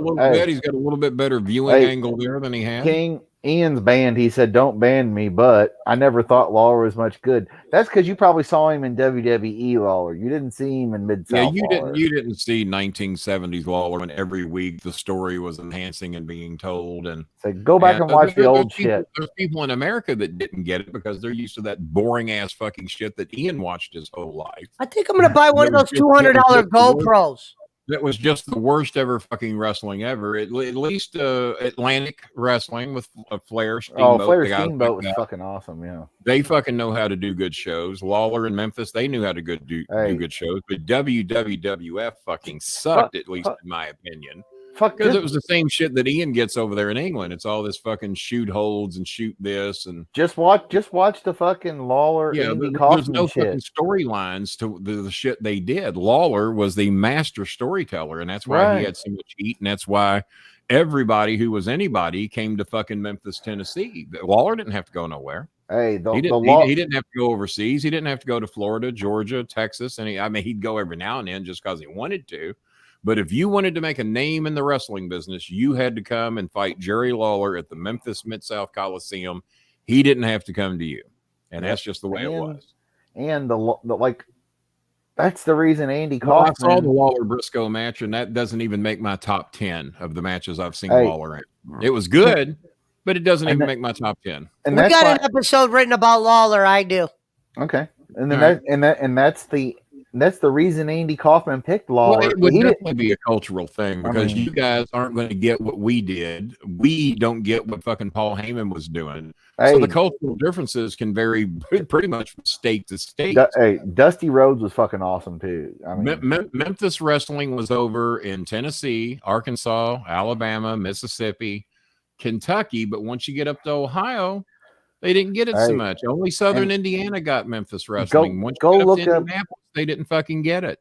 It's very cultural, even in the United States, depending where you go. Texas kind of got it because they did similar shit there. Florida Minnesota got it because they did similar shit. Georgia, Minnesota, not so much like us. That was Chic, and that was. I'm just saying, like they had all those.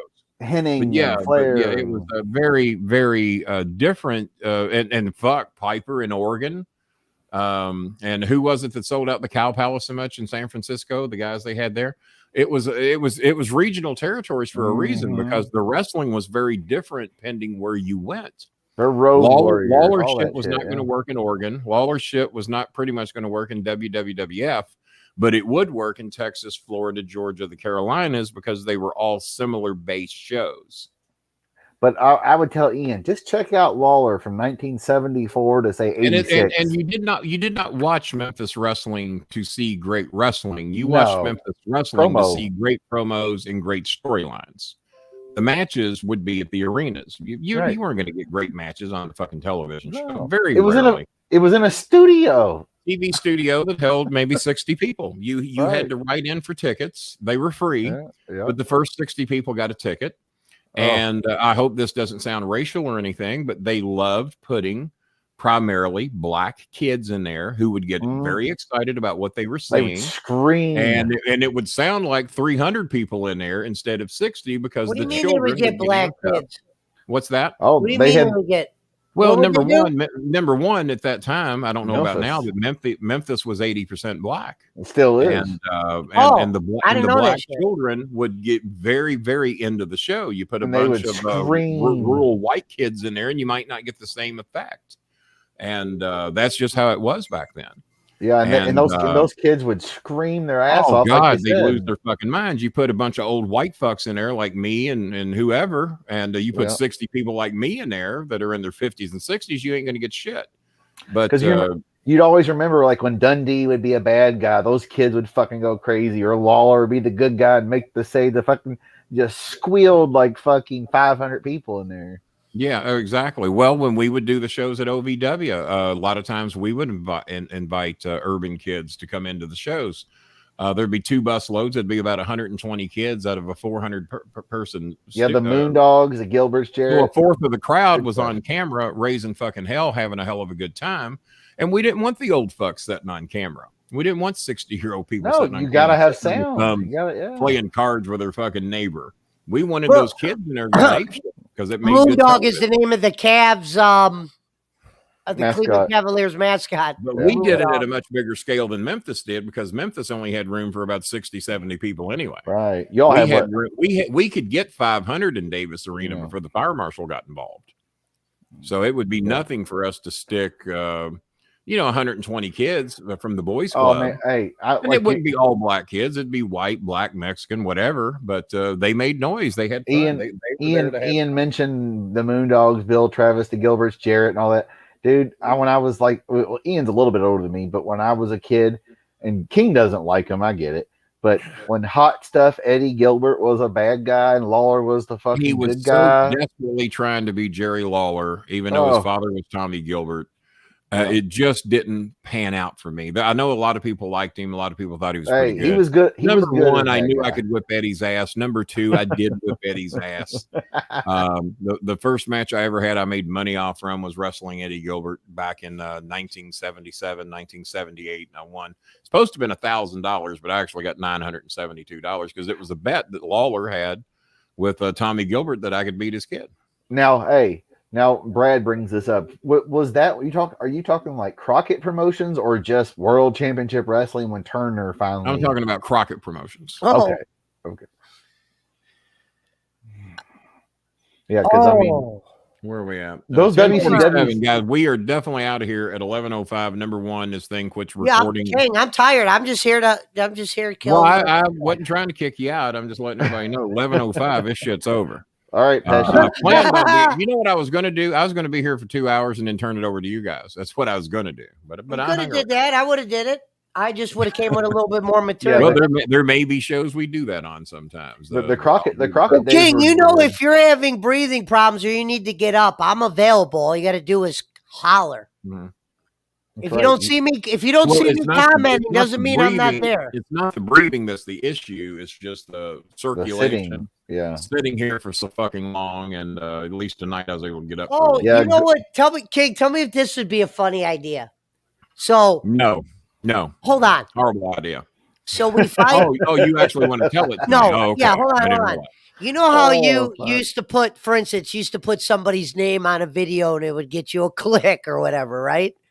So I guess I've never done that, but I guess you've never done that, huh, King? Yeah, right.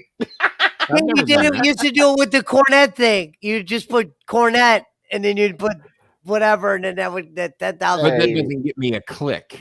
So hear me out. So you've already made a fool of yourself. No, I'm not. I'm about to make a great point.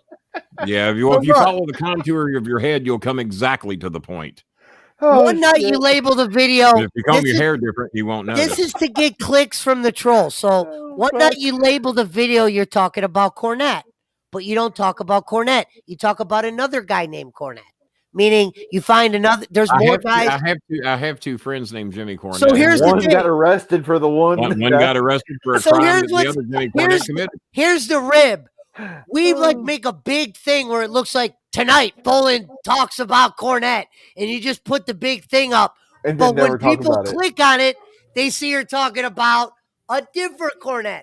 Think about how many clicks you would get just from you saying tonight. I'll tell you exactly how many I'd get. Nothing extra because Cornette's name comes up every fucking show I do. That's true. They always know that something about Cornette's going to come up. Hey, well, Bischoff, they skyrocketed. It went well because me and Bischoff have never spoke. I speak about Jimmy Cornette every show I ever do.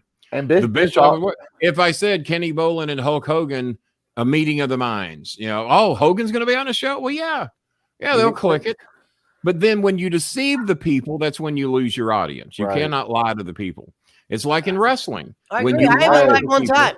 When you promise, there's lots of promoters that promise shit. Oh, well, we scheduled Tommy Rich here tonight, but Tommy couldn't make it. Well, it turned out Tommy was never invited anyway. They were trying to draw a crowd based off Tommy Rich. Ian Rotten was notorious for that, advertising people who knew he wasn't going to get, and then he would claim that they backed out or they didn't come or I paid them and they didn't show up. Dude, and there's only so many times the fans are stupid enough to fall for that shit. So you never want to lie to your audience. Now you can rib them a little bit and have some fun, but if they know you're fucking lying to them to draw an audience, they're going to go away. Oh, here we got another one, Kenny. Hello, Sir Kenny. Help us. I know. I saw it. Kenny, help us. Oh, no, I'm sorry. I shouldn't say that. I saw it. Get in contact with him. There's a reason I'm not talking. I saw it. Yeah. They're going to start calling Kenny Philly. Well, the king of Philly. At least you know the ones that you can help or that are legit. Even if you did, Yeah, so that's why we're going to stick to that. I'm going to help everything's got to be legit. And the people they know. At least there's a trail. There's a trail. There's people that you actually video. After having 4 families try that this week, and 2 of them succeeded. Like I said, they didn't get that much. Well, I showed you, Kenny, when I first came on your episode. Random people found out I helped you to get on the show. They asked me for money. Yeah. Of course. I was nice. Hey. I just said I got to give it to the bowling alley. It's an expensive show. But they did the same thing to me. Not Filipinos, but just people. Just people in general. Yeah, we're like, oh, can you help me with this? I'm like, no. Yeah, I know. So from now on, we're gonna help the Vanessas, the ice cream Jennifers, and the mango Jennifers. All the women. Well, how many Filipino men have you ever seen in here? And you know why? They use their women to try to get the money. Well, there you go. Probably the one that give me my dollars, woman. Yeah. Well, we had this one lady, and I would have helped her. I didn't mind helping her. It was a grandma. And no, the grandma wasn't going to win a beauty contest on Cherokee Pretended Road to be a granddaughter. She posted a picture of her 13-year-old granddaughter who looked about 18 or 19, in all honesty. But it was a picture of her 13-year-old granddaughter hoping that, well, I know they ain't going to get anything out of Mountain Timer. I mean, don't be wasting your fucking time on that. But they posted a picture of this 13-year-old girl, and I said, well, who's the elderly woman in the background here? Oh, well, that's me. That girl is my granddaughter. Well, why is she the fucking profile picture? Just ask me for help. I don't give a fuck what you look like or how old you are. Hello, Kenny. If you legit need help, I will do everything I can to help you. So lie to me, you're fucked. So now we got 4 families and subsidiaries of those families that aren't going to get help anymore because they dealt in deception to try to get me to help them. And they might have really needed the help. But then again, I had a couple other people says, no, the husbands are pocketing the money. They're using their women to get you. Got you again, Kenneth. You're welcome, Vanessa. You're welcome. I'll tell you, Kenny, you're a nice guy for doing that because, like you said, you'll have all these people just fucking hounding you. And does it ever stop? Well, I get you guys have no idea how many emails I get. No, that's what I was gonna say. It'll never stop because now I see why it's hard for you to look at DMs and shit. I kind of understand. Because if like 10, let's just say mango, ice cream, whoever the fuck, Vanessa, all the regulars, Jenica, let's just say that you help them. Well, their friends and or family or just somebody who might be an acquaintance goes, well, they got that American gotta help. The case. Well, I'll tell you something else that upset me. I had one of the cases where I didn't know these people were related. Like I said, I try to help everybody. So one family said, we need food. Mr. Kenny, can you help me get food? Well, how much do you need? If we could even get 1,000 pesos, it would be so helpful. Okay, easy enough. It's $20. So here, I'll send you 1,500. That's about $35. By the time you factor everything in, delivery fee, everything. So I sent them 1,500 pesos. So that was under one name. And then I sent another person 4,000 pesos so they could get a tarp. And the lady even sent me a picture of the tarp that they got. She showed me they were putting it on their home. Thank you so much. You really helped us. Well, the person that got the 1,500 pesos writes me bitching because I sent 4,000 pesos to apparently a relative of hers. I think it was her grandmother. So she's pissed that grandma got 4. Well, why we not get that? We need a tarp too. I said, well, goddamn, you didn't ask for one. You asked for food. Yeah. So I got you food. I can't take care of everybody. I can't get you everything. But if you have a priority or a necessity, I always say, how do you survive? I'm like, Kenny's got to survive at one. He's got to survive too. Jesus well, like I said, I can't help these people. Without That's what I said, Kenny. I could help you out. That's about all I can afford. I guarantee you, I have sent out $1,000 that I shouldn't have because YouTube was fucking me and I didn't know it. So I was sending based on what I thought YouTube was sending me, and then I would reimburse myself. I know me and Chris helped at least a small street out in Philly somewhere. You would hope so. Hey, we should have our names on streets. We should have our names on the streets. Unfortunately, because some people have misrepresented themselves, and then they let all their relatives know Well, it's like, and so goddamn, there's only so many people you can help. And then when 3 or 4 of them tried to deceive you, and I canceled the transactions. I said, nope, no, you ain't gonna fucking lie. Turned out one man was getting money for fucking 4 different women. And you know, I understand when a relative doesn't have an ID. There will be many times that Mango, not Mango, but Ice Cream, because Ice Cream Jennifer has set me up. There's Mango again, flirting with Pesci. I know she loves her Pesci. So so Mango exactly. will represent Ice Cream will represent several families, and I know that she's getting like the solar. Well, the solar lady doesn't have an ID. The lady that wants the radio, she doesn't have an ID. She's blind. I can picture a guy in Philly too, like, you do call Brolin. No. I mean, Dr. Jones, Mr. Brolin. You call Kenny Brolin. You tell him we need tarp. So now, Kenny Brolin bring you tarp. So this lady's bitching me out because I basically helped her grandma. I'm getting bitched out because I helped her grandma and gave her more than she got. And I said, well, goddamn, you just can't fucking do anything for people these days. You tell that bastard we want a golden tarp. All right, quit making fun of me. Tarp. So I made the decision today. From now on, we're only going to help people I know that are friends of the show or friends of their friends that they will vouch for. And that's as far as we're going to go with it. Because after having 4 families try to deceive me, a couple of them did.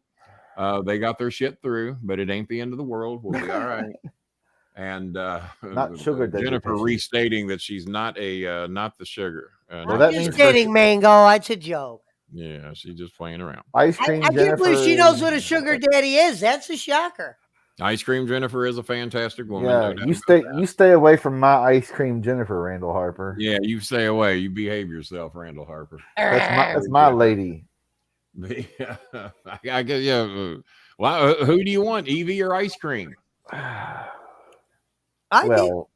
mean, the night that I said I wanted Ice Cream and Mango, I had to go with Mango. I saw Mango's Instagram, and her Instagram is something. Yeah, she's got it. She deserves more views than she gets. Very pretty on Instagram, Mango. I don't know if everything's private. Her TikTok videos are pretty cool. Okay, I was gonna say, Kenny, is she the one that does the funny music and dancing and goofy shit? Yeah. Okay. Yeah. Kenny, didn't you say they don't speak English? So do they understand us? No, they speak English. They What's the speak matter English. with you? Yeah. I could have sworn episode you said nobody in Philly spoke English. So I was like, I wonder if they know what he's saying. Everybody in the Philippines speaks. They were part of the American Empire for God knows how long. Some are better than others, but no, I've never met a Filipino that doesn't know English. We used to own the Philippines. That's education for me. Remember MacArthur was like the fucking governor. You will not meet a Filipino girl that cannot speak at least some English and get viable English. World War II, we saved their ass and kicked the Japanese out, and they love us for that part. Anyway, who in your family did you have over there? Well, my grandfather, but he probably went over there and tried to fuck somebody. He probably tried to get pictures. I would or hope. Something I would hope so. Anyway, well, we've already helped Ice Cream Jennifer, so now we're needing a little bit extra help Vanessa. For Mango. Oh god. It wasn't supposed to turn this way. Okay. All right, guys. It's we got 6 minutes to try and get through this show. 6 minutes, damn! I thought we were ending at 11. No, 11:05. 11:05. Pesci, you can leave 5 minutes early if you want. Hey, wait a minute. No, I can't. I got to stay to the end. I love it here. Hey, you got to go to. Actually, it's 11:07. Mango, no personal business in here, Mango. All right, none of you personal business. That's right, Ian. I shall return. You know, and he got rated as like the worst general in U.S. history, but without the motherfucker, World War II wouldn't be the same, and the Korean War, which is still active, I guess technically. It never would have got to the stalemate that it was. He was very underrated. I would agree. What is tomorrow? Thursday? Thursday. Well, the good thing for me, it's payday for me tomorrow, so that's good. And let's see, we're going to be here tomorrow night, Thursday. That's an 8:05 start for me tomorrow night, right? Did you say? I think we're going to change those to 9:05 during the summer because it's still daylight at 8 o'clock. People might want to be outside and do shit. So the summertime hours we're going to switch the 8:05 starts to 9:05, assuming I can stay awake. We can push mine up to 8 o'clock, right? That sounds better. We'll push mine to 8 o'clock then. Yeah, we can do that. Yeah, we now, can go 8:05. Now, Pesci, here's something I thought of. You're doing these shows on Wednesday against AEW. Why don't you do it? Why don't you change your stories? It's up to the king. So, well, I know, but we could just as easily do. We could just as easily do his shows on Thursday night. Right. Honestly, I don't think we're really. I think people could watch AEW and watch Kenny at the same time. No, true. Well, I know. I'm just saying. I mean, what if we wanted to do an AEW Kenny wants review? me to go, if you guys want me to go a different day, I can. I already have the stories all ready to go. No, I'm just saying, like, yeah. Well, it's hard to find a night. It's hard to find a night you're not going against wrestling anyway. Well, Monday's got Raw. We could even do 2 in 1 week if you wanted to. I'm just saying, like, if you had the option, we need people to save up their money for donations. It might be hard. The option to do the option to do a watch along would be nice as well. We're like, okay, we're gonna do a watch along. Now, what's T-Maker humming about? He got in here a little late tonight. Does that mean he's gonna donate or what? T-Maker off. You piss T-Maker off. You piss me off. What's going on? Yeah, I know I didn't. T-Maker's a fellow Louisvillian like us. Oh, Chris, you don't live in Ohio? No, I'm 10 miles. How do you think I deliver shit to Well, Kenny? I tell you what, all my Filipino friends, shut up a minute, I'm fucking talking. One of my, somebody was asking earlier that do the Filipino people speak English? I think it was Pesci. Yeah, but someone's got to work with Mark Rebel. What's he asking me? He said on Jim's show, he said he wants like I'm gonna get Brock Lesnar. Yeah, when he threatened to shoot him. Yeah, that's true. Well, he said he stepped to Brock one. What's that? Well, that means like I'm gonna fight you, or I'm like, hey, fuck you. No, he wasn't gonna fucking fight anybody. No, but you know what I mean, where he confronted. I tell you what I'll do. I will tell that story in its entirety on the next show. Because it's one worth tuning into. Because he says, "I'll shoot you with my what." You know. Don't give the fucking story away, Schmidt. Oh, well, are you as dumb as Pesci? Sometimes. No. Oh, wait a minute. T-Maker said, "Check your PayPal." You know. Oh, okay. Well, shit. Well, we're at. Hold on. Thank you, T-Maker. It's been a great night. We're at 7. We're at 7:10 before T-Maker. 7:10. Well, yeah, just got bigger because T-Maker did his regular deal there. Hey, thank you, T-Maker. Shout out. What a night. So 780. 780. Yeah, so we're only $20 shy, and we got 2 minutes to go. Who's going to donate $20? We might sneak out in the middle of the night, pick up some kids, black kids, who knows, and take them out to eat. Well, I might, just get pulled over by the police. I heard. Thank you, T-Maker. It's very sweet of you. Is there a Golden Corral open in Indiana right now? There is one, yeah. As a matter of fact, I can go there anytime I want. Me, you, and JJ. And for some reason, the Golden Corral by me is a little iffy. It doesn't seem like I don't know, they're not putting how was the one by you? The one that Mike managed was gold. Mike managed a hell of a Golden Corral, and there's one on Dixie Highway that I advise people not to eat at. So okay, yeah. So you've been there. I think the one on Dixie is open for Brolin services. Goddamn, Eric, I'm already giving you 4 or 5 shirts when you already got one. I'm giving you 4 more. You're not going to have any shirts left. He got everyone I got left. Oh, I tell you what I'll do, DJ Eric. I'm going to make your fucking day. I found one of my hoodies that I wore in the old days that would fit you very nicely. I've got one Bowling Club hoodie left. It's got the giant Bowling Club logo in the back, a BS or Bowling Club logo on the front, and then logos of a BS on one sleeve, Bowling Club on the other. I love that fucking hoodie, but it's way too big for me now. If DJ Eric, I'm going to make you the deal of a lifetime. I sold those hoodies for $69.95. If you will donate 35 measly fucking dollars to my PayPal, not here. not here. Hearing that line a lot. If you donate $35 to PayPal, I will give you that hoodie plus the 4 shirts the next time you come over. You're the one who was meant to have that hoodie, and I'm going to go through my store and have another one made for me. Jesus. But if you'll donate $35 to fucking PayPal, not here. I love it. Donated here, you're fucked. You ain't getting a hoodie. Not here, and but if you donate $35, I can't wait till it's Bischoff with it. Bischoff, do me a favor, don't. That hoodie along with the other 4 shirts that I've already had washed and laundered. They smell great, and you got a red one, a black one. You got 2 BS shirts, a Bowling Club or 2, and a badass looking hoodie. You're asking for a lot on that $35 as the house was light left. Well, I don't know what to fucking tell you, Eric. You can pay it this week, or I'll hold it for you. You can do it next week if you want. But when you make the $35 donation, you will get the hoodie along with you. Don't give me the house's light shit. He sounds like a fucking wrestling promoter now. Well, King, I know I promised you $250, but the house was light, so here's 10. Well, thanks. I was only expecting 240 more.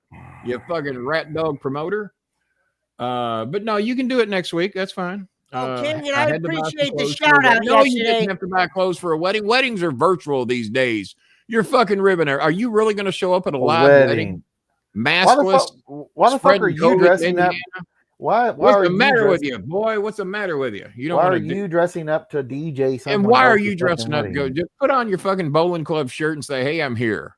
Put on your boogie shoes, okay? I haven't dressed up for a wedding since the Nixon administration. Hey, King. Well, that was I was happy yesterday when you said Pesci's a part of the show. That made me feel like I was a part of something. Pesci is a part of the show. I've never been a part of something that cool in my life. Pesci's going to get a badge. I was happy to hear that. Regular.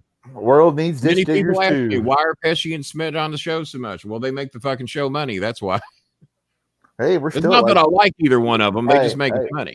It's like the wrestling business. You don't have to like them. Are they making you money? Well, fuck. Put them on the show. And we're still Bolin's an asshole. Well, he makes his money. Put him on the show. We're still at 50 on YouTube. I see that. And there ain't no fucking way in hell you're getting me. Bolin keeps me out of the streets. 2 minutes is 4 hours. You're exactly right. 2 minutes exactly is 4. So we'll hang 2 minutes. I'll do that. Wow, back to back 4 hour show. No, nobody told you. You're a grown fucking man, DJ Eric. No one tells you to go to a wedding. And if they do, you say, "Well, I don't want to go to the fucking thing. It's going to cost me money. I got to buy clothes." Fuck it. No, go back. Shut up. As a matter of fact, DJ Eric, go back to the store, take your goddamn clothes with you, get a refund. I know you bought them at fucking Walmart. So go back and return the goddamn clothes. Bring me my $35 fucking cash money. I don't trust you in PayPal. And then pick up your fucking hoodie. And then wear your hoodie to the fucking wedding. You'll be the most over motherfucker there, along with your bowling club shirt. And I might even throw in some track pants. Now there you go. Look at Perry coming in here. 800, King. 800. Perry gets us over the 800 mark for the night. Wow, holy shit! And after I take 85%, after I take 85% in bowling tube fees. Have we ever met Perry before? Yeah, Perry's been in here before. Yeah, Perry's been in here. He's got a badge. Of course, he's been. How you doing, Harry Barnett? Shout out. How do you think he got his badge? Pesci and Smith are a great addition to what you do. See, look at their compliment coming from, and I actually had to put Harry over a few times a day because he kept sending me pictures of those badges, and they're looking way better than I thought they would. I never dreamed they'd look that good. Yeah, if you guys, everybody in here, when I finally get if you need money from me to make a special badge, I'll throw you some money. I'm interested now. Well, don't throw it to me. Just PayPal it to me. If you throw it to me, I'll lose some of it. First, I got to see what kind of deal you're offering. Don't you dare put it in here. Perry didn't get the message. Perry's supposed to donate in PayPal. Hey, wait a minute. I think we can get Pesci to come down here, though. We can get Pesci to come down here if I have him make a delivery. The problem is I have my animal. Yeah. Oh, yeah, you might have to make a delivery to Schmidt. Well, bring Pablo with you. He don't care. He's not really a car dog. Yeah, well, you're probably not really a car guy, so how's that going to work? The one dog I could bring, but to be honest, King, the dog's got to stand guard. If this neighborhood got wind that my dog wasn't here, they'd probably try to come say hello. I think I might move to another neighborhood if wind gets out that the dog. Where the fuck do you live in Cleveland? Are you living in the hood or what? West 94. I mean, I'm in the hood, but it's kind of on the rise too. It's not like the most dangerous place in the world. Well, goddamn, you're so low. How hard would it be to be on the rise? But people have died within walking distance from where I'm at. So basically, people died within walking distance here. Guy got shot. I'm just telling them. I'm giving them. People die everywhere in the fucking world. If you don't want to die, stay home and don't piss anybody off. Do like I do.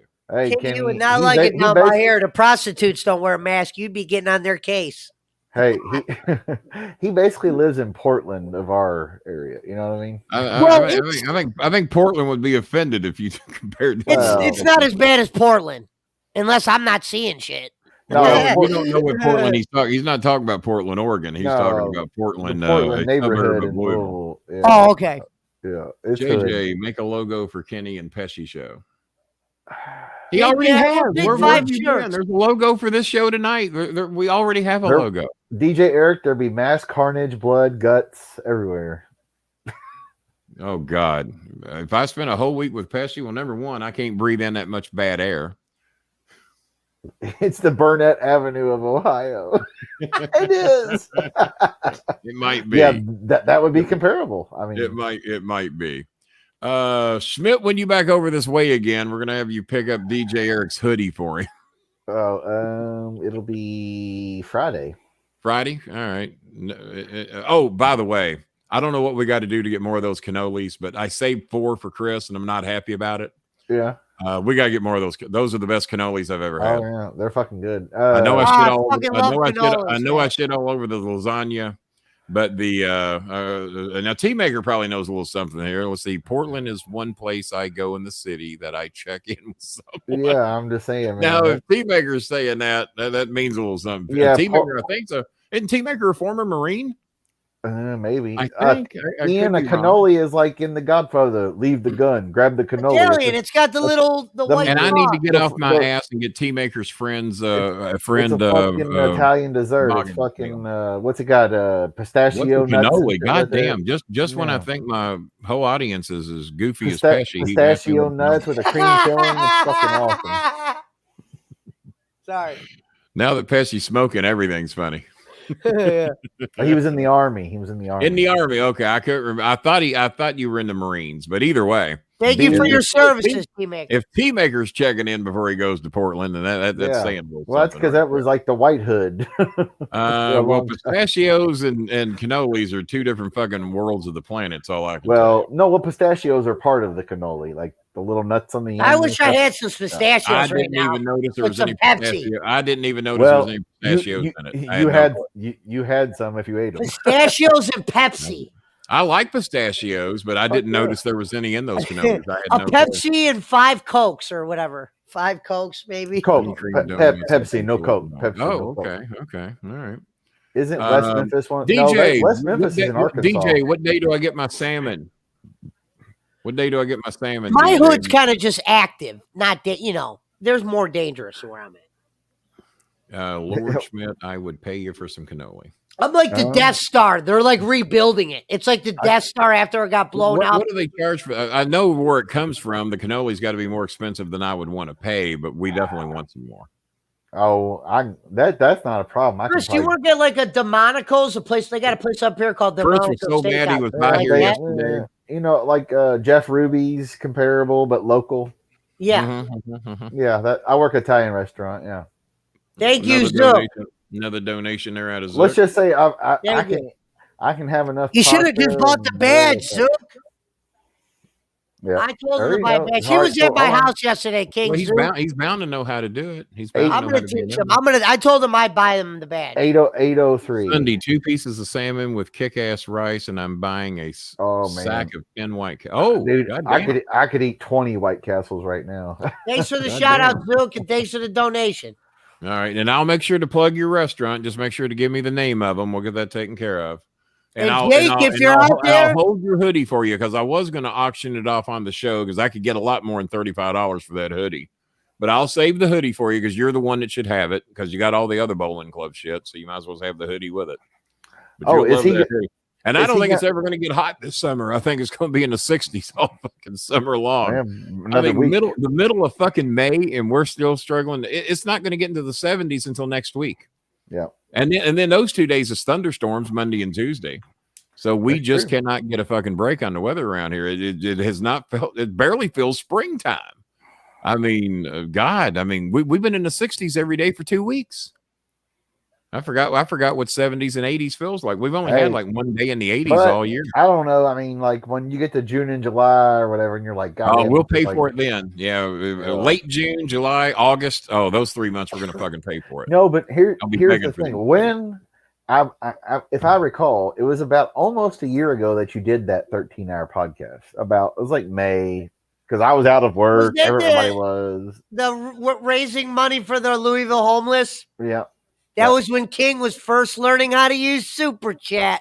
Yep, it was because I was one of the people who was actually. Hey, I was one of the people. I was like, oh, I can like do this, and then even he on one. I was watching King do an episode. You could see their comments. Right. And he was just learning how to use the. Well, yeah, because like there's a nice name, Rosita Sanchez. That's a nice name. I did a super chat and he was like, they can send money. Like he figured, like, oh, okay. Oh, once he learned that super chat.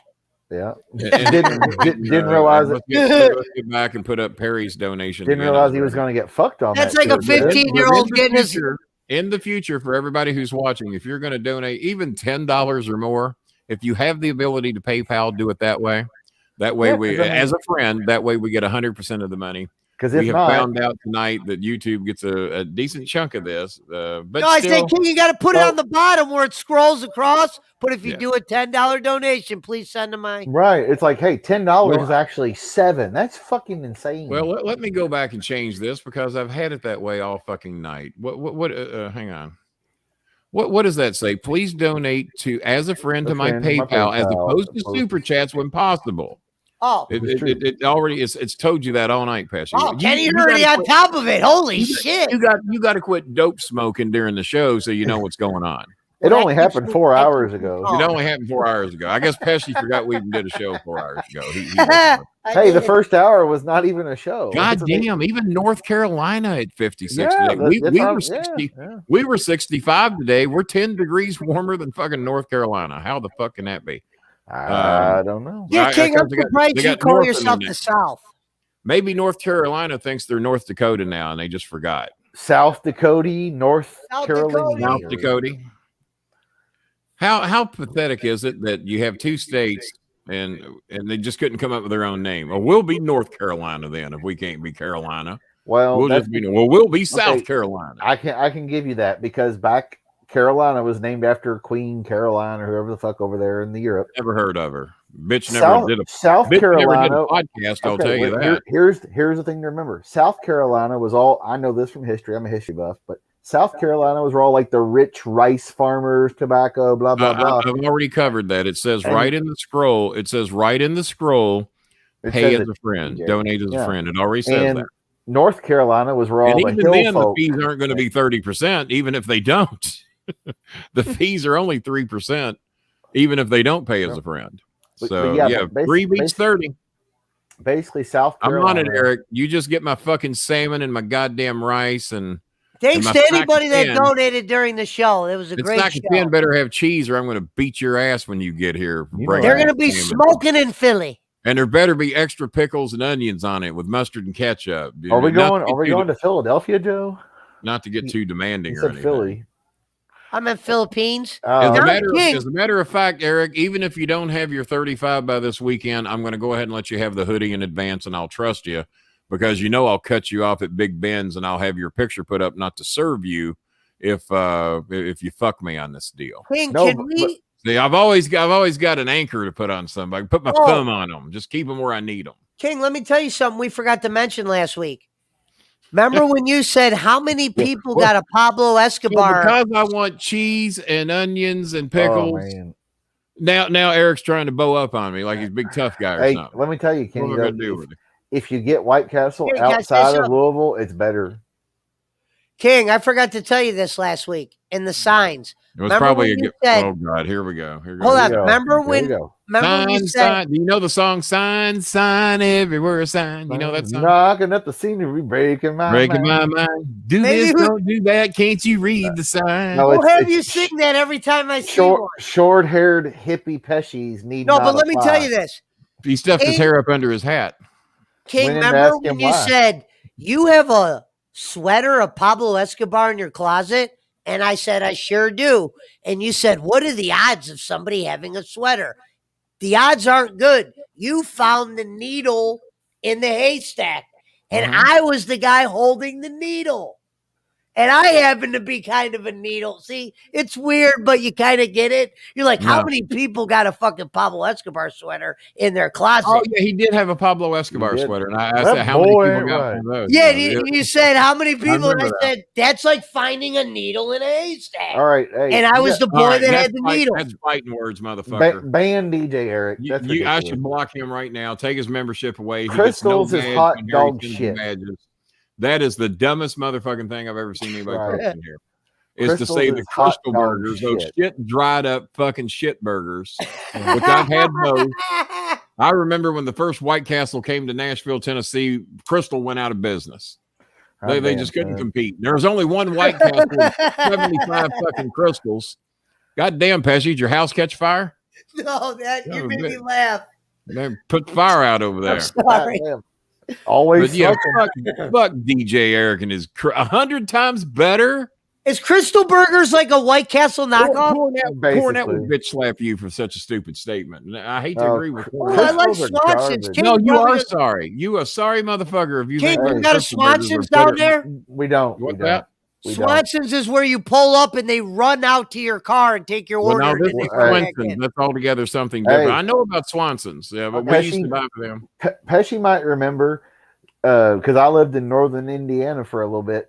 They had I would say if Harry were here, we did White Castle. I would say if Harry remember Hot and Now, Pesci? Or like generic fucking McDonald's. Yeah. It was like they had the same buns and everything, but they were basically generic. All right. Well, you guys have tricked me again. I said we'd be out here at 11:05. It's 11:21. I don't know how much money you were going to give me, but you owe me $1 a minute. All right. Well, in that case, we'll stay till midnight. You don't have to do a show tomorrow. No, you and Pesci will be here at midnight, and Pesci's about to fall asleep in his fucking chair, so you're going to be here by yourself, motherfucker. Well, I got to get a meal in me soon. That's why I'm waiting on that meal. I got you. Nice that, Pesci. Stripe 3. Thank you. Oh, is that my buddy Lake Curie Limo? Hey, man. You got in here lady. I noticed he didn't donate. I know he's he's the king. This is the guy up here. He owns a limo service. That's he owns a limo service. He shows up here late. He's got no badge and he doesn't donate. Dude, he's just showing love, man. That's called showing love. Now, you show love by donating. Where's his $100 donation like you did tonight? He's surely the God if he owns limos, he can match your donation. He hauls the bodies of immigrants. I think that's what he does. And I'm surprised he's even watching this. I haven't seen the guy here. I think his limo service hauls away all the bodies that Pablo piles up during the week. He's a great guy too, old friend. Well, we'll see how much he donates, and I'll tell you how great he is. We may never see him again. Limo business is struggling up here in Cleveland right now. Look, Mango said long show tonight. That's what she long said. Show every night, Mango. When did you catch on that this was a long fucking show? I averaged 4 hours a show, about $300 a show. It looks like you're reaching into nothing. It looks like you're reaching into nothing. That's what I was doing. King, did you know that? I didn't use mine tonight. King, you ready for a stat that you could put under the Pesci? Me and you have never done a show that got under 200. Really? You could go look back. One time we did a show for 20 minutes, and that was a show where Bob threw you a few hundred. That one show where he just gave you like 300-400 to do whatever. It was like we were on for 20 minutes.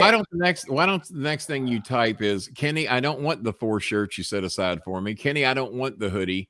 Kenny, I never want to be permitted in your house again. And Kenny, I guess I'm banned from Big Ben's because I'm just a stupid fuck that types stupid shit. You talk about DJ Eric, why don't right? you make that the next thing you type, and then we'll know that you're just Mango's enjoying the long talks with Pesci, though. Thank you, Mango. Yeah. Love you.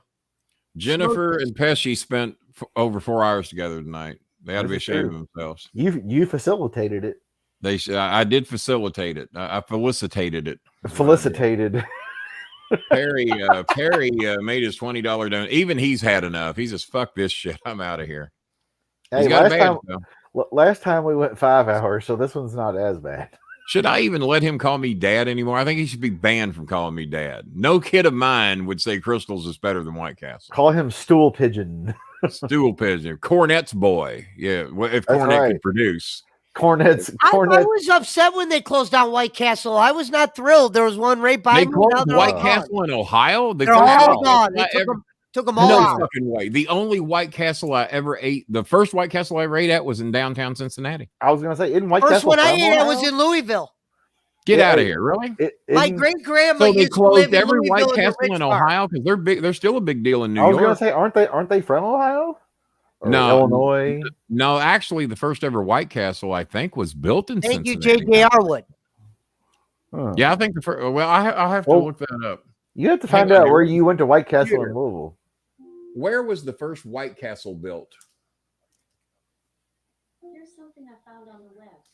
According to CincinnatiMagazine.com, the first White Castle was built in 1927 at 714 Walnut Street in Cincinnati. I told you, Cincinnati had the first ever White Castle. And the first one I ever ate at was in Cincinnati. There's 1969. My dad went to prison, and Mom took us to Cincinnati. We went to White Castle. Mark and Rebel Mom Game. me then. She said, "Kenny, these might be made out of horses." I said, "I don't care. Man, I'm hungry." Good. Yeah, hey, fuck. Mark Rebel Game says horse 30. Win the Derby next time. Mark Rebel Game says 36 minutes. Come on, no show tomorrow, King. Come on. Nah, I won't make no money tomorrow if I don't come back. So, well, hey, you took a day off Monday or whatever it was. What day did you take that day off? Well, Cam Moron never took the DNA test. We stayed. Remember Sunday when I told you I was going to be on there? Sunday we stayed till midnight. So and Monday, I want you to know that Ryan Lasco. I don't see him in here tonight. I guess I made him mad. Ryan, Lasco, you didn't do a show. I was like, yeah. Well, you post that you skip days. I said, no, motherfucker. If I go into midnight, I've done a podcast on. I forgot that day you go into midnight. That's why I thought you did miss a day, but then you went into midnight. Brad woke Carl up laughing at me going off on DJ Eric for being so fucking stupid. Yeah, if he ever calls me dad again, I'll slap him in the face. Yeah, no son of mine would ever say to Crystal. Hey, did Jake must have fallen asleep. I haven't heard nothing out of Jake. Those Crystal burgers are Carl. I'm sorry, Carl. Now Carl told me they'd broke up. So I don't know what's going on there. Carl did you show the Prince any of the story? Carl told me it was over. Dad. You ever call me dad again? You ungrateful little bitch. Don't you ever call me dad again. Dry ass Crystal burger. I don't you might be talking to Rico. You ain't talking to me. Well, that's true. No kid of mine. Look at my fish. I got the most racist fish ever. They just stick with each other. Red and blue. They never mingle. Red, blue, orange, black. Every school, they all stick with each other. They're the most racist fish ever. I mean, I'm ashamed of all of them. How many people are watching, Chris? Hold on. We're still at 40 something on Facebook alone. 40. Wow. Hey, King, what's your thoughts on this gas shortage bullshit where it's like we don't get our gas? Tell us about that, King. What's up with this gas thing? And people are here's the several stories that are going on. Tell us the story because I don't know. I'm gonna use the restroom though. Do it. I guess he's on. Have you ever seen such skinny ankles and such long pants on a guy? What's Pesci, about 5'2"?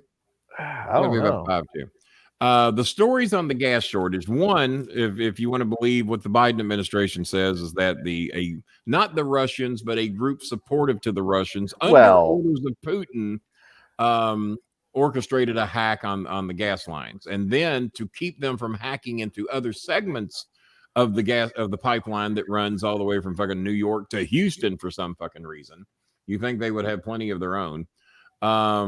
Their story is that they hacked it. Now, the conspiracy theorist wants you to think that Biden orchestrated this whole thing so that everybody would go out and buy electric cars. Well, that one's a little far-fetched for me. I'm not going to be able to buy that one. Christopher says he has heard that the reason this shit is going on is because that the hedge funds are heavily invested into gas, and the higher the price gas goes, the more money they get to fight off the AMC and GameStop pushes that'll be coming soon, or what the squeeze. So we've heard what up, the hedge Gary? Hang on, I ain't done talking. So we've heard the hedge funds are responsible because they want to drive gas prices up as high as they can to give them more profits to fight off AMC. I would more likely believe that before I would believe that Joe Biden wants to ruin his presidency by having gas prices go up to $4 and $5 a gallon. Actually, there were some stations in Kentucky today that were charging $8 a gallon, but don't want to be accused of gouging, even though they bought that fucking gas at like $2 something a gallon. So it depends on which bullshit story you want to believe. I'm sure the Russians had figured out, we can fuck up America pretty good. And I think that because of this, the gas industry is making the most out of it they possibly can, because they can gouge us for a couple of weeks and make up for lost profits, because nobody's been using gas lately. For the last year been shut down. I mean, gas consumption is way the fuck down over the past 14 months. And on top of that, we've got a reserve supply that we can immediately turn loose, supply any portion of the country with the gas that needs to get it. And we wouldn't even put a dent into our reserves. That's how much gas we have in reserve. They've always asked why, and they never fucking release the reserves. Every time there's some bullshit story about gas, they never fucking open the reserves. Why? Because it gives them a reason not to gouge us. because if they use the reserves, they'll know that they shouldn't be jacking their prices to the moon. So it really just depends.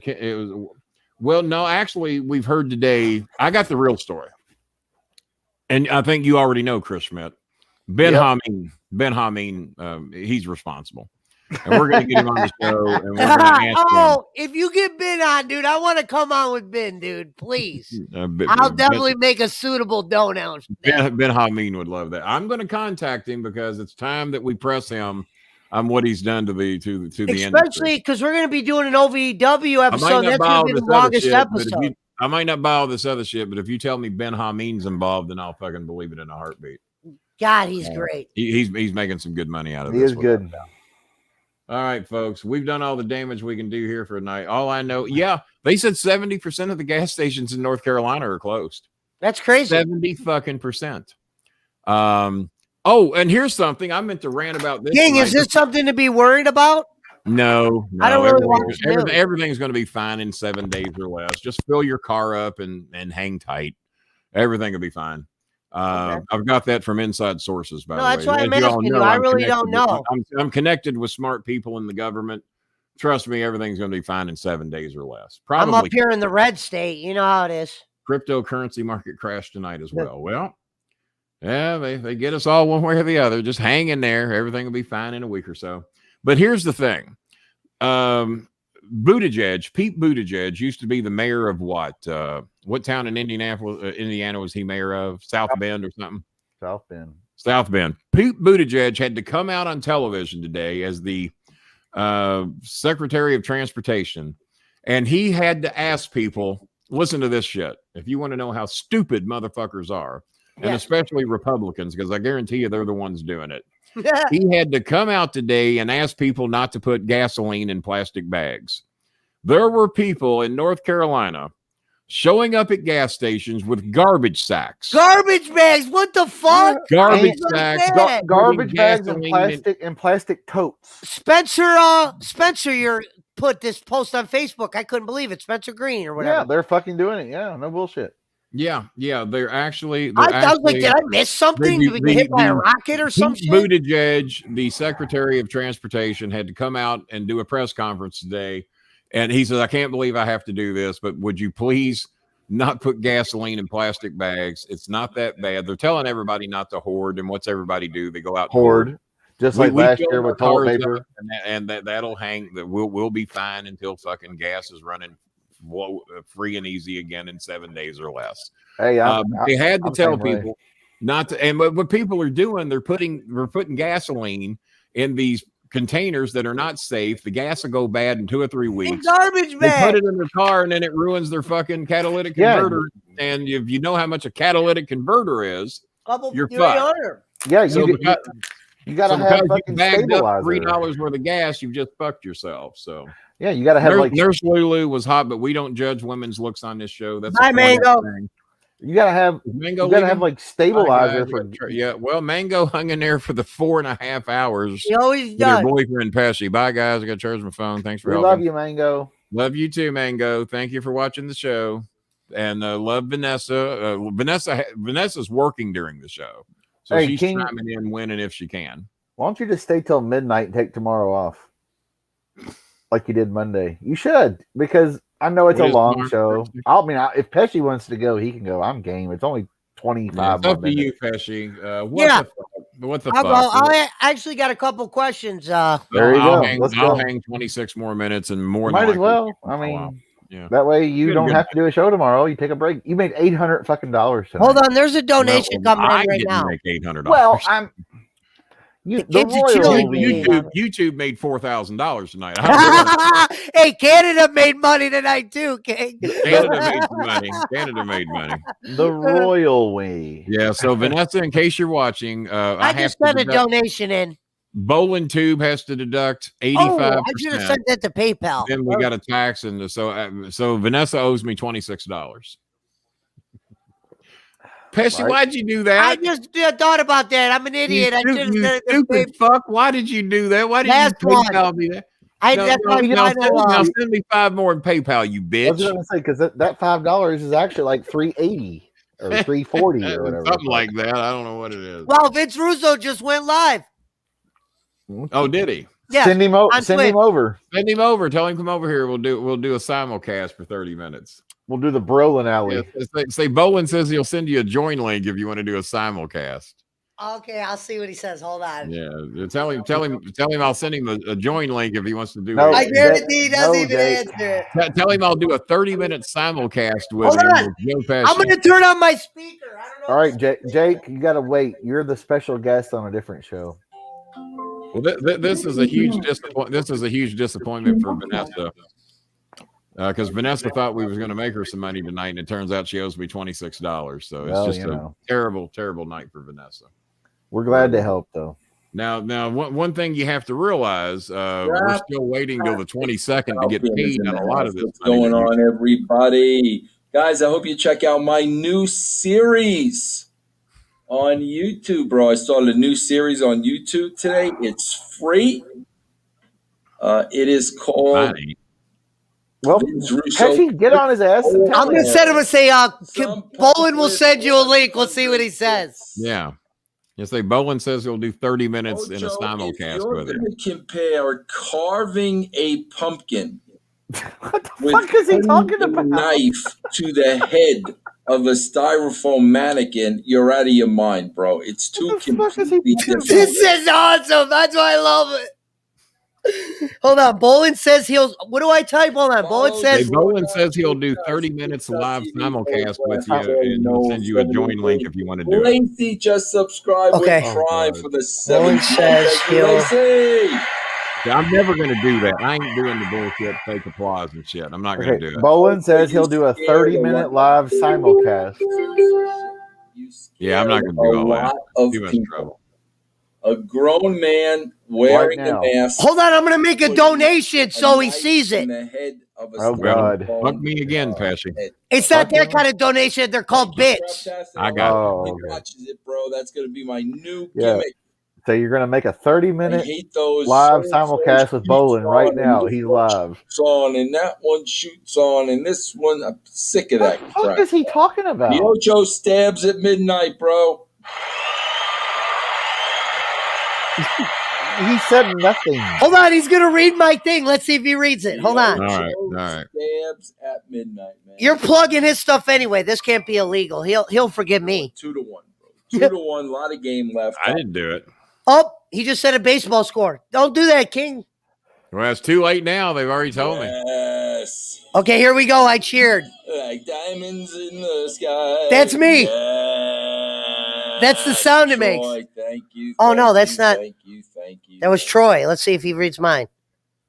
Guys, feel free to cheer, follow, play blurps, give subs, whatever you want to do. Lacey just gifted 2 subs for a total of 93. Wow.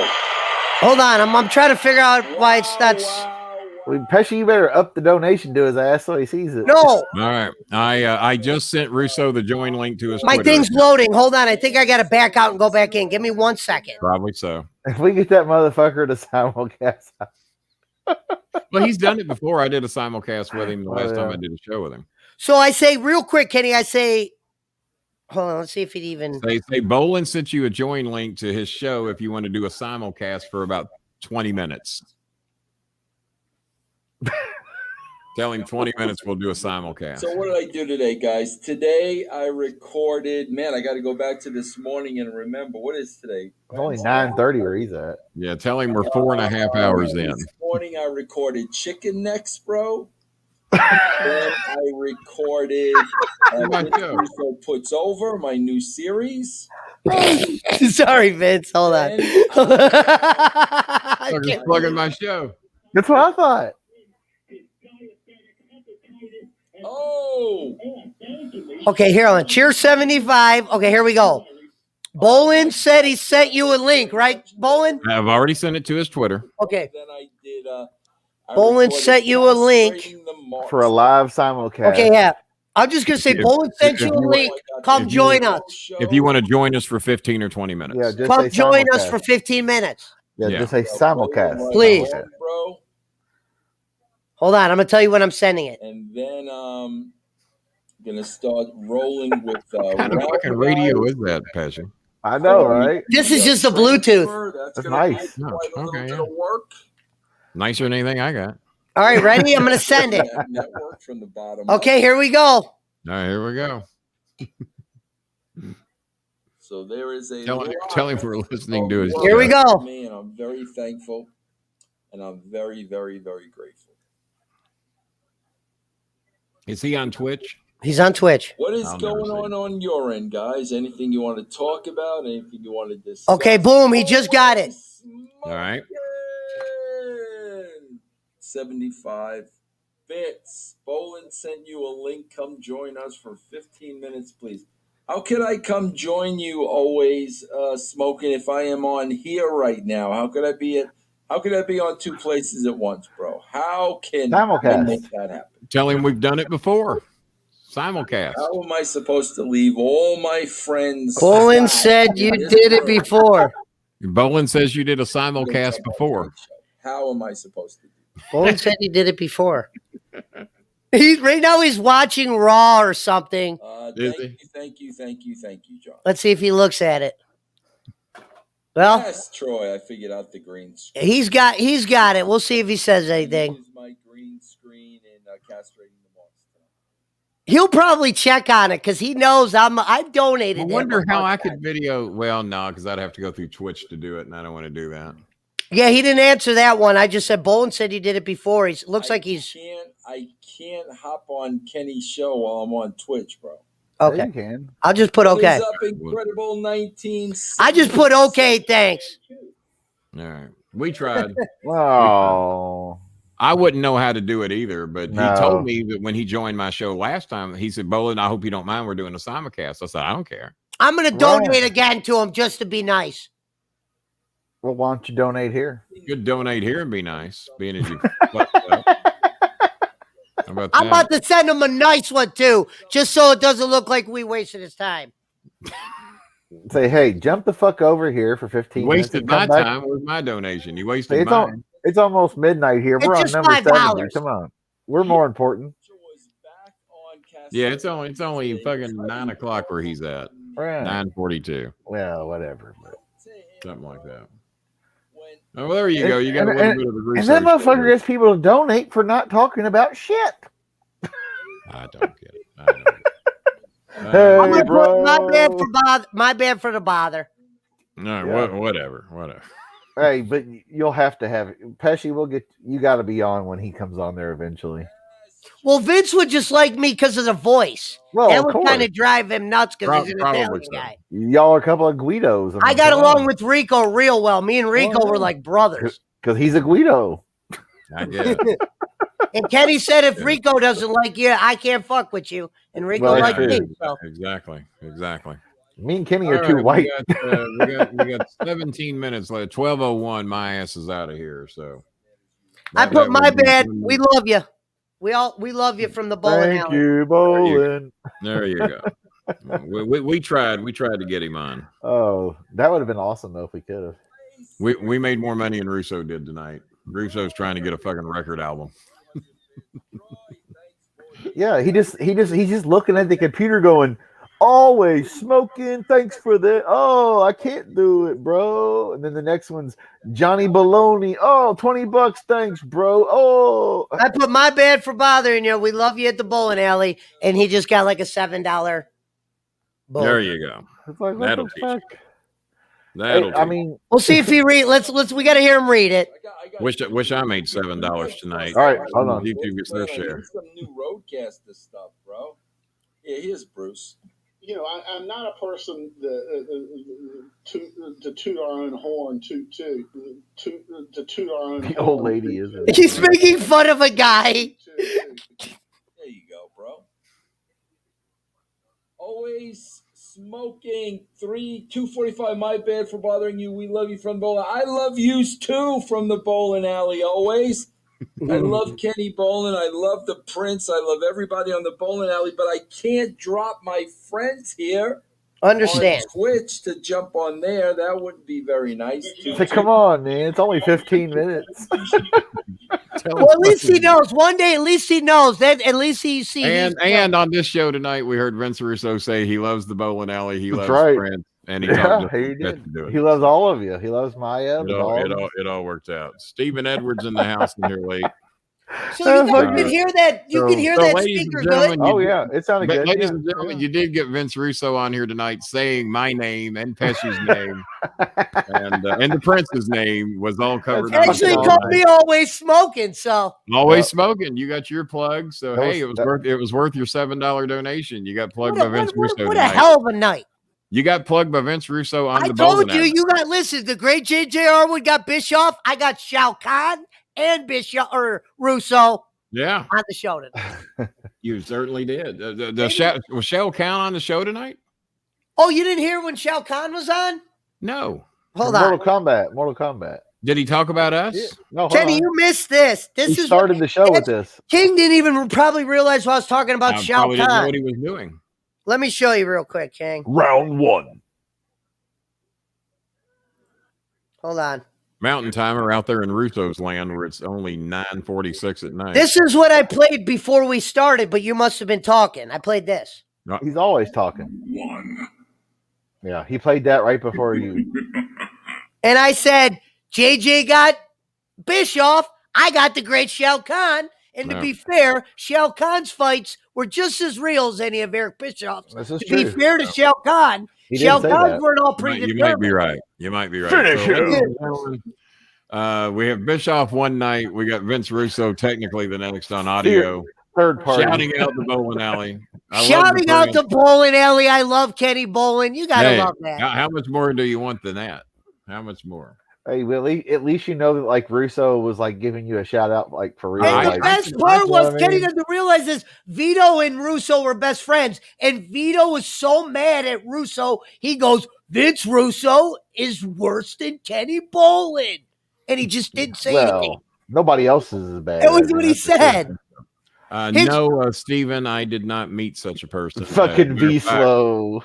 I won't call him that because he could beat my ass. I just call him Vito. No, he ain't got the gas money to get to wherever you are. I promise. Oh, he doesn't think he'll do your birthday party if it's within a 50-mile radius. You're welcome, Mountain Timer. And something like that. Mountain Timer just begs to get blocked every episode. He's just one of these days. Mountain Timer's cool though. Mountain Timer's cool though because he's an asshole like me, and he knows he's an asshole, so it's all good. We have this understanding. But you're an asshole that makes me money, and he's an asshole that costs me $60. And I King, you can add 2 more nicknames to you. You are now the king of the Philippines. That's true. And you are now the king of the 5-hour show. King of the 4 and 5 hour show. Fucking Russo would click on a video. These motherfuckers did a 5-hour show live. I mean, that's kind of hard to do. Oh God, if he take it back, it is easy as long as the fans are participating. It's not always pleasurable to be here for 4 and 5 hours, but you know he's only got 35 people. There ain't nobody's done more than I have. If he clicks the link, he's gonna be like, "Oh my God, that fucking bowling's goddamn insane." But the first hour, we're not even talking about the Brolin alley. I don't know if I'm talking about. I'm talking, but yet you are too. Sorry. I don't know if I'm insane or not, but as Dave Chappelle said, there's a lot of people saying it. Did the Prince get to see any of last week's show? What's that? Did the Prince get to see any of the stories show yet? Fuck no, he can go watch it. Going to be the biggest crowd we ever had here at the Louisville Gods. Kenny Bowling going to be one of the biggest crowd we've signed in many years, and of course he would say that every many year, but it's every fucking week. No douchebag, you haven't been here 5 hours. I've only been here a measly 4 hours and 40 minutes so far, and I got to be here for 12 more minutes. Then 12 more minutes, and then no show tomorrow. And who knows? I might do a show tomorrow. I might not. I don't know. We'll see. Call him No Show Jones. 5 a.m. here in the UK. Still up after AEW. I can't believe you're still alive. Well, I am. I'm still alive. Pesci's the one you got to wonder why the fuck he's still alive. Smokes like in spite of their best efforts, we're still here. Yeah, people come to Pesci's house every day trying to kill him, yet he's still here. But the episode. Do we have any racially diversified fish back there or not? Or are they all just sticking together? No, but the episode. I think Rico's is freshwater and yours is salt. Yeah, Rico's is freshwater fish. He pointed that out when I threw up my fish tank. The episode when you see Pesci take off running and you hear in the background like a shot. Pow! No, the best episode, Chris. I've been Go thinking watch about the getting a episode where roller I'm talking about the dogs and I start doing the imitation of the Mexicans and I go, "Coming a dog!" Oh, okay. That's the best one, man. Jay says we're still. Apparently, Jay normally probably gets the recorded versions of this show. He probably Hello, doesn't Steven. he doesn't see the live ones too often. And Steven, where are you based at? Sorry. We got the early AM risers in the UK joining the show now. Is that Stephen P. New? Steven, do you guys listen to Wrestle Talk out there in the UK? Wrestle Talk? I've heard of that, yeah. They're a UK thing. The Kenny wouldn't like them. Well, hey, JJ wants me to like be the newsman of the show. He said you should like do the breaking news, like break in and do news. Yeah.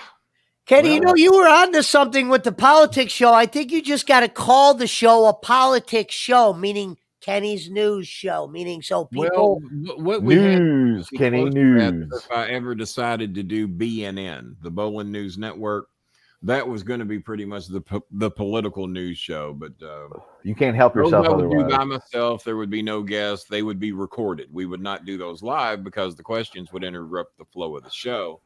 But that means I would have to have 30 minutes of prepared material in my head to do.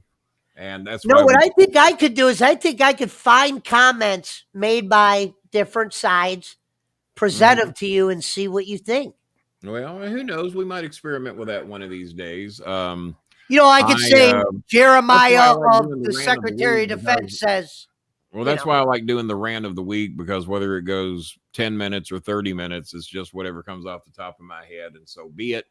And I determine when it's over. The Brolin News Network would have to be a 20 to 30 minute show. Right. Or an I hour know you top. don't want to prepare stuff, but I bet you I could prepare some shit for you. Yeah. Well, you do have a lot. You do have a lot on your plate, Pesci. Pesci, you're staying up odd hours writing about him.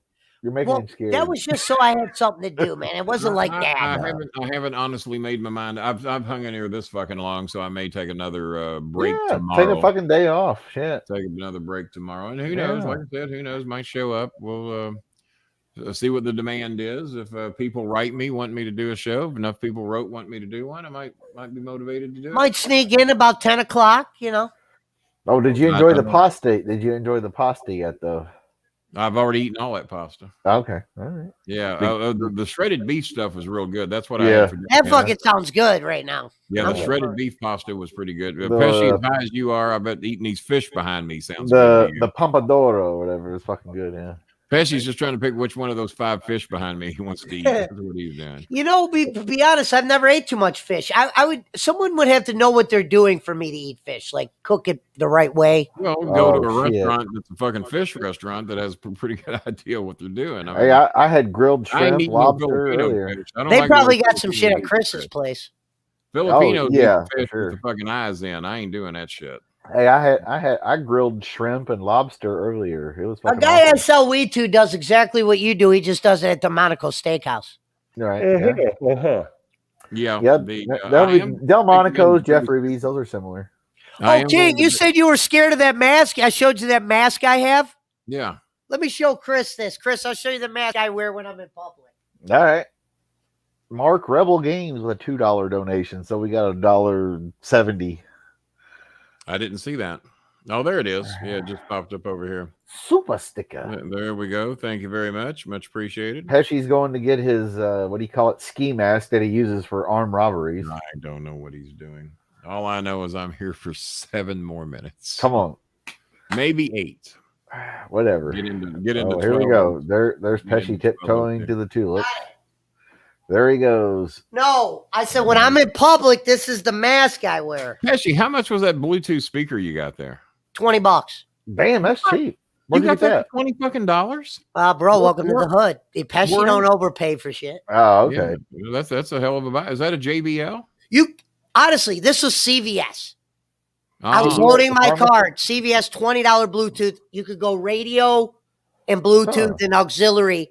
I like it because if I'm working in the basement doing some mudding, I'll just play it on my phone. Kenny, when you're on and I'm doing I don't know shit, if he's I have asking you me play to it stay for 8 hours, but he's fucked.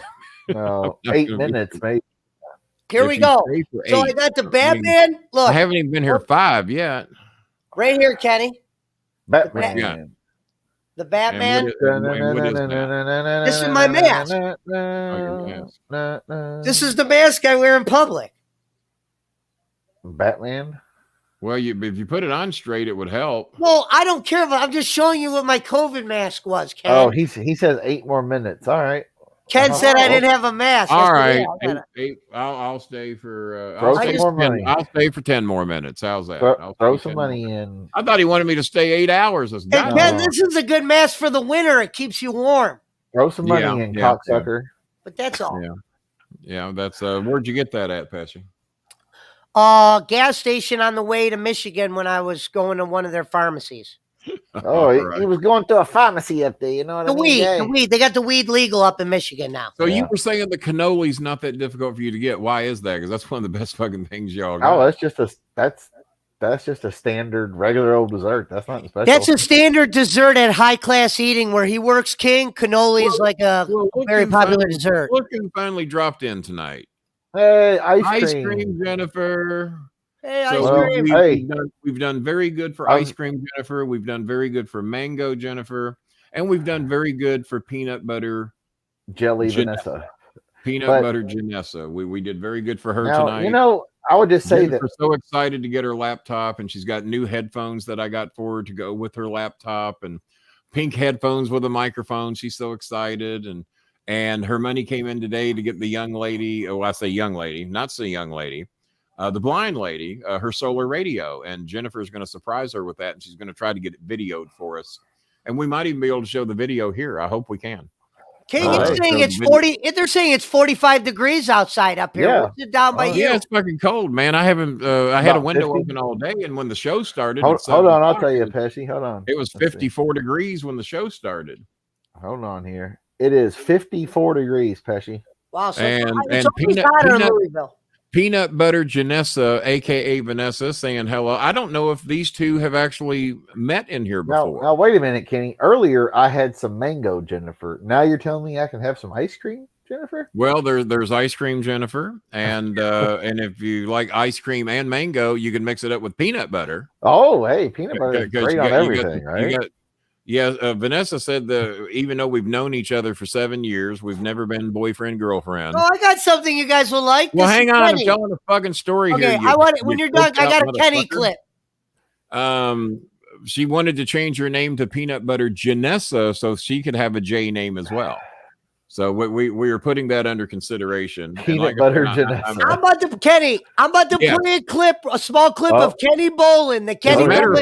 As a matter of fact, Stephen Edwards, I'm going to go 11 more minutes, so it will be officially another fucking 5-hour show. All right, let's rock it. Listen, I'm about to play the Kenny Brolin that I love. Now Jennifer is still working. She is in the office today. She's working every day this week. And Pesci, nobody actually loves Kenny. They just tolerate. No, I think they tolerate me. I don't know that there's any. The guy that Kenny doesn't realize is the guy I first listened to was the guy that was the ruthless guy. Now look, I'm going to play a Kenny clip for you. This is great. All right, let's hear it. I'm here 10 more minutes. This is Kenny at his best. All right. Turn it up to where we can hear it. I will. But because of the jealousy of Jim Cornette, who knew I was better than him, knew I was smarter than him, knew I was better looking than him, knew that I was more television friendly than he was, knew that I could burst with the American public better than he did. He didn't want me anywhere. This shit puts me in tears all the time. Shows that he had anything to do with. And then when I went out and did it on my own, that's when Jimmy Cornette started following me around, trying to be a part of my television shows, trying to be a part of my radio shows. And he's finding out that all that worldwide fame is doing for him is just letting him hang in there with me. That's all it's doing. He's hanging in there with me. And he's had all those federations that he's worked with in the WWE, WCW, Smoky Mountain Wrestling, TNA, all those backings of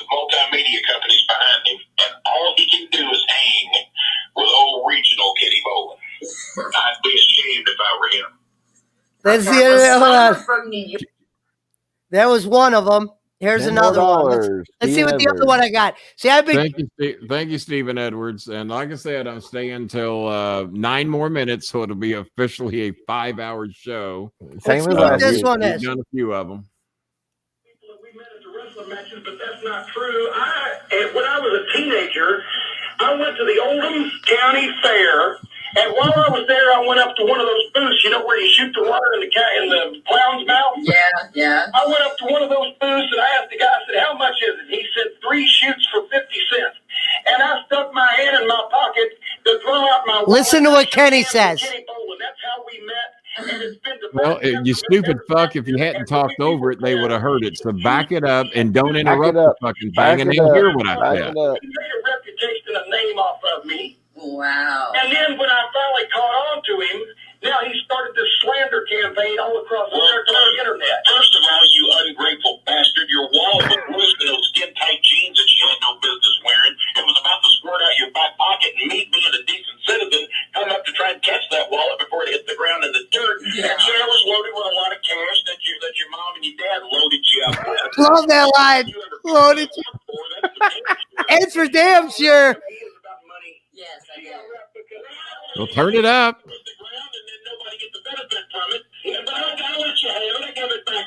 He's always thinking of a way to get something out of somebody.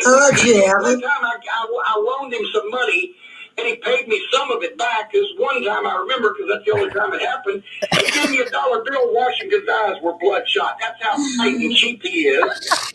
I've never seen a day that Kenny Bolin would pay a debt or a bill or not have something in his mind, some reason, some way, to try to con somebody out of something, even if they didn't even have it.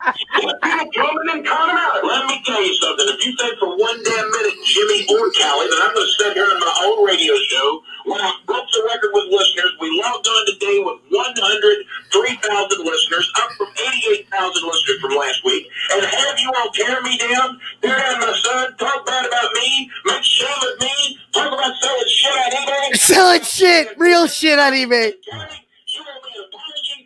Big man Jim Brolin, you better send me a check, and I better see that goddamn Lincoln in my driveway soon, or I'll never do this radio show again. Oh, this All right. No, okay. Yeah, that was when DJ Khaled more or less hosted the second. Oh debate. man. See, those are the fucking videos. Totally absurd to call me a con. Totally absurd. He goes, you talk about me selling shit on eBay because you were selling somebody's famous shit on eBay. And you what I was selling. Kenny was selling authentic autographs for a year. He's like, "Fuck, put it in a frame. They can't tell the difference. They come to your goddamn house. Fuck, they're happy and they don't know what the fuck they got. You only paid $30 instead of $300. How many minutes do we got? Do we got time for another one? Yeah, well, we're here 6 more minutes, so go ahead.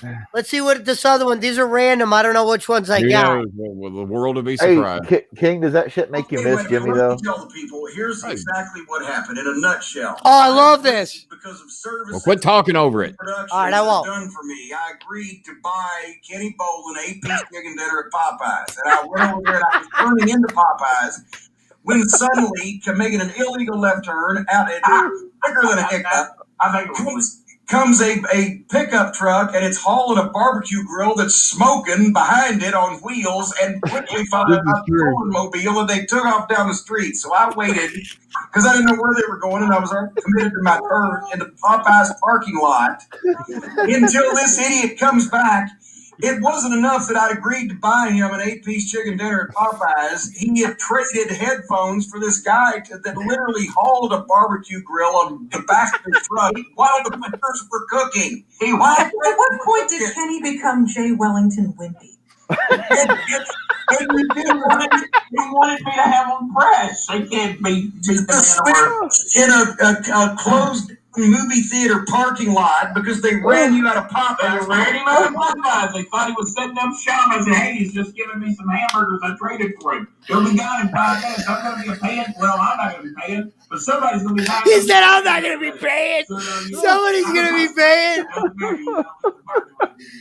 He goes, well, I'm not going to be paying, but somebody's going to be paying. I'm going to do the whole transaction right there, and that way I wouldn't have been late. So I go.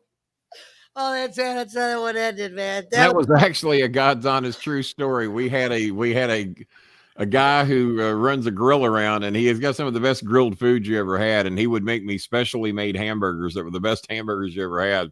So when Jimmy is buying me an 8-piece chicken dinner at Popeye's Chicken, I had this guy. I said, well, we'll kill two birds with one stone. Bring me my tray. He was making me like 24 hamburgers and putting them in a big tray for me. And then the baked beans and all the extras and everything, the potato salad. I mean, the guy's just a fucking master chef. And it's a grill on wheels. He goes into parking lots and sells his food. Fuck, he makes $1,000 a day doing that shit. So he agreed on his way home to pull off at Popeye's, drop me off my burgers and all the shit that I'd traded for him. And I gave him like dinner for 4 at Golden Corral in exchange for all the food he was bringing me. Well, they ran him out of the fucking Popeye's parking lot because they thought he was going to be in there selling food into Popeye. So they ran him out. So me and Chris turn around, follow him to Showcase Cinemas, the condemned movie theater, do our transaction over there, get our fucking we fill the trunk up with food.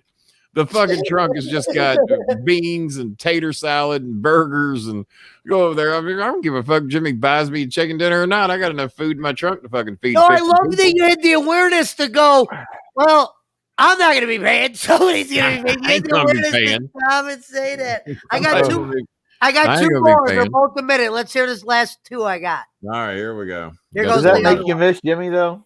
I miss what we did. Yeah, of course. Yeah. I mean, bro, I miss it. I mean, Jesus.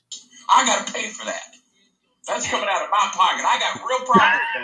You wouldn't even pay extra at Burger King the other day to get your mother something else for a side besides French fries. It wasn't offered. It wasn't that I wouldn't pay, and she does get her own money, by the way. She does get a disability check. Right in the neighborhood of what I get. What was your issue then with Burger King that you were ranting and raving about, and you cursed at your mother as a result of this? I cursed at a lot of people. My mother did get an impression of it because she intervened and ran her lip when she probably should have just stood there and let her handle the situation. That's what I do, Jimmy. I handle situations. Well, how can now, speaking from someone who's never gotten in an argument with any fast food location, I'm just wondering. I'm talking about me. I've never argued with anybody. You normally go to jail before the argument escalates. Oh, what was your problem with Burger King? You've been ranting. That was the end. I'll let them get the more clips. That's a great story. There was an end of that story. How do you not have the end of the story? I got it, dude. What happened is a lot of my clips got thrown. Did you just call me dude? You know how bad I hate being called dude. Maya calls you dude. Maya calls me dude. I think I bitch slapped her once. She hit me back. Right, here's the last one. Don't joke because it makes me in a negative light, but I'll tell the story. I told my mother, I dropped her off at the grocery store the other day. She wanted to pick up some things she needed, such as coffee, bread, milk, various items. She saw snow coming down, panicked. So in the goodness of my heart, I get in my car on a cold day, and I drive her down to the Kroger store. On a cold day. You've been there before. I drop her off. She goes in. She's in there for fucking ever. I'm out in the car watching television, and I'm having to start my car every now and then to keep warm. Because even I'm getting cold. It's goddamn cold outside. And now, wait a minute. Let me throw something in, ladies and gentlemen. He's not lying. How many TV screens do you have in your car? 5. 4. Oh, exactly. He's got a driver's screen. He's got passenger screen. He's got 2 screens in the back. He's got 4 television screens and this pimped out Lincoln Continental with the BS logo on the doors. Looks like a goddamn Nazi staff car coming down the street. What this has to do with Burger King, I don't know, but go ahead. It totally leads into Burger King. Kenny, is there anything I can get you while you're in there? I said, you know what, Mom? I said, you haven't been in my home since you were over at Dogwood, and I sent you down there to be with your grandmother before she passed away, and or her mother. It was my grandmother, and trying to bring back some old good memories for her to send her into Kroger in a good light. I said, hold on, King. I have the rest of that one. Give me 1 second. You got these recorded in like 2-minute segments? No, what happened was I was trying to find decent clips because it was teaching me shit. And I was trying to play it. Well, you can learn listening to me. I won't deny that. Yeah, that's what I said. I did it. Shut up and let him talk. You'll do fine. Hold on. Here's the actual. Football. We're still here. I was wondering. I haven't seen a fan comment in quite some time since Stephen Edwards did. I just those are classic. They are. Some okay, here we go. I forgot about the Popeye story. Ready? Here we go. This is where it left off. All right. This will be the last one. Turn it up. You got to turn it up. And you try to say you're not a Republican, and your bad day is when you look out and you see ice on your limbs. Oh, Kitty, I got ice on my Turn it up. The limb has been down touching the ground. I'm sick to my stomach. Oh, Jesus fucking Christ. I got real problems over here, son. I got a mother I can't get out of their house. I got a mother that keeps fucking with the thermostat. Do you realize she jacked my electric bill up from $68 last month to $144 fucking dollars? I got to pay for that. That's coming out of my pocket. I got real problems. You wouldn't even pay extra at Burger King the other day to get your mother something else for a side besides French fries. It wasn't offered. It was what I would pay, and she does get her own money, by the way. She does get a disability check. Right in the neighborhood of what I get. What was your issue then with Burger King that you were ranting and raving about? You cursed at your mother as a result of this. I cursed at a lot of people. My mother did get in the direction of it because she ran her lip when she probably should have just stood there and handled the situation. That's what I do, Jimmy. I handle situations. Well, how can now, speaking from someone who's never gotten in an argument with a food location, I'm just wondering. I'm talking about me. I've never argued with anybody. You normally go to jail before the argument escalates. What was your problem with Burger King? All right. I'll tell the story if that's what you want. I told you I prefer not to go because it makes me in a negative light, but I'll tell the story. I told my mother, I dropped her off at the grocery store the other day. She wanted to pick up some things she needed, such as coffee, bread, milk, various items. Coming down, planning. So out of the goodness of my heart, I get in my car on a cold day and I drive her down to the Kroger store. I drop her off. She goes in. She's in there for fucking ever. I'm out in the car watching television, and I'm having to start my car every now and then to keep warm. Oh, Jesus Christ. I'm getting cold. It's goddamn cold outside. And now, wait a minute. Let me throw something in, ladies and gentlemen. He's not lying. How many TV screens do you have in your car? 4. He's not lying. Exactly. He's got a driver's screen. He's got a passenger screen. He's got 2 screens in back. He's got 4 television screens in his big Continental with the BS logo on the doors. Looks like a goddamn Nazi staff car coming down the street. Go ahead. Anyway, you're watching TV while she's in Kroger. What this has to do with Burger King, I don't know, but go ahead. It totally leads to Burger King. Well, so she said, Kenny, is there anything I can get you while you're here? I said, you know what, Mom? I said, you haven't been in my home since you were over at Dogwood, and I sent you down there to be with your grandmother before she passed away, or her mother, my grandmother, and trying to bring back some old good memories for her to send her into Kroger in a good light. I said, here's what I'd like. I said, I would like some Jack Mackerel.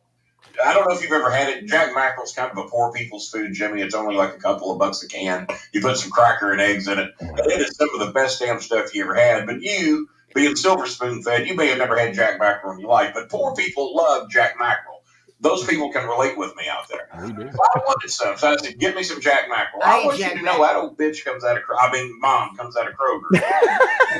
Forget the Jack Mackerel. The Jack Mackerel. So now I'm pissed. So I've been sitting out here freezing for a fucking hour and a half, waiting for her to come back with the Jack Mackerel so we can have a good dinner at night. So now that puts me on the spot. She says, well, Kenny, you got some Burger King coupons in your glove box. Why don't you take me to Burger King? Because she spotted a dinner for 2 for $6.99. I said, well, I'm thinking, all right, I got that thing in the mail today.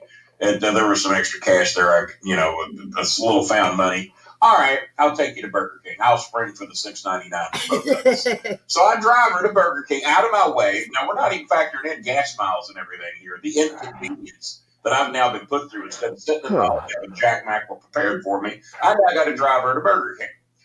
So we go over there by Meyer. You know where it's at. You've shopped over there off Hurstbourne Lane. Heavy traffic and everything. There's a lot of traffic. Finally get her to Meyer and a goddamn pouring down. Is there a Burger King there now? Yeah. I hand them the coupon. This is all a true story. This was a terrible day for me. You think you're walling down or arrogant you. I had him the coupon book, and I said, here's what I want, guys. I said that my mother does not like the special sauce. She wants her burger made a certain way. We'll get that. Let's take care of me first. I want everything you can put on that goddamn hamburger. And those fries, that says small fries, I want large fries. They looked at me, Jimmy, and they said, well, we can't do that. I said, well, the last time I came to Burger King, y'all had a motto called have it your way. Well, this is true. I want 2 large fries. I'm a man of some wealth. I've got a little money of my own. I don't flaunt it like Cornette does. That's okay. I'll pay for the supersized fries. Well, we don't have anything on our computer that'll let us do that. We cannot upgrade it for you. I said, get me a manager. So they get me a manager. I said, hey, I don't want to cause any problems here today, but this is Burger King. You have it your way. I want 2 large fries with my meal. My mother interjects, well, I'm trying to negotiate the fry deal here. In good faith. She interjects, yeah, I was doing this in good faith. She interjects, you're going to have my fries. I said, Mom, stay out of this. I was taking your fries anyway. You don't like French fries. And I said, you don't like Ma Brolin has never liked French fries. She never liked French fries. She never liked that. She's negotiating her fries. I am. Would like fried food, but apparently she doesn't, and it throws me off, to be honest with you. So I said, so stay out of this, Mom. I'll handle this deal. I'm going to get my French fries. I'm going to get a Karen here. Oh my God! You order your burger the way you want it. Have it your way. So I go back to trying to negotiate. Guys, I said, I want the large fries. What are we going to do about this? I said, I'll pay the difference. Well, sir, we don't have a key for that, but here's what we could do. We could give you 1 large and 1 small and charge you the difference. I said, isn't that kind of what I asked for to begin with? But I don't want 1 large and 1 small. I haven't eaten all day. It's 7 o'clock at night. I want 2 large fries. What are we going to do about it? They look at me, well, we can't do that. So now, Mom once again interrupts again. Kenny, don't worry about it. You can have my fries. I said, Mom, I've told you. I'm taking your fries. Your fries are out of the equation. I'm going to stay out of this one. Let me handle this. So I turned my attention back to them. I want my large fries. What are we going to do? Well, what we're going to do is we're going to upgrade you to 2 large fries, and we're going to charge you the difference. I said, that's what I've been trying. She said, Kenny, you don't need. I said, Mom, will you shut the fuck up? I said, God, I can fucking get 2 goddamn fucking large fries here at fucking Burger King, where you're supposed to have it fucking your way, and I ain't getting my fucking way. They're fucking with me. Now you're fucking with me. I said, so now what you can do is you can order your burger the way you want it. You ain't getting no fucking fries. You ain't getting no fucking onion rings. Why? Because you don't like them. And don't ask for anything else, because now you pissed me off. So now you're going to eat your burger. You're going to drink your Coke. You're going to sit there and not talk to me, because now you pissed me off, and the people at Burger King have pissed me off. Well, I want you to know, when I reached down to get my coupon to pay for my meal, I can't find my coupon. My coupon books are gone. I had a Jimmy that was worth about $50 in savings towards buy one, get one free items at Burger King. And now I got nothing. I know you have a lockbox where you keep coupons for every restaurant that in town, stacks of them. That I can't, or they're not allowed to. I mean, I'm not diminishing my negotiating skills. I can negotiate with anybody, but some restaurants just flat out have a policy: we do not barter, we do not trade, we do not negotiate. Burger King is one of those places. So there you got the coupon, but now where did your coupon book go? I don't know. So now that leads us to another problem. I said, guys, I've been here prepared for $6.99 dinner for 2.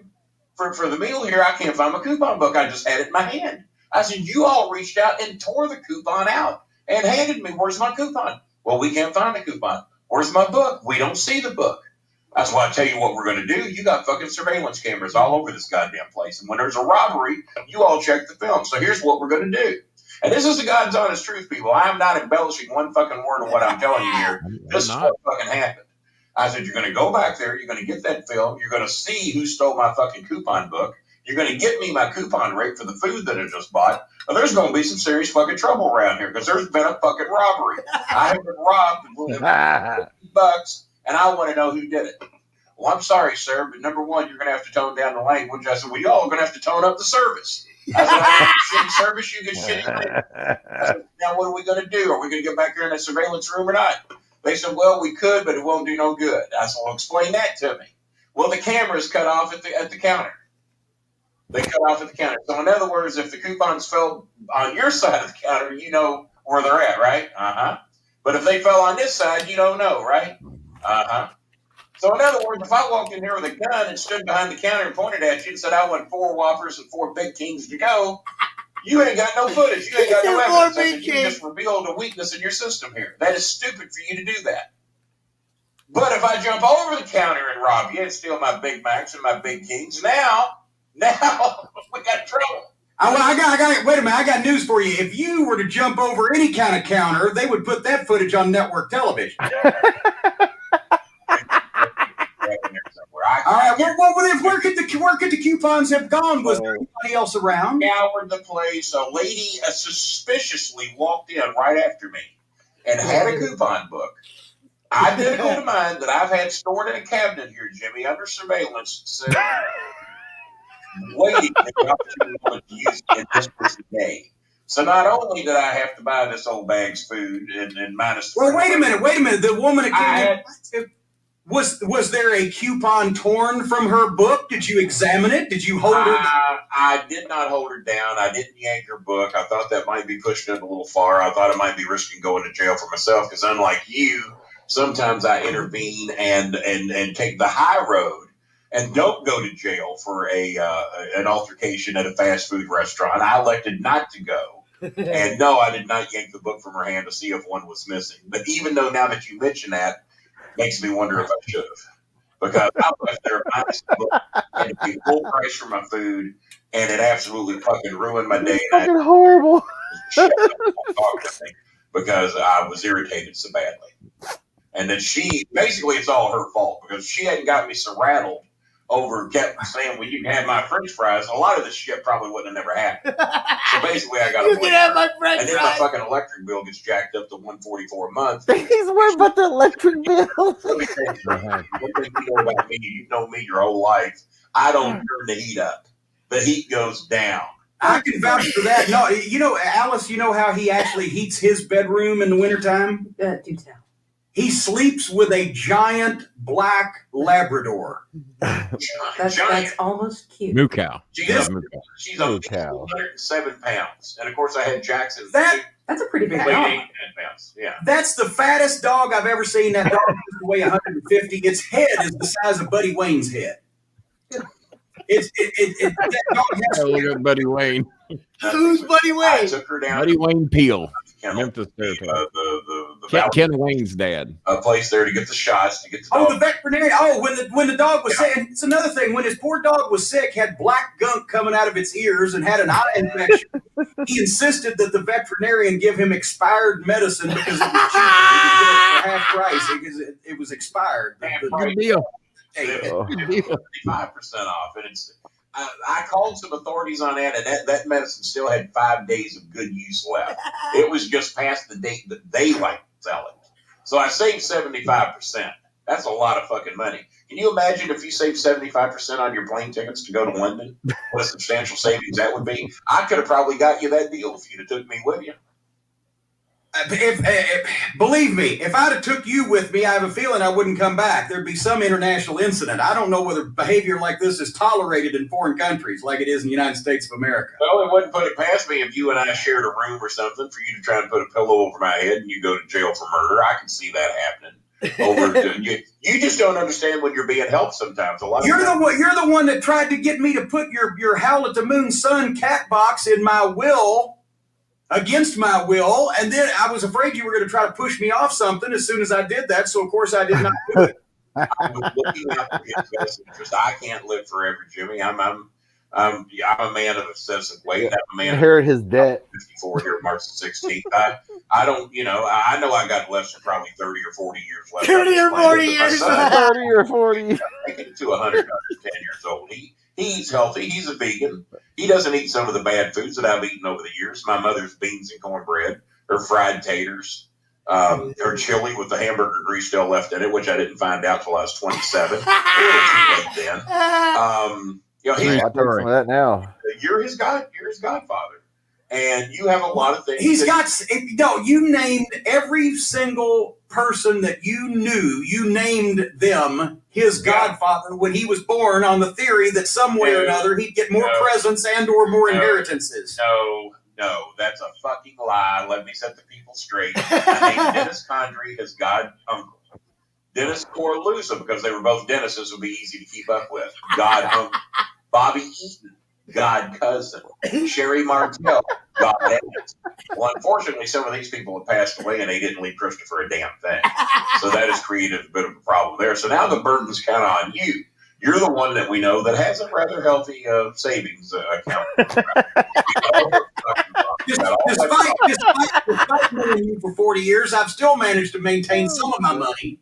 All right, let's go there for a second. Let's educate the people one more time. This is why, if I'm not entitled to a lofty percentage of your income, and I think the people are going to side with me when they hear this, at least my son is, because when I first met you, Jimmy, and let's tell the God's honest truth here, let's shoot, as they like to call it. What basically did you do every fucking day of your life? I'll tell the people, you lived in an attic because you were an antisocialite. You didn't like dealing with people. You didn't even like being around your own family. Your aunts and uncles came over and you run and hid. You didn't want to be around them. He knows it's true. That's why he's laughing. And you were so delusional as to what people were about, even when you met me as a new friend. And this is what I liked about you. And this is where I guess if you do die before me and I speak at your funeral, this is going to be one of the things I liked about you. Is that you trusted me because you up there on that floor, you was that big shot photographer down at the Louisville Gardens. And sometimes in your floor, you would have $3,000, $4,000, $5,000 in cash laying on your bedroom floor, just scattered about like it was garbage. Shoo-ba-doo. And of course, in my house, like it was garbage. It was all laying anywhere. Was about $1.84. Wait a minute, I brought cash. It was a cash business in those days, and I brought cash back, but I didn't just strew it around the house like art, just like we were just talking about. Yeah, Tight Pockets Court Bauer, the head of MLW Radio, has a money bin like Scrooge McDuck. I didn't have a money bin. I had piles of money because I was gainfully employed, unlike you. After I met you, I got motivated and I went to Scuba-doo. Bowery Taylor Hospital. Had you dropped it's almost over. I felt like working and I started putting some cash away. I guarantee you called in sick 3/4 of the time that you worked there. I was watching you do it. You're my buddy. You were there. You didn't feel like getting up. Did you call in 3/4 of the time? Oh, yeah. I hated working. Back at 2 p.m. to pick me up. All right. Well, wait, but just. But what I'm saying is where I was trying to go is why I think I deserve some of your money, and a lot of it is that I took you from that shy little boy who was scared of everybody, hiding up in that attic, didn't want to deal with anybody, trusting even me. You didn't know me from Adam. That's the first time I'd ever been in your house. Thousands of dollars laying in your floor. Thousands. And then you walk up to the bathroom trusting me with all your cash. And I want you to know, I'm going to tell you right now. I was naive, wasn't I? I was naive. I want to tell you right now, I took very, very little of that money. Very, very little. I want to thank you for that. I really do. I want to thank you for that. And also, you mentioned talking at my funeral, speaking at my funeral, and I just want to tell Alice. I'd like to do that tomorrow, if at all possible. One time, Alice, actually, this happened last year when he was in ill health, and then I got sick shortly after that. He said you talk about the buzzards circling the wagons. You go ahead and tell that story, Jimmy. This said to me, he said, Jimmy, he said, I just want you to know that I hope that you die before I do, because I know that you wouldn't be able to go on living life without me. Well, so how generous. That's a powerful statement right there, if you ask me. That's a big sacrifice on my part. To leave me behind with the burden, missing you, missing all the good times, all the fun times we had as kids. Maybe not so many in our adult lives, but I remember the childhood memories. And I'll go on remembering those. Unlike you, who every time you talk about me on the radio, you talk about the few little negative things we've had. And whenever people get me to tell a Jimmy Cornette story, I'll talk about the zombie walk that we had there at the funeral home. I'll talk about the time I threw you in the trunk of my car and drove you around. And yeah, the oxygen got a little low, but I got you time. And also got you in the movies for free there at the Lakeview. Showcase cinemas. So anyway, well, let's switch gears a little bit, because I know that you have been keeping up with what's going on in the state of Kentucky, because you're politically inclined like I am, especially around the state of Kentucky, because you want to see what administration you're going to be able to take advantage of next. On the program, Alice brought it up. She had been reading about it. Of course, Governor Beshear has given $37 million to this idiot that's starting this creation museum, and it's going to cost about $150 million if they can raise all the money. I know that you wish you could have got to the governor for a grant before they did, because you would have come up with at least something a little less preposterous than a creation museum stating that the world is 6,000 years old and dinosaurs. They actually built that fucking thing. Yeah. How did you miss that trick of getting that much money out of the state for something? It's one of the top tourist donations in Kentucky. I blame myself, and I'm going to tell you why. Because I really did not think that there was anybody of beyond sixth grade education, beyond the mental capacities of a Jethro Bodine, that would believe this earth is only 6,000 years old. I did not think it was humanly possible. I really thought it was like the day that I called Clarksville Seafood to negotiate for free food. I wish they were open. I didn't think people were that stupid. I didn't think people were that naive and that foolish. Our governor has chosen quite a different path. That he thinks that the earth is only 6,000 years old. That's what Kenny thinks. And then you would donate $37 million towards the potential $150 million, so people can ride Tyrannosaurus Rexes and Jesus riding a dinosaur.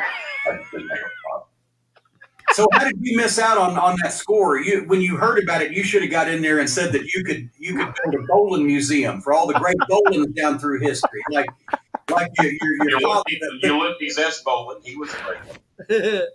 Ulysses S. Bowling. What the fuck? It was a great grandpa. Great grandpa Ulysses Bowling. He's the one that fought on both sides in the Civil War. Fuck. Both sides is gonna win. Both sides. Things starting to go south. Guaranteed win. No pun intended. What's south? Bro, he invented it. He said things are going south. I got to switch. And he switched teams right there on the other side. I mean, if you could do that in baseball and football, do you think there ain't Broncos that are lapped up right now that wish they weren't as smart as Ulysses S. Bowling and could have had Ulysses S. Bowling to the Seattle Seahawks? I don't know about switching sides. I heard he was fighting for both sides at the same time. It's the way I heard it. That was back. A long time back. He just kill you no matter what you were wearing. He's wearing blue or gray. He's going to go. No matter what you wear. And Ulysses S. Bowling, in my opinion, was a great man. He didn't Ulysses S. Bowling wore a white uniform. He could just kill anybody. And I don't think you can ask for anything. Look him up, guys. Ulysses S. Bowling. He was a great man. Yeah. Have you talked to your brother Biscuits and Gravy lately? Oh God. What's going on? What's going on with Tim? Well, I invited him to come down and have dinner with me the other day. I tried to throw what do you call it? A hatchet at him. Bury the hatchet's what I was. Throw a hatchet at him. What the fuck? The hatchet right. I wish I'd have thrown one. He said he tried to throw a hatchet. He was a little short on money. He had been Got a new one, Kenny.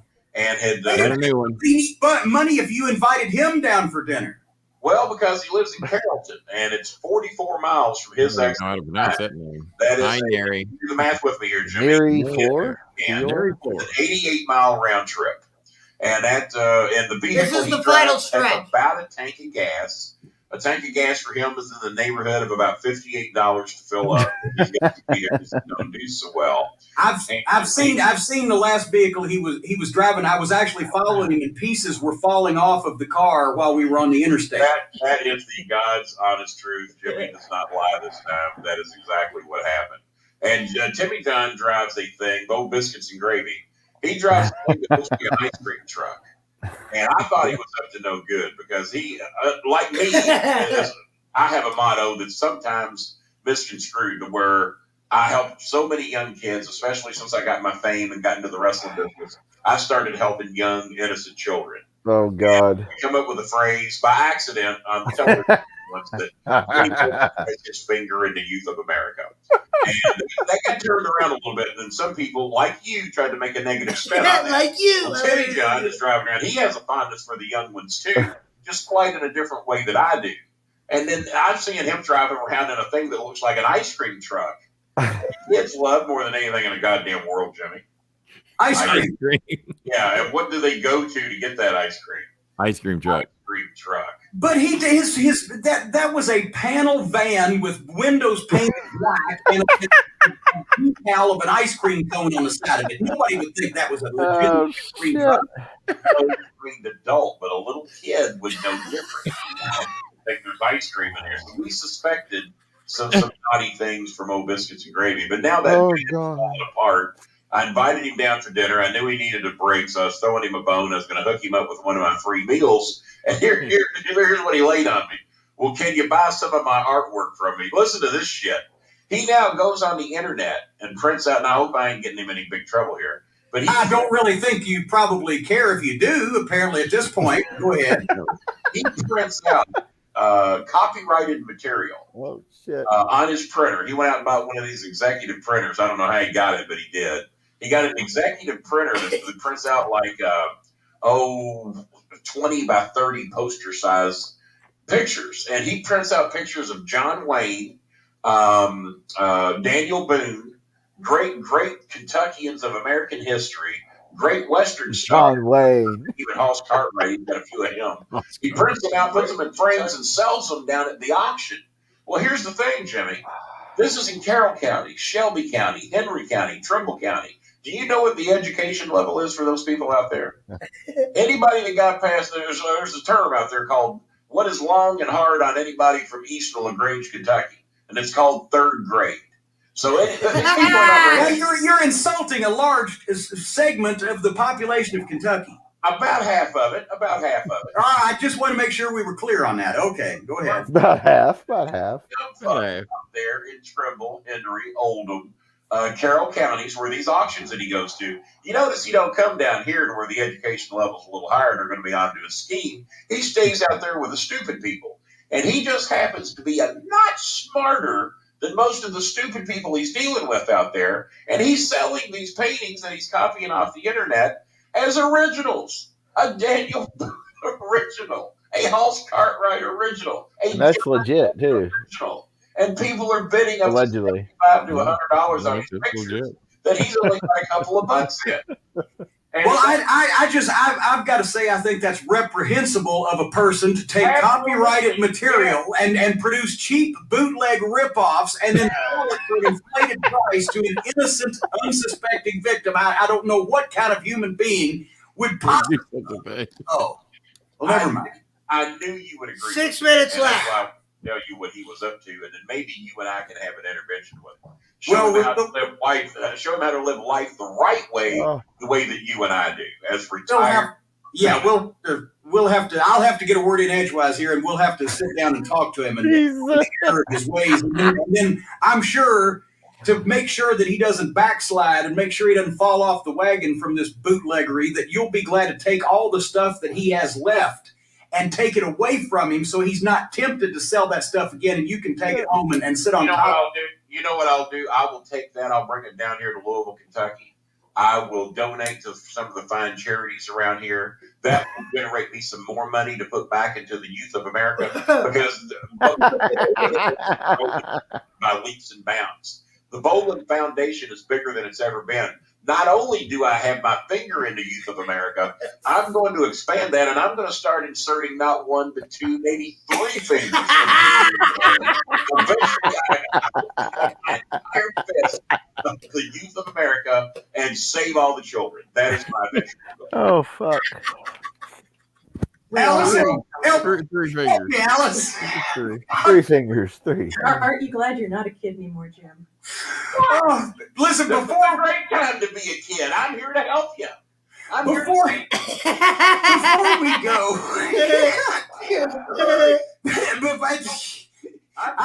this projects I'm working on. This may be the last Jim Cornette Experience program. Before we go, I'm going to enlighten you as to something I'm going to be doing in March, and I challenge you. I'm going to be watching TNA wrestling on not every week, not for a week. Now listen to me. What did you say? Just listen to me. Where did Jimmy go, Alice? Is Jimmy on the line? Yes, he is. Just listen. I'm not going to every week, but I'm going to take it upon myself, the burden of watching TNA wrestling so I can review it for the listeners of the Culture Cornet and wrap the program up in 5 or 10 minutes or whatever so they don't have to waste 2 hours of their life. Okay. And the Culture Cornet followers have asked me to do this, but I know that you, for some unknown reason, and probably because you're making a profit on it some way, still record and watch WWE programming, do you not? I just watched all of Monday Night Raw last night out of boredom and nothing else to do, and it was too cold to go anywhere. So yes, I did. I do. All right. I have not watched TNA yet, but I have watched Raw. Then it ain't got hell hasn't frozen over yet, so you haven't watched TNA yet. But it hasn't. No, it's cold, but it ain't froze over yet. No. Then what you need to do to save me the time and trouble, if I'm going to take on the more horrendous assignment of watching TNA wrestling, then you need to come on the experience and do the WWE reviews. I tell you what, I'll do that for you. I'll take on the Raw end. It's an hour longer technically, but you've got the bigger burden. Yours is an hour less, but it's going to feel about an hour or two longer, I can assure you. Yeah. I think so. I do a Raw review every week, so it isn't so bad. It's not. I have a feeling, Alice, yours is not going to sound anything like his. Mine will be more educated. I've got a background. I've raised most of those people from children. I developed Cena. I developed Orton. I developed Lesnar. Lesnar! Everything I've ever done. It's a very. I love that you said Lesnar. Even though he hates Lesnar. Even though.